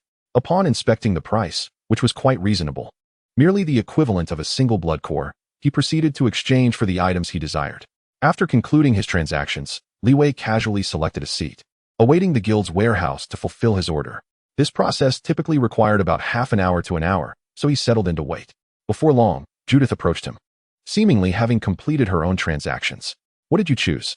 she inquired, taking a seat across from him. With nothing to conceal, Li Wei disclosed his acquisitions.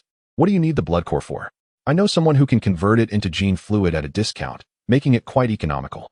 "Then why acquire another gene fluid? Production is limited, and they need to profit. They can't provide their services for free." Li Wei had anticipated these inquiries, and Judith chose not to press further on this matter, instead shifting her attention to the book he had obtained. "So, you intend to create bullets yourself?" "Indeed. How promising. I have faith in your potential." Judith's tone and the expression on her face, a mixture of amusement and restraint, instilled in Li Wei an uneasy premonition. It is a commendable practice to seek knowledge from those more experienced, especially when that individual is a seasoned and formidable expert like Judith. "Is there something amiss with my choice?" A light cough escaped Judith as she replied, "Very well, in deference to Aaron, I shall elucidate. The engraving bullet technique is, in essence, a practical branch of magical rune technology, characterized by its broad application and foundational nature. Magical rune technology falls under the domain of willpower chains. To advance along this path, one must ensure that the development of their willpower chain keeps pace.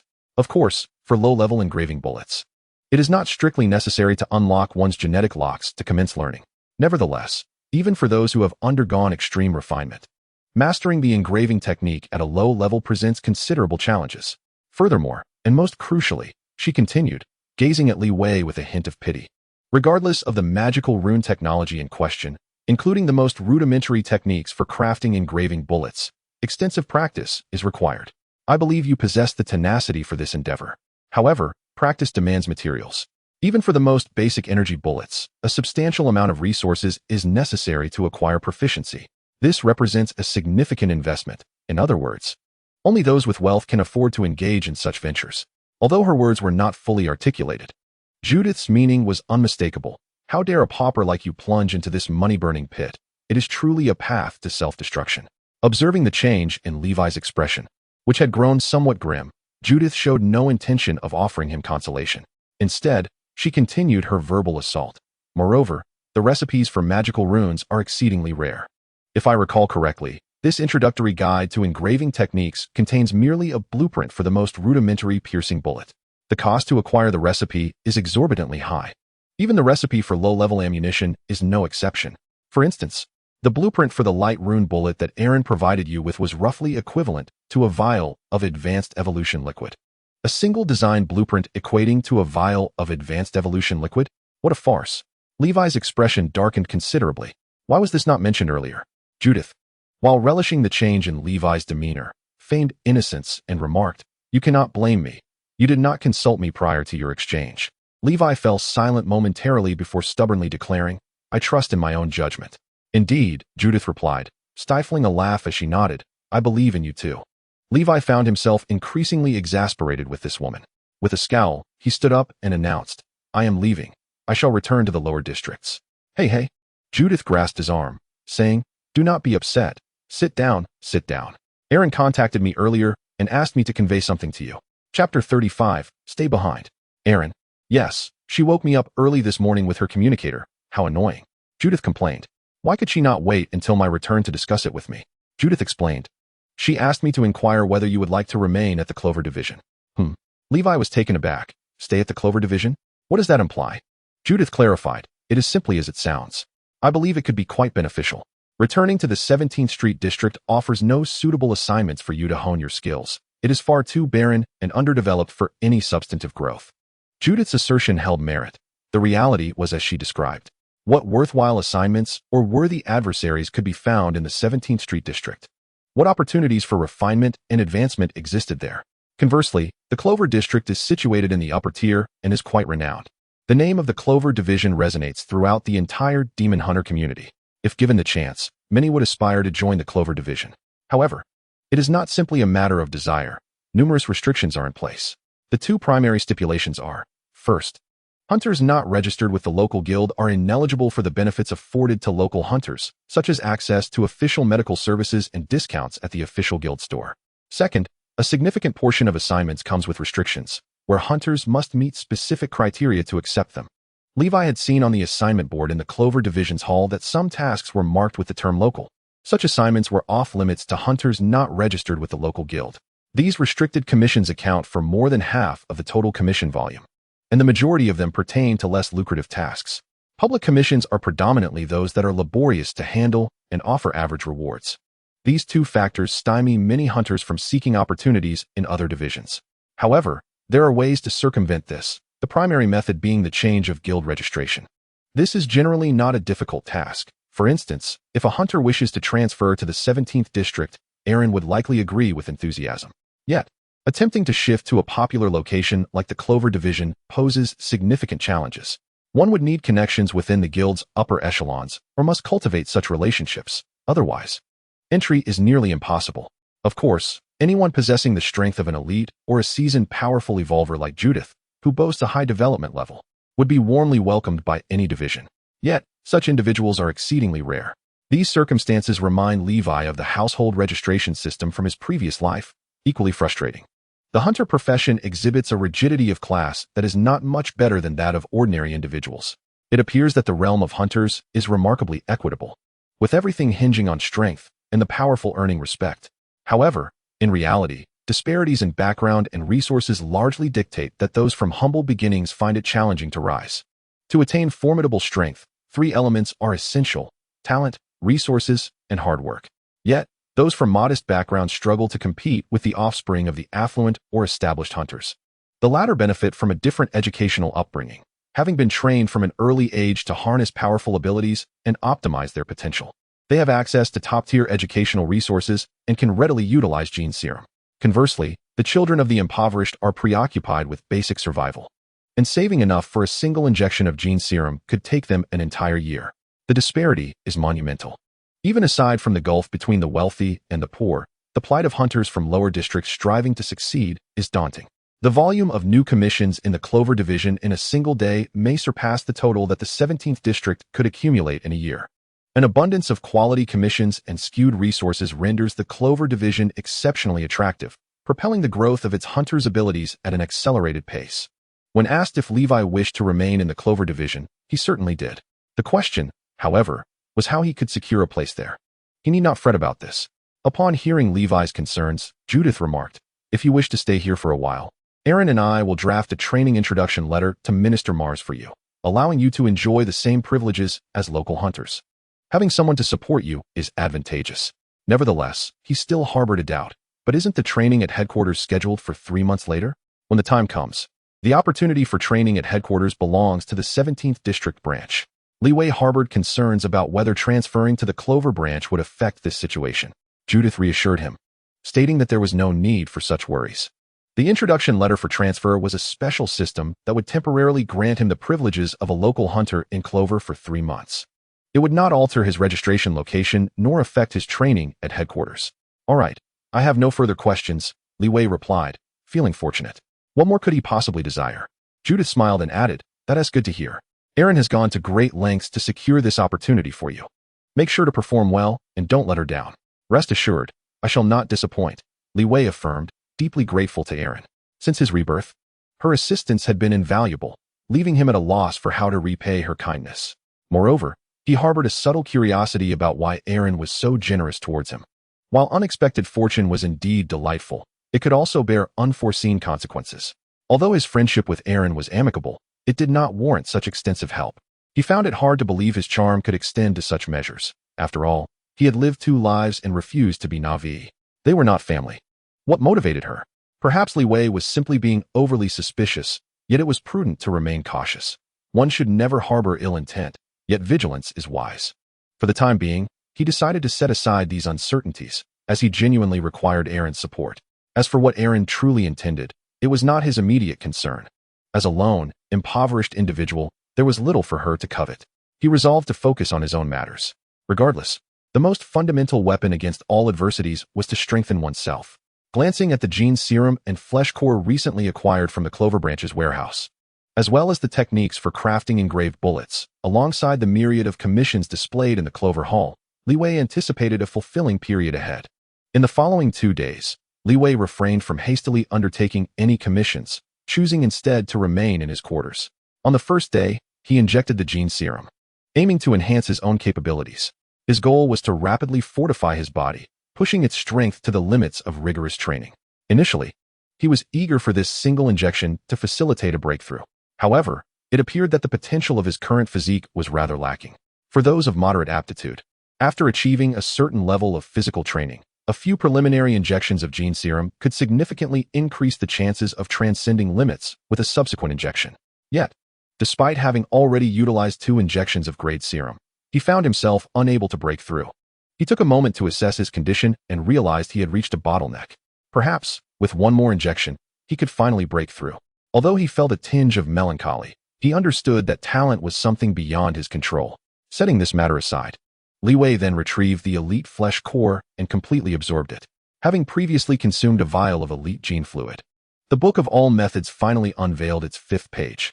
The familiar cursive script materialized beautifully across the previously blank page, exuding an aesthetic charm. This time, the 5th page presented 4 options: upgrade Sharingan, upgrade Steel Slash, acquire new ability, dark vision, acquire new spell, mage armor. Fortuitously, all 4 options were appealing. Yet this abundance brought Li Wei a sense of frustration, a delightful dilemma. Both upgrade options were excellent, and the 2 new abilities were equally enticing. He desired them all. Regrettably, only one ability could be chosen from a single page. The dark vision ability, while potentially invaluable in specific situations, was ultimately too situational, leading him to dismiss it first. The upgrade to Steel Slash would undoubtedly enhance its power, but for the time being, it sufficed. And the urgency for an upgrade was not pressing. What truly troubled Li Wei were the choices between Mage Armor and the Sharingan upgrade. The former promised substantial defensive capabilities, an area in which he currently lacked reliable means of protection, directly addressing a significant shortcoming. Conversely, the Sharingan represented his core strength in combat against formidable opponents. Without its perceptive abilities, he would lose many advantages. After a moment of contemplation and inner turmoil, Li Wei ultimately chose Mage Armor. After all, even without an upgrade, the fundamental effects of the Sharingan remained intact. Acquiring Mage Armor would immediately enhance his combat effectiveness by compensating for his defensive deficiencies. As he watched the other 3 options vanish, a pang of regret surged within him. Closing the Book of All Methods and setting it aside, Li Wei sat at his desk and began to read the tome titled Elementary Energy Bullet Engraving Technique. This book was evidently tailored for novice learners, eschewing theoretical discourse in favor of practical instruction. It delved straight into the subject, meticulously detailing the process of crafting an energy bullet and breaking it down into manageable steps. In other words, to create an energy bullet, one merely needed to follow the steps outlined in the book. Intelligent individuals could grasp the technique swiftly, while even the less astute would ultimately master it with sufficient practice. It was merely a matter of time. Oh, and of course, there was the matter of expense. Li Wei had invested in numerous materials, the most costly being the engraving knife, a small tool priced at 50 blue crystals. In addition, he had procured several physical white crystals and an energy converter. The combined worth of these items amounted to 2 amethysts, nearly depleting his savings. The preparatory work was not arduous. He swiftly connected the engraved dagger to the energy converter using an energy line, subsequently inserting a standardized white crystal into the converter. The subsequent step required him to follow the instructions within the book and the design blueprint. Using the energy-infused engraved dagger to inscribe the energy from the white crystal onto the bullet. There could be no pauses, no interruptions. It had to be a continuous stroke. However, during his initial attempt, Levi faltered. He had not even begun to engrave when, at the moment the energy surged into the dagger, he sensed a loss of control. The energy could not be concentrated at the blade's tip. The book elucidated this phenomenon as a manifestation of the user's insufficient mastery over energy. The user must concentrate, controlling the energy within the dagger, guiding it throughout the process. Levi secluded himself in his room, laboring for an entire day, but still could not successfully condense the energy. In the interim, Judith visited him once, and he recalled her words. This was the most rudimentary engraved dagger. Typically, a common individual could learn to control energy within half an hour to an hour, and those who had undergone extreme honing could do so in even less time. 10 minutes was considered slow. Levi, you spent a whole day and still can't manage it? Judith's expression was one of utter bewilderment. In her mind, Levi was a prodigy endowed with two extraordinary talents. How could he be incapable of such a simple task? He could only remain silent. Judith offered him some consolation, suggesting that perhaps Levi's talents did not lie in the realm of willpower. After all, controlling external forces required a robust will. Advanced rune masters were those who had ventured far in the development of their willpower. Yet, as she departed, the profound disappointment etched on her face left Levi feeling quite uncomfortable. He abhorred such feelings. That night, he forwent sleep, attempting repeatedly under the desk lamp to harness his will to control the energy within the white crystal. Unbeknownst to him, he had consumed over 300 white crystals, a significant sum of money. At last, as dawn broke, he managed to tenuously achieve the energy condensation. Exhausted to the brink of collapse, he succumbed to sleep. The following day, he dedicated another full day to practice, finally meeting the minimum requirement of maintaining energy condensation for 10 minutes. This was the baseline to create an energy bullet. Otherwise, if the energy faltered midway, all efforts would be in vain. Despite his eventual success, Levi felt no joy within. Compared to others who could accomplish this in 10 minutes, he had taken 2 full days. How could he possibly feel elated? With a heavy sigh, he set down the dagger and replaced the energy converter with a new white crystal. While engaging in these tasks, he felt a tinge of despondency, a fleeting thought of giving up hovering in his mind. Chapter 37, Mass Production.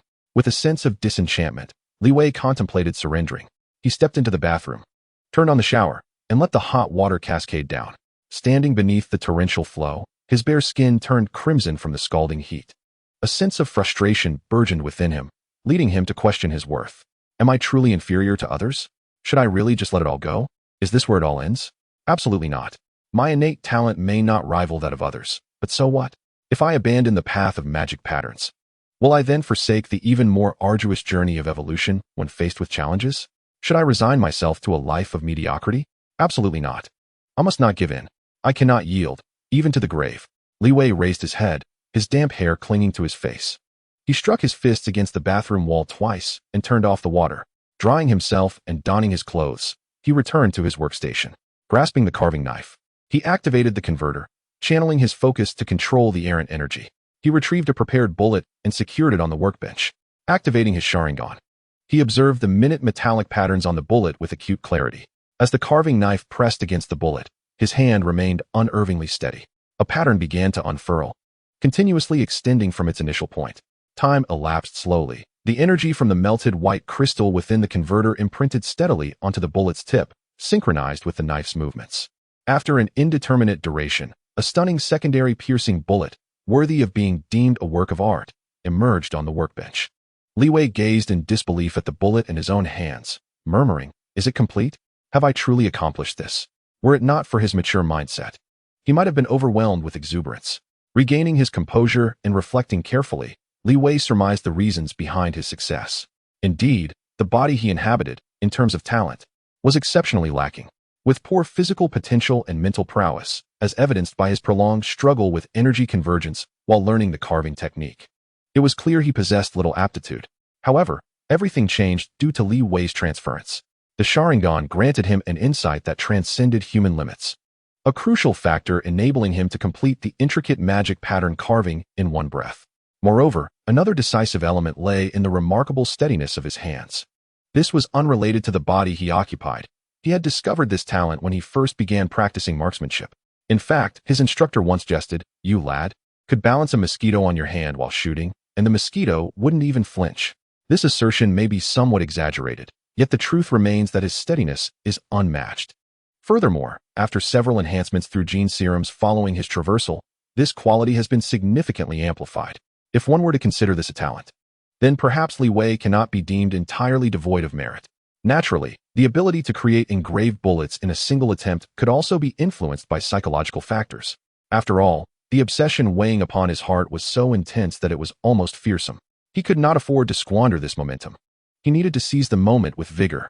The following day, Li Wei was roused by a persistent knocking at the door. "Li Wei, rise and shine. I have some teammates to introduce to you for our next commission." It was Judith. This formidable woman should not be crossed. So Li Wei hastily prepared himself and opened the door. "Quickly, come here. Let me introduce you." "Wait, what is that?" Judith's words trailed off mid-sentence as she pointed in astonishment at the scattered bullets on the table. "What is that? Am I seeing things?" "As you can see," Li Wei replied, recalling Judith's disappointed expression from the previous day and contrasting it with her current astonishment, which was a world apart. Judith gazed at Li Wei, pondering how many times this young man had astonished her. She leaned closer to his workstation, examining the bullets, only to discover something that left her utterly astounded. "You have already mastered the creation of secondary piercing bullets? What is your success rate?" "I made 20, and 2 were discarded," he replied. "What? A 90% success rate? Are you joking? Honestly, have you hidden the failed bullets?" Li Wei retorted, "Why would I engage in such a trivial pursuit?" Judith fixed her gaze on him, saying, "Do you understand what a 90% success rate signifies?" Li Wei shrugged, remaining silent. He certainly knew what it entailed. The previous day, after mastering the technique for crafting secondary piercing bullets, he had immersed himself in work until the strain of utilizing his Sharingan became unbearable, prompting him to cease his efforts. Of course, he was not infallible. As a novice, he encountered failures that resulted in discarded materials. Ultimately, he had attempted to create 20 bullets, with only 2 failing. Such a success rate in bullet production was astonishingly high. A 90% success rate, even for basic bullets, would typically be claimed only by a master craftsman.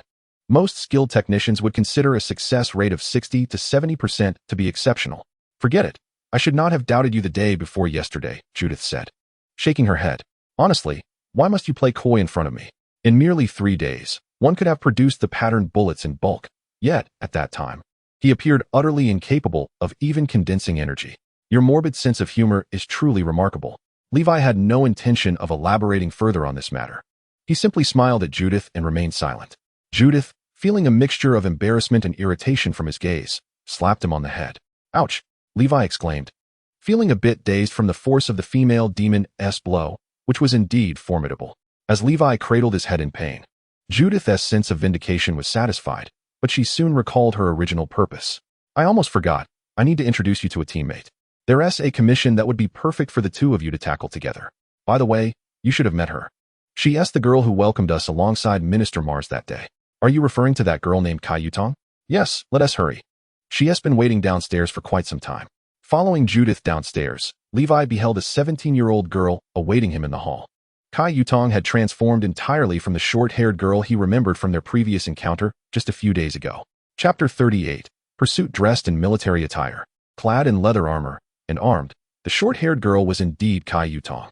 She exuded an air of valor, a stark contrast to the cute and endearing aura she had previously possessed. "Yutong, I'm sorry for the delay. It's all Levi's fault for being so slow," Judith remarked. Levi rolled his eyes. Kai Yutong covered her mouth, stifling a laugh. "No worries, it's only been a short while." Judith nodded, then turned to Levi, saying, "Kai Yutong is a renowned rising star from the Clover Division. Make sure to collaborate well and don't embarrass me or Aaron, understood?" "Understood, you can rest assured," Levi replied. Kai Yutong stepped forward and extended her hand to Levi. "Hello, Mr. Levi. I look forward to working together. Please be kind to me." Levi shook her hand, responding, "Hello, I also look forward to your guidance." Seeing the two getting along harmoniously, Judith smiled in satisfaction. "All right then, you two do your best. I'm off to catch up on some sleep." A few days later, Levi and Kai Yutong found themselves in a park. This was in the Upper District, the Merlin Avenue community, adjacent to the Clover community. The commission they had received at the division was to capture and eliminate a mushroom creature. The so-called mushroom creature is a peculiar type of monster. A typical adult mushroom creature resembles a humanoid-sized walking mushroom, with a human-shaped mushroom head. They are an extraordinary hybrid of plant and organism. A renowned painter from the clover community had once commissioned the Hunter S Guild to capture a mushroom creature for direct observation to aid in the creation of a magnificent artwork. This had occurred 2 months prior, but recently, the painter had reported that the mushroom creature had escaped and had killed 3 of his servants. The Clover Community Police Department had mobilized forces to apprehend this mushroom creature, yet they too had been unsuccessful. Thus, this matter transformed once more into a commission, once again cast upon the shoulders of the Hunters Guild. Initially, this task garnered little interest. Firstly, as it was a local commission, the pool of qualified individuals was quite limited. Secondly, although the reward was slightly higher than that of typical commissions, the nature of the task was exceedingly cumbersome. Tasks that merely required direct combat were the simplest. Conversely, the endeavor of locating and either exterminating or capturing a creature that had already evaded pursuit and could be hiding anywhere was quite troublesome. There was a significant risk of wasting considerable time without any fruitful outcome. Yet, Kai Yutong chose to accept the task. According to this young woman, hunters should not falter due to the complexities of a mission, but rather confront challenges head-on. Upon hearing her assert this, Li Wei felt a twinge of exasperation. Although she was heralded as the rising star of the Clover community, at merely 17 or 18 years of age, it was evident that she had yet to transcend a somewhat naive mindset.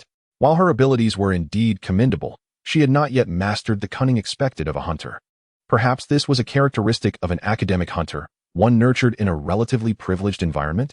She seemed to have completed numerous commissions, yet many of her notions remained somewhat idealistic. Was I perhaps too utilitarian? Li Wei chuckled at his own self-deprecation and subsequently acquiesced to Kai Yutong's perspective. According to the existing data, the creature known as the Myconid possessed formidable combat capabilities.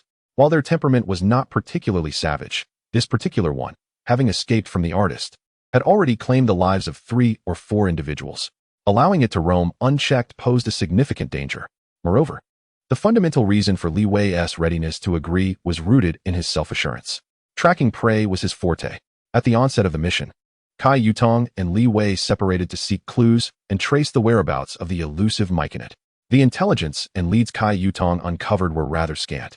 She indeed struggled in this aspect. In her frustration, she briefly regretted her impulsive decision to accept the task, realizing she ought to have heeded Li Wei's advice and deliberated more carefully. However, upon reuniting with Li Wei, her dismay was swiftly dispelled. This was due to a single remark from Li Wei. The Myconid should be in the garden of the adjacent Merlin Avenue community. How do you know that? She inquired. By consulting the map, Li Wei replied matter-of-factly. As a semi-plant organism, how many places can it conceal itself? Parks and gardens are essential areas for our investigation. Then, why don't we examine the gardens within our Clover community? I recall there being 3 or 4 local gardens. Li Wei smiled and said, there is no need for us to investigate those 4 gardens. I have already entrusted the police to look into it. They will inform us if there are any updates. Moreover, I believe they are unlikely to find that mushroom creature. I have explored the artist's residence and the location where the police clashed with the monster, and I discovered some useful clues, subtle traces of plant powder extending from the vicinity towards Merlin Avenue. What? Kai Yutong replied, somewhat bewildered. I also investigated the battle site. Yet I found nothing. Li Wei shrugged and remarked, perhaps I possess a bit more experience in this area. Indeed, it was true. Tracking and gathering clues in urban, wilderness, or other complex environments were Li Wei's forte, a source of his pride. However, mere experience was insufficient. Li Wei also possessed a remarkable ability. With the activation of his Sharingan, he could perceive minute traces on the ground, walls, and other surfaces. There it was, the powder, a peculiar white plant powder. The environmental greening in the upper district was commendable, yet it mainly consisted of ordinary green flora. This white plant powder was certainly unusual. At the battle site, there were numerous instances of this substance, leading Li Wei to conclude it was left behind by the mushroom creature. By tracing these powdery remnants, Li Wei was able to ascertain the creature's position, promptly summoning Kai Yutong and heading straight to Merlin Avenue. Kai Yutong harbored some skepticism regarding Li Wei's deductions, nevertheless. With no other leads, she had no choice but to trust him and accompany him to Merlin Park. Chapter 39. The mushroom creature. Upon entering the park, the two wandered for over an hour. Kai Yutong's patience began to wane. Mr. Li Wei, she said, we have thoroughly searched this area and have yet to glimpse the mushroom creature. Shall we consider exploring another location? Her character was commendable, as she refrained from expressing overt doubts. Li Wei shook his head. Let us search a little longer. Very well, she replied. Yet, after another 20 minutes had passed, Kai Yutong could no longer contain her frustration. I truly believe that the mushroom creature is not here. We should not squander any more time. Just as her words left her lips, Li Wei placed a finger to his lips, shushing her and signaling for silence. The rising star of the Clover Division complied. Her face reflecting deepening confusion. Li Wei pointed towards a tree. Kai Yutong looked, but saw nothing amiss, aside from the tree appearing somewhat bloated. Li Wei remained silent, reaching for his waist to draw his firearm, and then fired towards the left side of the tree. As the gunfire erupted, Kai Yutong witnessed a humanoid figure detach from the tree, revealing its true form. It was an entity resembling a large brown-gray mushroom. The enormous fungus creature possessed a pair of crimson eyes and was equipped with 4 legs and 4 arms. Standing at approximately 1.5 times the height of a human, coupled with a mushroom cap that was significantly larger than its body. Its overall form was utterly terrifying. Clearly, this mushroom being was adept at concealment. It was difficult to fathom how it managed to obscure its vast physique against the trunk of a tree. Previously, it had enveloped itself in a cap that closely resembled the bark of the tree, attaching itself seamlessly to the wood. Its supple body morphed to enhance its ability to hide, leaving little indication of its presence apart from a slightly swollen trunk. Levi and Kai Yutong had passed by at least 3 times before it was finally discovered. "How did you spot this monster?" Kai Yutong exclaimed, visibly astonished. As Levi replaced the magazine in his handgun, he replied, "Now is not the time for discussion. Prepare for battle." The ordinary bullets Levi had fired earlier had proven ineffective against the creature. The cap, resembling a large hat atop its head, had completely deflected the projectiles. In response to the attack, the mushroom being emitted a cacophony of unintelligible sounds and charged toward Levi and Kai Yutong. The new magazine Levi inserted contained the secondary piercing rounds he had previously crafted. Swiftly, after reloading, he noted the creature was still 30 meters away, an optimal range for Levi's shooting prowess. Gunfire erupted as he unleashed an entire magazine of secondary piercing rounds. The efficacy of these rounds was significantly superior to that of standard bullets. As the name implies, piercing rounds were designed to enhance penetration against an enemy's defenses, representing the most basic form of energy ammunition, specifically developed to bolster the impact on the skin and muscle defenses of formidable adversaries. While the stopping power of these rounds might be lacking, their armor-piercing capabilities were commendable. Upon being struck by Levi's bullets, the mushroom being clearly suffered. Although it reacted swiftly and its cap provided commendable defense akin to a large shield, it was still a part of its body. After enduring the piercing rounds, 7 holes appeared in the cap, oozing a viscous white liquid. Levi surmised it to be the creature's blood. As the monstrous entity approached within close range, Levi drew his short knife, ready to engage in combat. At that moment, however, Kai Yutong sprang into action. Just as Levi had fired the piercing rounds, she had already made her move. She threw a grenade. As Levi brandished his knife, the grenade detonated with a thunderous force, toppling the mushroom being, which stood over 2 meters tall. The impact of the explosion's shockwave was not particularly pronounced against this creature. However, the true lethality of the grenade lay in the shrapnel that erupted post-explosion. Clearly, Kai Yutong's grenade possessed some unique energy, for it would be implausible to inflict any significant damage upon a being as formidable as the mushroom creature otherwise. After being struck by Kai Yutong's grenade, the creature, resembling a large mushroom, was left riddled with wounds from the shrapnel. The young woman did not pause after throwing the grenade. She drew her weapons, a white revolver and a black pistol. The design of these firearms was rather peculiar, unfamiliar to Li Wei, and he was certain that they were not standard-issue weapons. As gunfire erupted, the bullets from Kai Yutong's black pistol struck the foe, causing a subtle explosive effect, and the wounds inflicted were noticeably larger than those made by Li Wei's piercing rounds. In contrast, the white revolver had a much slower rate of fire, and its muzzle emitted a blue flame.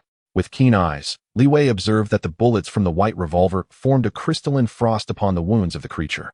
He couldn't help but marvel at the wealth of this girl. Rune grenades, 2 distinctly unusual firearms, and a continuous barrage of rune bullets. All of this must have been acquired through considerable financial means. Under Kai Yutong's relentless firepower, the mushroom creature was rendered entirely immobile. Li Wei felt that he need not intervene at all. It appeared that with Kai Yutong unleashing her full might, the creature would struggle even to approach. Indeed, money was a remarkable asset. Li Wei looked at Kai Yutong with a tinge of envy. The value of the grenades and ammunition she had just expended must surely exceed 3 purple crystals. Such wealth. The thought of Li Wei parting with 3 purple crystals as mere expendables was utterly unfathomable. In reality, The single magazine of piercing rounds he had just fired could be worth 5 or 6 blue crystals, a notion that already caused him a slight pang of regret. After hesitating, he opted not to fire again, knowing that if Kai Yutong maintained her onslaught, the mushroom creature would likely be vanquished soon. His involvement would not significantly alter the course of the battle. Thus, Li Wei stood by, clutching his dagger, ready to guard this fiercely attacking young woman while patiently waiting for the conflict to conclude. As he surveyed the battlefield, his gaze sharpened. Just moments ago, his full attention had been devoted to the skirmish with the mushroom creature, but now, with a slight diversion of focus, he noticed something peculiar in the surroundings. Chapter 40. The ambusher Li Wei remained composed, discreetly signaling to Kai Yutong to reduce her firepower. Though puzzled, she complied, demonstrating her commendable quality of trust in her partner during cooperative missions. This bears little relation to virtue or character. It is instead profoundly pragmatic. One cannot attend to all matters simultaneously. Thus, in areas where one cannot manage alone, it is imperative to place unwavering trust in one's companions. For faith in them is far safer than unfounded skepticism. As Kai Yutong eased her onslaught, the mushroom creature gradually found the opportunity to undertake other actions. Initially, it could only defend itself with the large mushroom upon its head. However, its current demeanor suggested a desire to retaliate. With a short dagger in hand, Li Wei charged forward. Under the cover of Kai Yutong's gunfire, he executed a swift strike that inflicted a wound upon the mushroom creature, provoked by the assault. And now in close proximity to Li Wei, the creature could no longer restrain itself and began to launch its own attack. This was precisely what Li Wei had anticipated. Deliberately, he lured the mushroom creature towards the location where he had previously detected anomalies. Midway, as his strike neared completion, he delivered another blow. Calculating the distance and observing the faint white aura swirling around his arm and dagger, Li Wei felt it was time to prepare. Now, he shouted. Kai Yutong was, in truth, unaware of the precise meaning behind Li Wei's declaration, yet this did not hinder her from cooperating to the best of her ability. As she noticed Li Wei suddenly accelerating, seemingly attempting to evade the creature's pursuit, she intensified her firepower. Her revolver discharged 2 ice crystal rounds while her other firearm unleashed a rapid succession of explosive rounds upon the mushroom creature. Under the relentless barrage, the creature could no longer maintain its pursuit of Li Wei. Particularly, the ice crystal rounds fired from Kai Yutong's revolver unleashed a freezing force that significantly hampered the creature's agility and speed. Within moments, Li Wei had created a considerable distance from the creature. Drawing his pistol, he fired a piercing round directly into a nearby thicket. Almost immediately, a figure clutching its shoulder emerged from the foliage. Damn it, I've been spotted. Move. The individual shouted, brandishing a pistol and unleashing a hail of bullets towards Li Wei. The shooter exhibited respectable marksmanship, though the handgun was loaded merely with standard ammunition. Nevertheless, it mattered little, according to earlier intelligence. Li Wei had yet to complete his extreme training, and firearms still posed a considerable threat to him. He even pondered the potential outcome should this barrage result in his demise. He touched his shoulder, seething with frustration, thinking, if I die, so be it. Who would have expected that this low-tier brute would carry piercing rounds? That truly stings. However, he failed to anticipate that the barrage he unleashed would have no effect on Li Wei whatsoever. Mage armor envelopes the caster in an ethereal protective barrier, enhancing their defensive capabilities for a duration of 8 hours. Such a spell had long been active on Levi. The fortitude granted by this mage armor was akin to donning a weightless suit of metal armor, both practical and reliable. Perhaps, when confronted with particularly formidable assaults, the mage armor might falter. However, it would undoubtedly render him impervious to ordinary bullets. At present, Levi felt emboldened against gunfire. Unbeknownst to Levi, the assailant's identity was clear to Kai Yutong, who stood not far away. Chuehi, what brings you here? If you are present, does that mean Wells's as well? Her countenance darkened as she maintained her barrage against the mushroom creatures, her voice sharp. Oh my, our star of tomorrow appears to be quite irate, chimed a newly arrived figure. Indeed, I am here. Surprised, are we? Levi turned to regard the newcomer, a tall man with golden hair, whose handsome features were marred by an unsettling aura that inspired immediate dislike. Accompanying him was a slightly portly young man, clearly allies of the individual who had just taken a bullet from Levi. Though they bore an unfriendly demeanor, it seemed they shared a familiarity with Kai Yutong. Levi adopted a cautious stance, refraining from direct confrontation. His reticence stemmed not solely from Kai Yutong's presence, but rather from the formidable capabilities of this group. They were 3 individuals of extreme caliber, particularly the golden-haired Wells, from whom Levi sensed a distinctly perilous energy. He swiftly retreated to Kai Yutong's side and inquired, "What do we know about these individuals?" "They are from our branch, a band of nefarious rogues. Wells leads them. The others are Chui He and Alu, perpetually trailing Wells like shadows. They have a penchant for usurping my commissions. My apologies, Mr. Levi, for bringing them into your midst. Their original target was me." Levi shrugged. "So what is our course of action now? We cannot allow them to succeed. This mushroom creature was our discovery, on the verge of capture. And their appearance now poses a significant threat to our quarry." "I share your sentiments," Levi replied with a smile, surveying the battlefield. Earlier, he had sensed an unusual ambience in the surroundings, as if there were ambushers lurking nearby. Subsequently, he had drawn the monster's attention and opened fire, laying the groundwork for their forthcoming strategy. The outcome was indeed favorable, due to the positioning. The individual named Chui He had unwittingly become the primary target of the mushroom creature. Moreover, with a shoulder injury, he clearly found himself at a disadvantage against the enraged foe. His current situation is rather dire. Li Wei has withdrawn from combat, and Kai Yutong has also ceased her assault on the mushroom creature. His two companions, Wells and Alu, show no intention of intervening. At this moment, he is essentially alone, grappling with the injured state against the mushroom being. Moments later, Chui He anxiously shouted, "Hey, stop standing by and watching. I'm barely hanging on." Chapter 41. The Interceptor Wells is a renowned hunter among his peers in the Clover Division, ranking second among the younger generation. It is precisely this second place standing that fuels his disdain towards Kai Yutong, the universally acknowledged rising star who looms over him. He is not one to be trifled with. Spurred by his indignation, Wells often trails behind Kai Yutong after she accepts a commission, attempting to usurp her tasks. It is not a matter of monetary need or a lack of commission history. With Wells' capabilities, he would never concede inferiority to Kai Yutong. His own efficiency in completing commissions is commendable. His actions are purely for amusement, a means to vex Kai Yutong. In the past, he has experienced both success and failure. Yet none of that holds significance. However, this time feels different. His gaze shifted from Chui He and the mushroom creature to Li Wei. This individual seemed well informed. Just days prior, he had heard rumors that the witch Judith had brought back a young hunter from the lower district, presumably the one before him now. "Hey." He disregarded Chui He's plea for assistance and called out to Li Wei across the battlefield. "What future do you foresee trailing behind Kai Yutong? Join me instead. Help me keep that woman occupied. Once I dispatch this mushroom creature, the rewards of the commission will be yours. What do you say?" Li Wei remained unresponsive. Refusing a toast only invites a penalty. Wells cursed.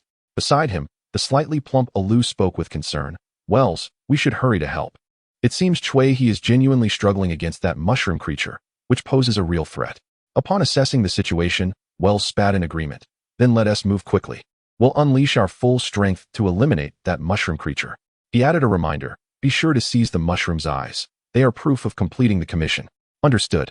The two charged forward. One cannot deny that Wells possesses an arrogance backed by ability. His weapon of choice is a pair of knuckle dusters, clearly indicating that he is a power-oriented evolutionist, excelling remarkably at the pinnacle of strength. With a punch propelled forward, the knuckle dusters crashed into the mushroom creature, inflicting damage comparable to Li Wei's steel slash. Each of his strikes bore substantial power. The mushroom creature's situation had now turned precarious. Previously, it had already been battered rather pitiably by Kai Yutong's relentless assault, and now it found itself besieged by the formidable Wells accompanied by two henchmen, leaving it utterly incapable of retaliation. If it were a vampire with its fragile physique, it would have been vanquished long ago. Kai Yutong, feeling somewhat anxious, raised her weapon, poised to fire, but was promptly halted by Li Wei. "There is no need to rush. Let them continue for a while longer. If this continues, the mushroom creature will be slain. Not so swiftly, and do not underestimate this mushroom as a mere defenseless toy." Li Wei's words soon proved prophetic. Thus far, the mushroom had exhibited little beyond its remarkable endurance. However, it was far from a simpleton. It possessed a unique ability. Suddenly, the enormous cap that it had relied upon for defense expanded outward dramatically. Beneath the nearly battered surface of the mushroom, vast clouds of white powder erupted, swiftly dispersing into the surroundings. Wells reacted swiftly, retreating a couple of steps to gain some space as the situation deteriorated. As the white powder approached, he unleashed a powerful punch forward. This was evidently a special skill, producing a resounding crack as his heavy fist struck. The air compressed and then exploded, sending the drifting white powder flying away, with little actually adhering to Wells. However, The two unfortunate individuals nearby, Chui He and Alu, were not so fortunate. They found themselves nearly engulfed by the white powder, and then a horrifying spectacle unfolded. The powder began to proliferate wildly, resembling patches of moss that engulfed them. Oh! Their agonized screams pierced the air as Chui He and Alu writhed in torment. The powder that clung to their bodies was, in fact, a special type of spore, capable of rapid growth and mercilessly draining the life force of its hosts to lethal effect. Alu fared slightly better, while Chui He bore the brunt of the calamity. The wound on his shoulder, inflicted by Li Wei's piercing bullet, became the epicenter of the spore-esque growth. Lacking the protection of skin, the spores extracted blood and life force at an alarming rate, far exceeding typical circumstances. In summary, both individuals had lost their combat capabilities. The mushroom creature, having released a substantial amount of spores, was not faring well itself. Its cap, which had only just expanded, began to retract and wither, its entire form appearing feeble. It had reached its limit. The release of spores was evidently its final desperate gambit. It is time, let us proceed. Li Wei charged forward, reminding Kai Yutong to follow closely behind. The gunfire erupted as Kai Yutong unleashed a relentless barrage of bullets from her dual pistols. The defenses of the mushroom creature had noticeably weakened. Under the onslaught of Kai Yutong, it emitted sharp, anguished cries, suffering greatly, and appeared on the verge of collapse. All that was required was for Li Wei to advance and deliver the final blow, swiftly extracting its eyes, and the completion of this commission would be virtually assured. However, Wells would not permit it. This red-eyed, golden-haired man roared in fury, swinging his fist towards Li Wei in an attempt to thwart his approach, even aiming to injure him, rendering him incapable of claiming the eyes. This was Wells's intent. Regardless of Kai Yutong's formidable firepower, she was attacking from a distance, making it far from convenient to secure the eyes. Li Wei, however, had anticipated this. A smile graced his lips as he swung his short blade, summoning the force of a fierce wind, which spiraled forth, lifting both the mushroom creature and Wells into the air. The steel slash was not inherently a particularly powerful attack. Yet, after 2 consecutive uses, the third iteration would unleash the characteristic of Gale's split slash, elevating this skill to unprecedented heights. Chapter 42. Eccentric and violent, the already weakened mushroom creature, now ensnared by the Gale's force, found itself utterly devoid of the strength to resist. With precision, Li Wei's blade sank deep into the creature's human-like nose, delivering a fatal blow. Then, with a flick of his wrist, he thrust the blade upward, and the creature's eyes were swiftly gouged out. The eyes of the mushroom creature served as the trophy of this hunt. Now, this trophy was firmly in Li Wei's grasp, signifying that the contest for the prey had concluded in victory for both him and Kai Yutong. At this moment, Wells could not hope to seize the spoils from Li Wei. The Hunters Guild had clear regulations regarding this matter. The guild implicitly endorsed competition among hunters for commissions, as this tacit approval fundamentally aimed to enhance the completion rates of assignments. The more hunters engaged with the same task, the higher the likelihood of success. Of course, this approach was not without its drawbacks. For instance, it could affect the efficiency of human resource utilization, leading to potential conflicts among hunters. However, overall, the benefits of competition outweighed the disadvantages. The guild turned a blind eye to the side effects of rivalry, as long as things did not escalate excessively. Nevertheless, once a commission was fulfilled, any subsequent competition among hunters would be deemed a violation of the rules, while the guild encouraged competition to improve completion rates. Any form of malicious rivalry that could severely impact the interests of all hunters was strictly prohibited. Once such behavior is detected, the Hunters Guild implements exceedingly severe measures, as it is an act deemed disgraceful by all peers. Thus, it is not uncommon to witness 2 hunters embroiled in a fierce contest over the final step of a commission, only to have their conflict cease abruptly once one party successfully completes the task. Consequently, when Kai Yutong observed Li Wei securing the mushroom creature's eye, signifying that this commission was undoubtedly falling into her hands, she exhaled a sigh of relief. She addressed Wells, who had just extricated himself from Li Wei's whirlwind, saying, "You've lost this time, Wells. Quickly take your people and return." "Lost? You claim I have lost?" Wells retorted, his voice low and questioning as he lifted his head. Li Wei sensed an unsettling change in the boy's demeanor and instinctively heightened his guard. However, before he could warn Kai Yutong behind him, he witnessed Wells, not far ahead, suddenly emanating a fierce and violent aura, a swirling orange-red vortex rising from his clenched fists. His eyes glowed crimson, veins bulging on his neck as he charged forward with ferocity. Li Wei swiftly swung his blade to intercept, the short knife clashing against Wells's fist. With a resounding clang, Li Wei's weapon was deflected aside, leaving his palm tingling from the impact. The boy possessed immense strength. With a single blow, Wells shattered Li Wei's defense and barreled into him. In an instant, Li Wei felt as if he had been struck by a high-speed vehicle, his entire body hurtling backward. "Get out of my way, scum! Don't obstruct me," Wells bellowed, not pursuing the now-flung Li Wei, but instead directing his furious gaze toward Cai Yutong, charging at her with unbridled rage. Cai Yutong's complexion drained of color as she screamed, "Are you insane? What the hell is wrong with you?" Wells cursed vehemently. "They say I am inferior to you, that you are the star of tomorrow. To hell with that blind crowd. I shall prove that I am the foremost hunter of the four-leaf clover. You, little girl, should return home to nurse. What right do you have to stand in my way?" Amidst a torrent of furious expletives, Wells lunged fiercely at Cai Yutong. The girl, taken aback by the unexpected turn of events, raised her pistol and fired several rounds. A few explosive rounds struck the robust figure, causing a spray of blood and inflicting some damage, yet they did nothing to hinder his advance.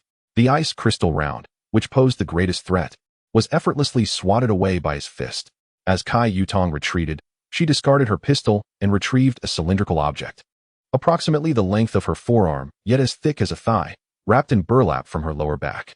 However, before she could unravel the fabric encasing it, Wells had already closed the distance. With his fist raised high, Wells, in a frenzied state, proclaimed, "So now you intend to reveal your true capabilities?" Too late. Cai Yutong fixated on Wells's fist. The power of his punch could shatter stone. What would it mean for her if it struck her head? She dared not envision the impending scene. Yet, his fist ultimately did not descend. A colossal blue claw suddenly lunged from behind him, seizing his neck and pulling him backward. In a moment, the once formidable Wells was yanked into the air, retreating helplessly. The claw twisted midway, altering his entire position and revealing its master. Levi? The left hand, long concealed beneath bandages, now unveiled its true form. The arm, a grotesque blend of red and blue, resembled a roaring beast. The blue claw was woven from the demonic energy emanating from this very arm. "Silence, you insignificant fool." Levi's voice was calm and icy. Unlike Wells, he did not resort to shouting. True menace is never dictated by the volume of one's voice. His demonic left hand clenched into a fist, and as the claw brought Wells before him, it vanished.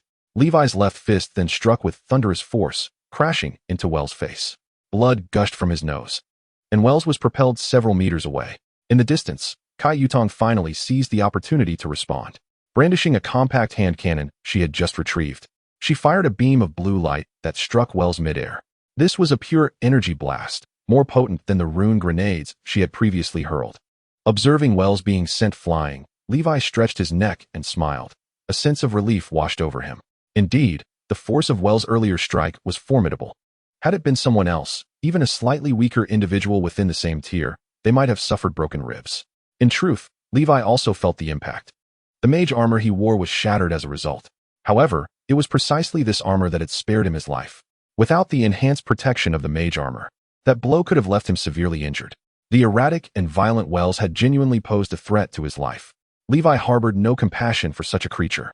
Chapter 43. A life spared. Levi felt no remorse for the ruthless Wells. Bloodied and battered, Wells struggled to rise from the ground. His swollen eyes had cleared considerably, no longer reflecting the initial crimson haze. He gazed at Levi, mouth agape, as if he wished to speak. Levi had no intention of listening. He approached Wells and delivered a swift kick to the side of his head. Wells barely managed to raise his hand in a futile attempt to block the assault, only to be knocked down once more. Still daring to resist? Levi chuckled, stepping forward, delivering another kick aimed at Wells' face. This time, Wells was unable to defend himself. "You wish to block? You wish to block? You wish to block?" Levi continued to stomp down mercilessly. Wells possesses an exceptionally resilient disposition. Had he been an ordinary individual, his skull would likely have been crushed underfoot. Has he succumbed to unconsciousness? Li Wei mused, nudging the young man's head with his foot, only to ascertain that he was indeed unresponsive. Upon reflection, it seemed entirely reasonable that he had reached such a state. Initially, he had endured Li Wei's swift and forceful strike, followed by several blows from Cai Yutong's explosive projectiles. Subsequently, Li Wei's magical grasp had seized the back of his head, and in a moment of utter vulnerability, he had been struck squarely in the head by the demon's left fist, only to be further assaulted midair by Cai Yutong's energy cannon. Rendered incapable of resistance, he had been subjected to a relentless barrage of kicks and stomps from Li Wei.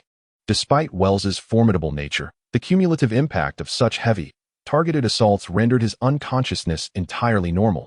It would not have been surprising had he perished. Finding the situation rather dull, Li Wei withdrew a pistol from his waist, loading it with bullets and aiming it at Wells's head. "Please wait a moment, Mr. Li Wei," Cai Yutong's voice interjected from behind him. Li Wei turned to regard her, stating, "This young man nearly took your life. Do you still wish for him to live?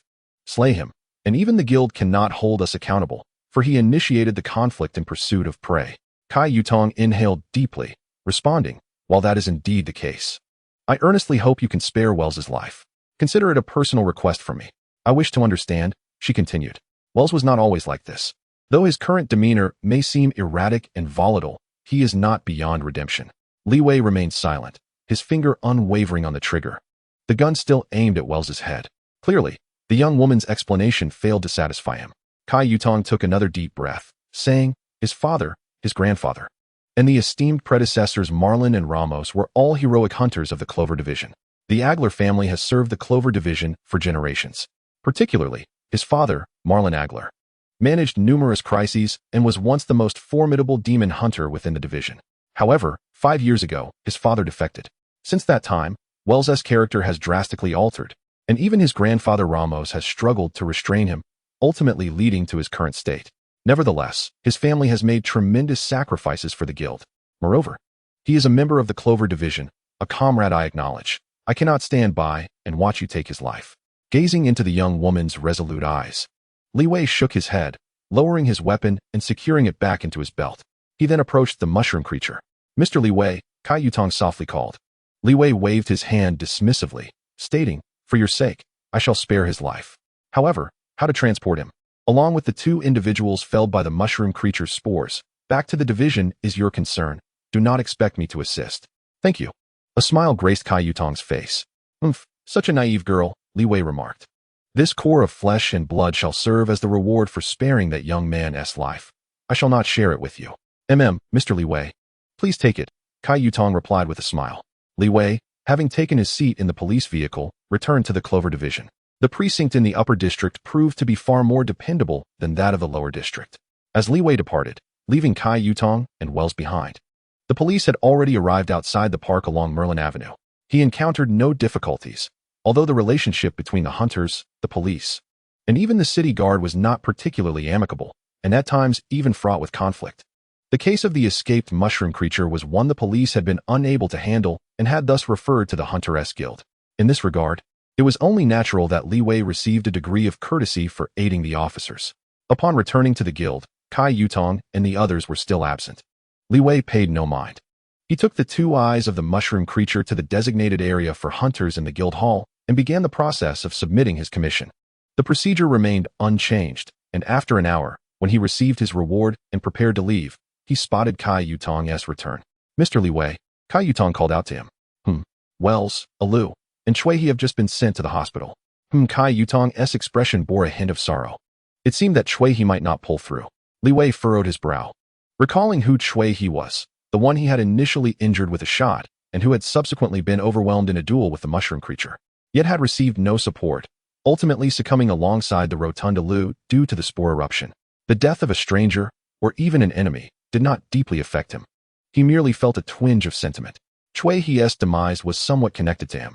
Had Li Wei not wounded him with that initial shot, perhaps the man would have endured the spore eruption without fatal consequence. However, if one were to assign blame for his death, Li Wei doubted he would be deemed the primary culprit. These individuals had trailed behind him and Cai Yutong, lurking and seizing opportunities. Such behavior was inherently dishonorable. Setting that aside, had Wells chosen to provide assistance from the outset, it was likely that the mushroom creature would not have even had the chance to release spores. Even if the spores had been unleashed, had Wells possessed even a modicum of rationality and prioritized rescuing his comrade over attacking Li Wei and Cai Yutong, Chui He might not have met such a fate. One could only lament Chui He's poor judgment in choosing friends like Wells. Upon learning of the incident, Cai Yutong wore a pained expression. It was evident that he struggled to bear the weight of the situation, even refusing treatment at the hospital, choosing instead to remain by Chui He's bedside. Li Wei scoffed. "Where were you when this all began?" Chapter 44. The evolution of the Sharingan regarding Wells. Levi harbored no sympathy whatsoever. This individual was entirely a victim of his own actions. With a dismissive wave of his hand, Levi stated, "Let us cease discussions about this person. The commission has been submitted, and the reward has been claimed. Your reward points have been transferred to your account. You may check it yourself. If there is nothing else, I shall take my leave." With that, Levi turned and made his way toward the staircase, while Kai Yutong, standing behind him, hesitated, her gaze lingering on his departing figure. Upon returning to his quarters, Levi retrieved the rewards he had exchanged for, along with the spoils of his recent endeavors. The flesh core extracted from the dissected mushroom creature was undoubtedly of a high grade. After splitting the commission's reward points with Kai Yutong, the remaining balance was barely sufficient for him to acquire another vial of high-grade genetic serum. The term barely was apt, as he was still a little short and would need to contribute a small amount from his own funds. The sum was modest and manageable for the time being. However, Levi realized he must soon consider his financial situation more seriously. The money in his possession primarily stemmed from his previous foray into Zhangxi's residence, and he had already expended a considerable portion of it. Continuing to reside in the Clover branch would incur accommodation costs, and with anticipated future expenses, he needed to devise a means of generating additional funds. Reflecting on this, Levi recalled having seen some local enterprises post commissions while passing through the commission hall earlier. The monetary rewards appeared quite appealing, and he contemplated taking on one of those tasks. Setting aside those thoughts, Levi focused on the vial of high-grade genetic serum and the flesh core, preparing to enhance his abilities once more. Before heading to the guild's headquarters for training, he still had 3 months to remain at the Clover branch. He hoped to achieve a substantial improvement in his capabilities within that time frame. He was no longer a novice. He understood that large branches like Clover offer training sessions only once every 3 years, and typically, only 4 or 5 slots were available. In stark contrast, locations such as Block 17 might not allocate a single slot even after 6 years, resulting in fierce competition. Those fortunate enough to secure a training position were usually the elite among the younger generation across various branches, with their prowess firmly rooted in the realm of the extraordinary. If he did not enhance his strength, how embarrassing would it be to attend training at the headquarters? Although the notion of embarrassment did not particularly faze Levi, he was more concerned that insufficient strength might render him unable to endure the training. The training at the Hunter headquarters was not a gentle affair where students merely sat in classrooms absorbing knowledge. It was replete with rigorous practical training and commission simulations. Lacking fundamental skills could indeed lead to perilous outcomes during the training. This was no idle threat, based on what Levi had heard. Each cohort at the headquarters typically witnessed significant improvements in the hunter's abilities, yet it was not uncommon for some to meet their demise during training. Each session could see the loss of 5 to 6 hunters at a minimum, and in some cases, the number could exceed a dozen, resulting in a mortality rate of approximately 5 to 10%. This once again underscored the reality that being a demon hunter was an exceedingly hazardous profession. Recollecting his thoughts, Levi retrieved the blood core from the mushroom beings, a grayish-white mass resembling 2 eggs in size. Upon barehanded contact, the potent energy contained within this core gradually permeated Levi's being, transforming into a warm flow that coursed towards his heart, ultimately vanishing without a trace. This process was one he had become quite familiar with. Summoning the Tome of All Laws, he discovered that the 6th page had been unlocked, presenting him with 3 options: to enhance the level of his Sharingan, to elevate the level of his mage armor, or to acquire a new ability, the Leaf Scythe. Upon reviewing the effects of the Leaf Scythe, he noted that it belonged to the realm of nature's power, consuming energy to conjure several razor-sharp leaves that would strike at foes. The potency of this technique seemed commendable, yet Levi ultimately chose to forego it. The ability felt somewhat redundant in his arsenal.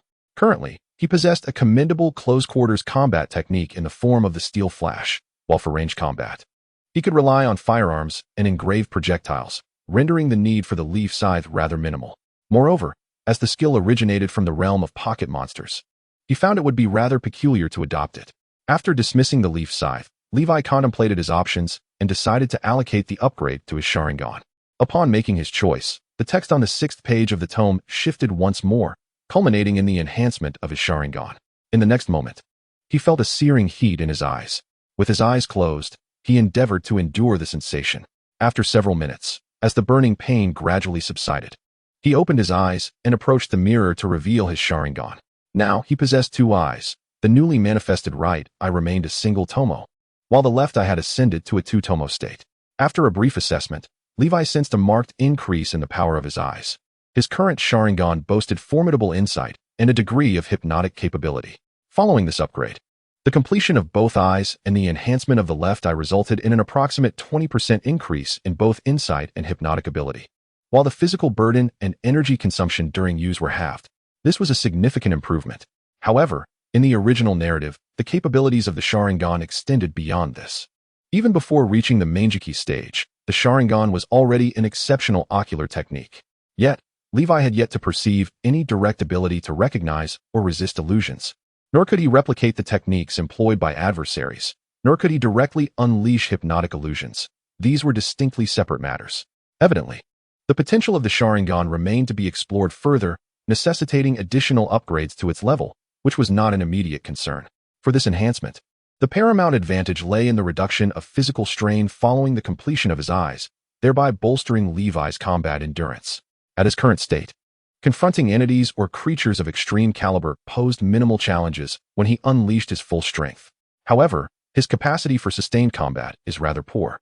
After engaging seriously with a well-prepared, formidable opponent, he can certainly emerge victorious, yet he often finds himself on the brink of exhaustion. The primary reason for this is the energy-consuming nature of the demonic left hand's grasp and the maintenance of the Sharingan's activation, which depletes his stamina considerably. Now, with half of the problem resolved, Levi feels a surge of exhilaration. His spirits are remarkably high.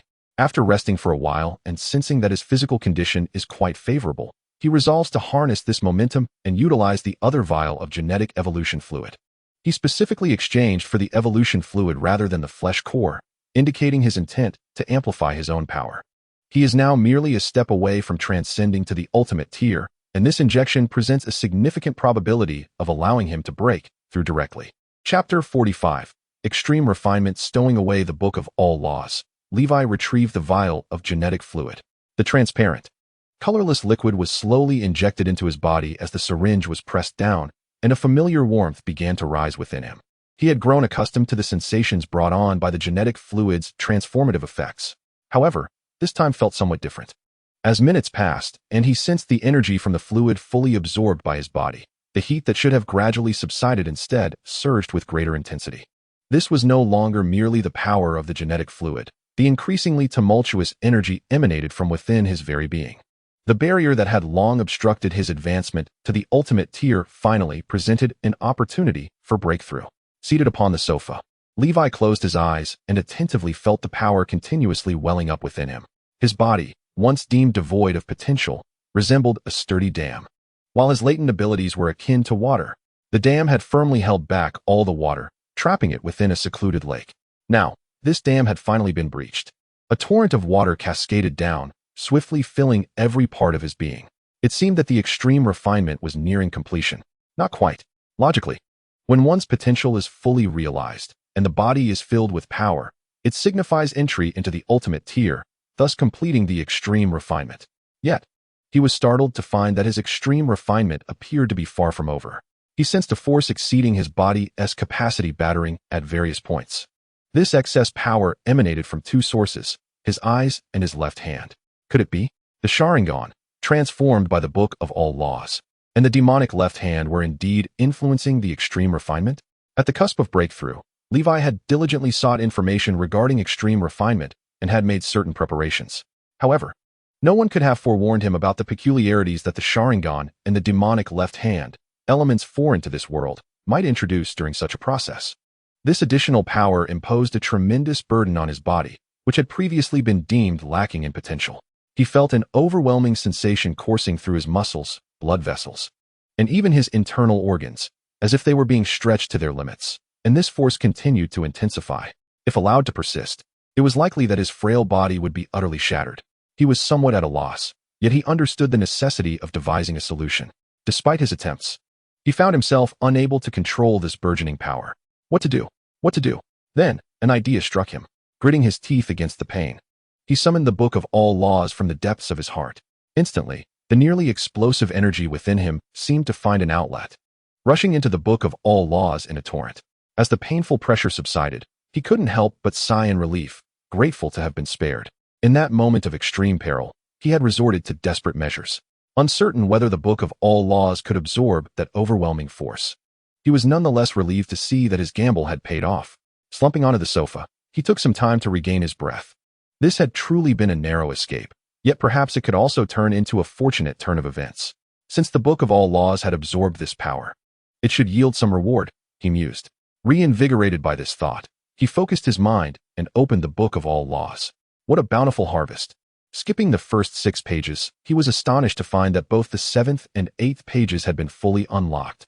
Overjoyed, he examined the newly revealed pages and noted a peculiar absence of options. Instead, the 2 pages of the Book of All Laws directly confirmed 2 upgrades, one for the Sharingan and the other for the left hand of the demon.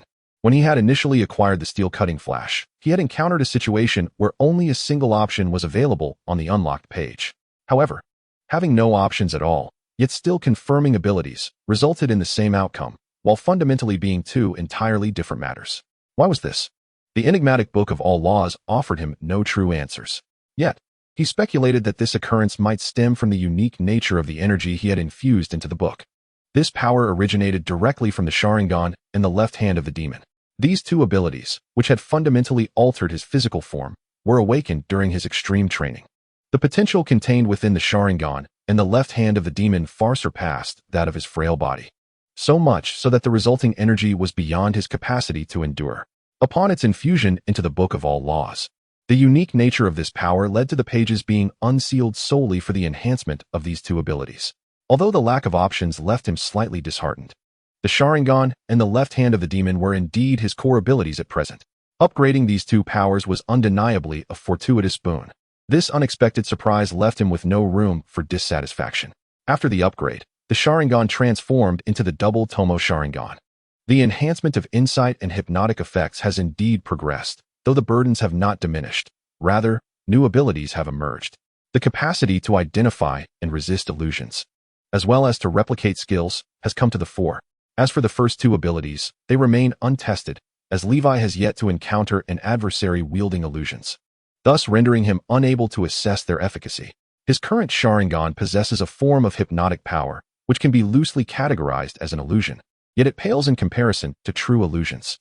Genuine illusions possess the lethal potential to kill instantly. Levi harbors a desire to acquire authentic illusion abilities, but it appears that such a possibility will only arise with a further enhancement of his Sharingan. However, the newly manifested skill of replication has piqued Levi's interest. In the original narrative, the Sharingan's capacity enables one to instantly learn techniques after witnessing them once, earning a certain character the moniker of Copy Ninja. He wonders if he too can achieve such feats. Though tempted to seek a test subject, he ultimately restrains this impulse, deciding that it is wiser to refrain from hasty actions, for opportunities will surely arise in the future. Turning to page 8. He reviews the effects of the upgraded Demon's left hand once more. Initially, the comprehensive enhancements of the Demon's left hand are evident. Both strength and the potency of its claws have been significantly augmented, along with a reduction in the consumption of energy when deploying its claws. Additionally, he has acquired a new skill associated with the Demon's left hand, Demon Slash. This left hand originates from Devil May Cry, so it is curious to find a skill from Dungeon Fighter incorporated as well. Pondering this, he considers that if Nero possesses a demon hand, and the Demon Sword Master also wields a demon hand, it may not be implausible for these elements to converge under the Book of All Laws. Chapter 46. The ultimate power at the pinnacle of limits indeed. The explanation may be tenuous. Nero's demon hand derives from hellish demons, while the Demon Sword Master's power stems from what is termed demon god power, which are fundamentally distinct concepts. Nevertheless, under the auspices of the Book of All Laws, it seems that anything is possible. Upon arriving at the training room in the backyard of the Cloverleaf Division, Levi intends to test the skill of Demon Slash. The results prove to be quite satisfactory. Demon Slash can be executed using a dagger, summoning the power of demons onto the weapon to unleash a formidable dark attribute attack forward. Its potency is impressive, surpassing that of Steel Slash by a considerable margin. However, the execution of Demon Slash is somewhat sluggish, requiring a charging period, unlike the swiftness of Steel Slash. In the face of sudden circumstances or during an ambush, Steel Slash remains superior, while Demon Slash is more suited for frontal assaults or counterattacks. After comparing the two skills, Levi is struck by a sudden inspiration. Could he possibly combine Steel Slash and Demon Slash?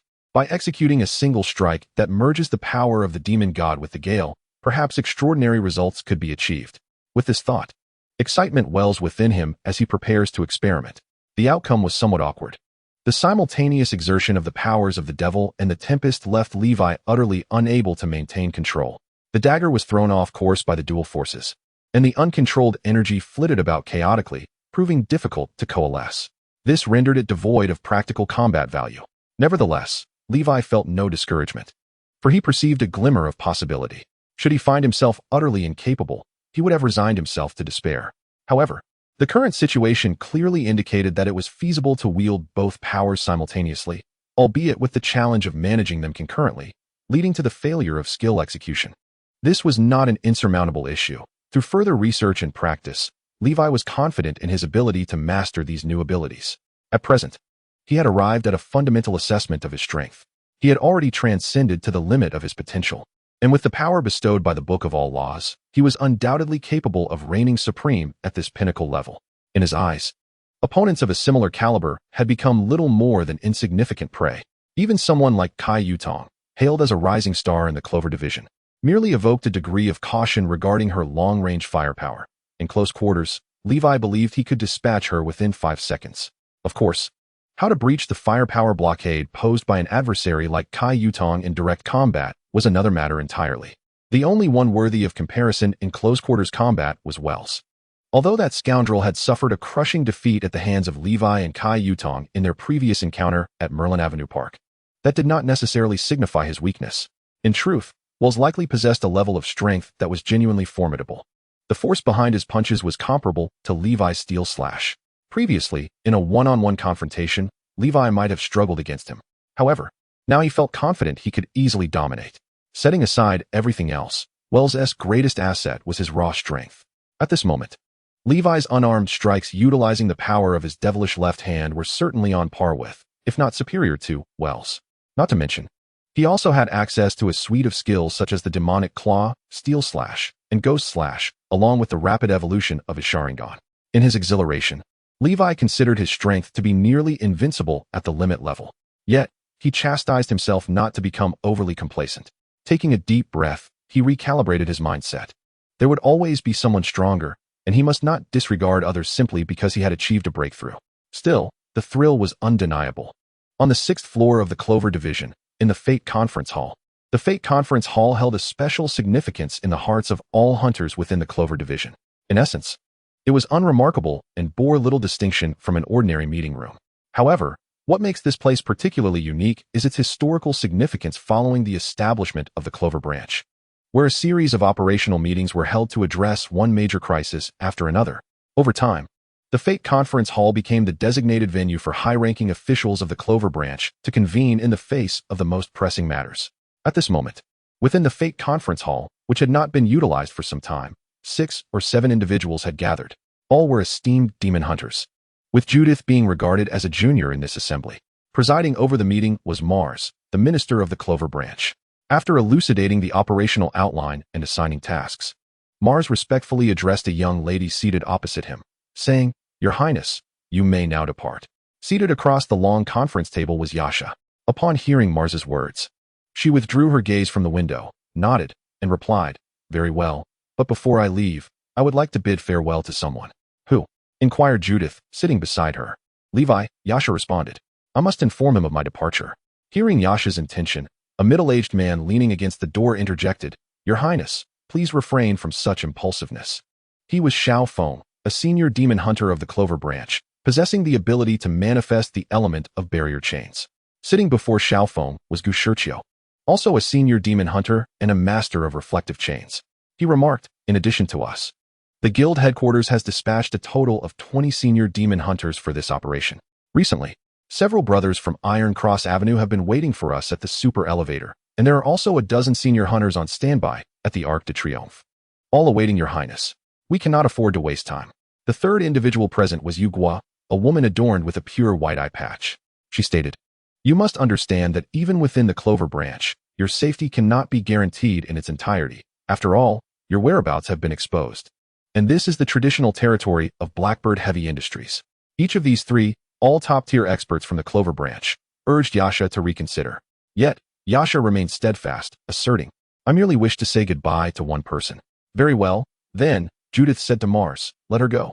Once she leaves, we do not know when she will return to Weishur." Mars nodded and replied, "Then, Your Highness, please be mindful of the time." He turned to Gushurcio, instructing, "You and the others should bring the vehicle to the guild entrance. I will accompany Her Highness and see her off." Understood, Gushurcio acknowledged, exchanging glances with the others. "Since the minister has spoken, we have no further concerns." Yasha expressed her gratitude to everyone, saying, "Thank you all for your assistance." Chapter 47. All-area hunt. Yasha stood outside the training room of the Clover branch alongside Mars, awaiting Levi. She was uncertain as to why she felt compelled to meet him. Perhaps it was because Levi had saved her life twice during her moments of utmost vulnerability. Perhaps it was due to that profoundly significant conversation they shared upon her arrival at the Clover Division. As she waited, her gaze drifted towards the lush greenery outside the window. Although the scenery visible to her was limited, she felt as though she were overlooking the entirety of Westham. Gradually, she came to understand that her desire to see Levi one last time was merely to bid farewell to this city. Among those she could still encounter in this place that belonged to her, only Levi could leave a lasting impression in her heart. Departing from the city, one must have a farewell ritual. Lost in thought, the door before her swung open, and Levi appeared. Dressed in loose-fitting sweatpants and barefoot, he stood before her. Wiping the sweat from his brow with a towel, a look of curiosity directed at the young girl. The fitted black tank top he wore accentuated his physique, showcasing his well-defined chest and sculpted abdomen, exemplifying his remarkable core strength. He exuded undeniable charm. She remained silent, gazing at him intently. Levi felt uneasy under her scrutiny and asked, "Yasha, is something the matter?" Taking a deep breath, she smiled and replied, "I'm leaving." Levi paused for a moment before inquiring, "Are you going to Wadtown?" "Yes," she affirmed. Levi smiled in return, "Safe travels." Yasha nodded, "Thank you." "You're welcome." As Yasha turned to depart, Mars, who stood beside her, nodded at Levi and followed her out. Looking out the window, Levi watched as Yasha's car vanished around the corner, and suddenly, he lost interest in his workout. There was something uniquely special about Yasha. The fact that a formidable presence like Mars had personally accompanied her to seek him out did not escape his notice. Yet, it was not solely her status that made her remarkable. Yasha's essence evoked a sense of tenderness within Levi. It seemed as if she bore an immense weight upon her shoulders, her eyes perpetually shadowed by sorrow. Yet, he could still perceive a certain strength emanating from her. Let there be no misunderstanding. He held no romantic interest in the 14 or 15-year-old girl. He simply believed Yasha to be an extraordinary young woman, nothing more. He was unaware of who Yasha truly was or the stories that lay within her. Initially, his curiosity was merely piqued, but now he felt a genuine desire to delve deeper. However, just as he descended the stairs, a sudden and violent explosion reverberated through the air. "Is that Yasha?" Levi's heart raced as he hurried outside. Beyond the Clover Hall, a crowd had already gathered, all eyes fixed on the southern part of the division, where thick plumes of black smoke billowed into the sky. Judging by the distance, it was no more than 2 kilometers from the Clover Division. "We are under attack." Mars's voice rang out from the second-floor staircase. Looking up, Levi saw the middle-aged man, who had always donned a gray suit and exuded a kind demeanor in Levi's memory. Now fully armed, he had donned a silver combat suit, with alloy armor shielding his vital areas. A blue energy core located at his chest powered his attire, while his utility belt bulged with several packages, including 2 handguns. These were the Silver Gleam and the Heaven's Messenger, the origin of Mars's nickname. Renowned weapons in their own right. With a grave expression, Mars continued, "The convoy that just departed from the division has come under attack from unknown enemies. To dare assault our convoy within the Clover community is, without a doubt, an act of war. I hereby declare the initiation of a full-area hunting commission. Eliminate all threatening targets. All hunters mobilize." "All right." The crowd cheered. Levi glanced around and noticed the expressions of excitement on the faces of every hunter nearby. He understood their exhilaration, for a full-area hunting commission was an exceedingly rare opportunity. It signified that within a designated area, all hostile targets could be regarded as prey. Depending on the classification of the hunted, hunters could directly claim corresponding rewards from the guild that issued the commission, akin to completing an individual task. Such commissions were typically released in locations the Hunter Guild hoped to exploit extensively. Task sites were often situated outside urban areas. For instance, if a gathering point or outpost were to be established that required a substantial number of hunters to cleanse a region of monsters, a full-area hunting commission might be issued. One could only imagine the perilous nature of areas that warranted such a commission from the Hunter Guild. While the rewards were enticing, few had the courage to venture forth, and even fewer returned alive to claim the bountiful rewards. Thus, when the Clover community, the Bastion of Hunters, announced a full-area hunting commission. All hunters belonging to the Clover community erupted in jubilation, viewing it as a grand celebration. Clearly, few entertained the notion of failure. Indeed, the Clover Guild was among the foremost hunter divisions in the city of Westham, commanding a home field advantage. How could they possibly fail? Yet, Levi held a different perspective. It seemed that the vehicle under attack was the one Yasha was riding in. How long had it been since her car left the gates of the Clover division? Perhaps only 5 minutes? The distance barely stretched 1 or 2 kilometers, still well within the dominion of the Clover hunters. As Mars had proclaimed, this was indeed a war. An unknown force was declaring hostilities against the Clover faction. Who had the audacity to instigate such a commotion on the doorstep of Clover's stronghold? Were they utterly devoid of confidence? Whether victory would be theirs remained uncertain to Levi, for he had yet to lay eyes on the true enemy. However, he was convinced that those bold enough to act in such a manner were far from being easily dealt with. Yet, despite his understanding, he could not possibly quell the rising fervor among the crowd. He could only watch as throngs of eager hunters surged behind Mars, rushing out of the guild's gates. Levi chose not to follow the tide. Instead, he stepped back and ascended the stairs. It was not that he intended to distance himself, nor was it feasible to do so. He instinctively sensed something amiss about the situation and felt compelled to prepare meticulously. At that moment, he possessed nothing but a short knife, far from sufficient. Upon returning to his room, he changed his attire and retrieved a standard-issue police handgun, sliding it into its holster. After a thorough count, he secured 6 magazines of armor-piercing rounds in various pockets on his thigh, waist, and chest. With these preparations complete, Levi's lips moved as he quietly recited an incantation. Soon, the formidable spell of mage armor enveloped him, enhancing his defenses. Ready to descend, he intended to follow the crowd, keen to assess the situation. As he approached his door, his hand barely grazing the doorknob, he felt a sudden darkness loom behind him. A foreboding sensation surged within him, compelling him to whirl around, where he beheld a shadow blocking the light from the window. What manner of monster was this? Chapter 48. The half-mechanical beast outside his window loomed a grotesque creature, its massive frame deftly clinging to the wall. Its visage was terrifying, with scarlet lips curled back to reveal menacing fangs. Yet it was no ordinary beast. Its chest, matted with unruly fur, glimmered with metallic hues. The left arm was entirely mechanical, while the right upper arm was flesh and blood, merging with machinery at the elbow. This abomination appeared to be a fusion of a gorilla and a mechanical construct. Levi recognized this creature, for earlier, during a respite from his training in the dojo, he had perused various materials regarding hunters, particularly focusing on the compendium of monsters and their intelligence. He had indeed come across this very creature. It was an aberrant ape. At least the corporeal portion belonged to an aberrant ape. This being was evidently a mechanical modification based on its flesh and blood counterpart. Being scrutinized by such a creature was profoundly unsettling, and Levi was unequivocally certain that the crimson glare in the half-mechanical beast's eyes boded no goodwill. This is the upper district. It is the Clover division, the lair of the demon hunters. When did these creatures become so audacious? Is a change in the tides upon us? Levi cursed vehemently within his mind. Yet, the foe must be confronted, and he resolved to strike first. With one hand gripping the hilt of his knife at his waist, he drew forth the handgun from the tactical belt he had just secured. Activating his Sharingan, he aimed the barrel at the head of the half-mechanical beast. Fire! The piercing rounds shattered the glass, with 3 bullets finding their mark in the creature's skull, one embedding itself in its forehead, another traversing through its mouth, and the last blinding one of its eyes. To an ordinary person, such grievous wounds would be fatal, yet for this monster, it merely reduced it to a state of light injury. The creature roared ferociously, and with a surge of strength from its arm hanging outside the window, it lunged into Levi's room, claws bared and ready to attack. Cursing inwardly that the secondary piercing rounds had failed to incapacitate the beast, he was nonetheless relieved that he had not placed all his hopes solely on the bullets. As he fired, his other hand was already poised on the knife's hilt, gathering the energy for his ghost slash. By the time the creature charged at him, the accumulation of that energy was complete. The execution of the ghost slash was inherently slow, relying on this very build-up. Given Levi's current prowess, it required at least half a second of charging time, extending up to 3 seconds at most.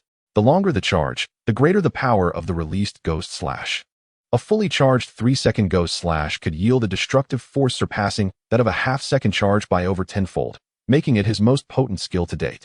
As the half-mechanical beast closed the distance in a mere breath, Levi's hand tightened around the hilt. The dagger was drawn from its sheath. and the surging power of the ghostly energy enveloped the blade, casting it in a violet hue. Although this ghost slash did not reach its maximum charge, its might was still formidable. The half-mechanical beast was sent flying faster than it had charged at him, crashing into the wall of the room and leaving a web-like pattern of cracks in its wake. Levi squinted to observe that the creature seemed to have lost its ability to move. His ghost slash had struck true, cleaving into the beast's chest. Its coarse black fur was charred by the ghostly power, revealing a massive fissure in its mechanical core. Through the inside of his Sharingan, Levi discerned a core within the hybrid of flesh and machinery, sparking and crackling.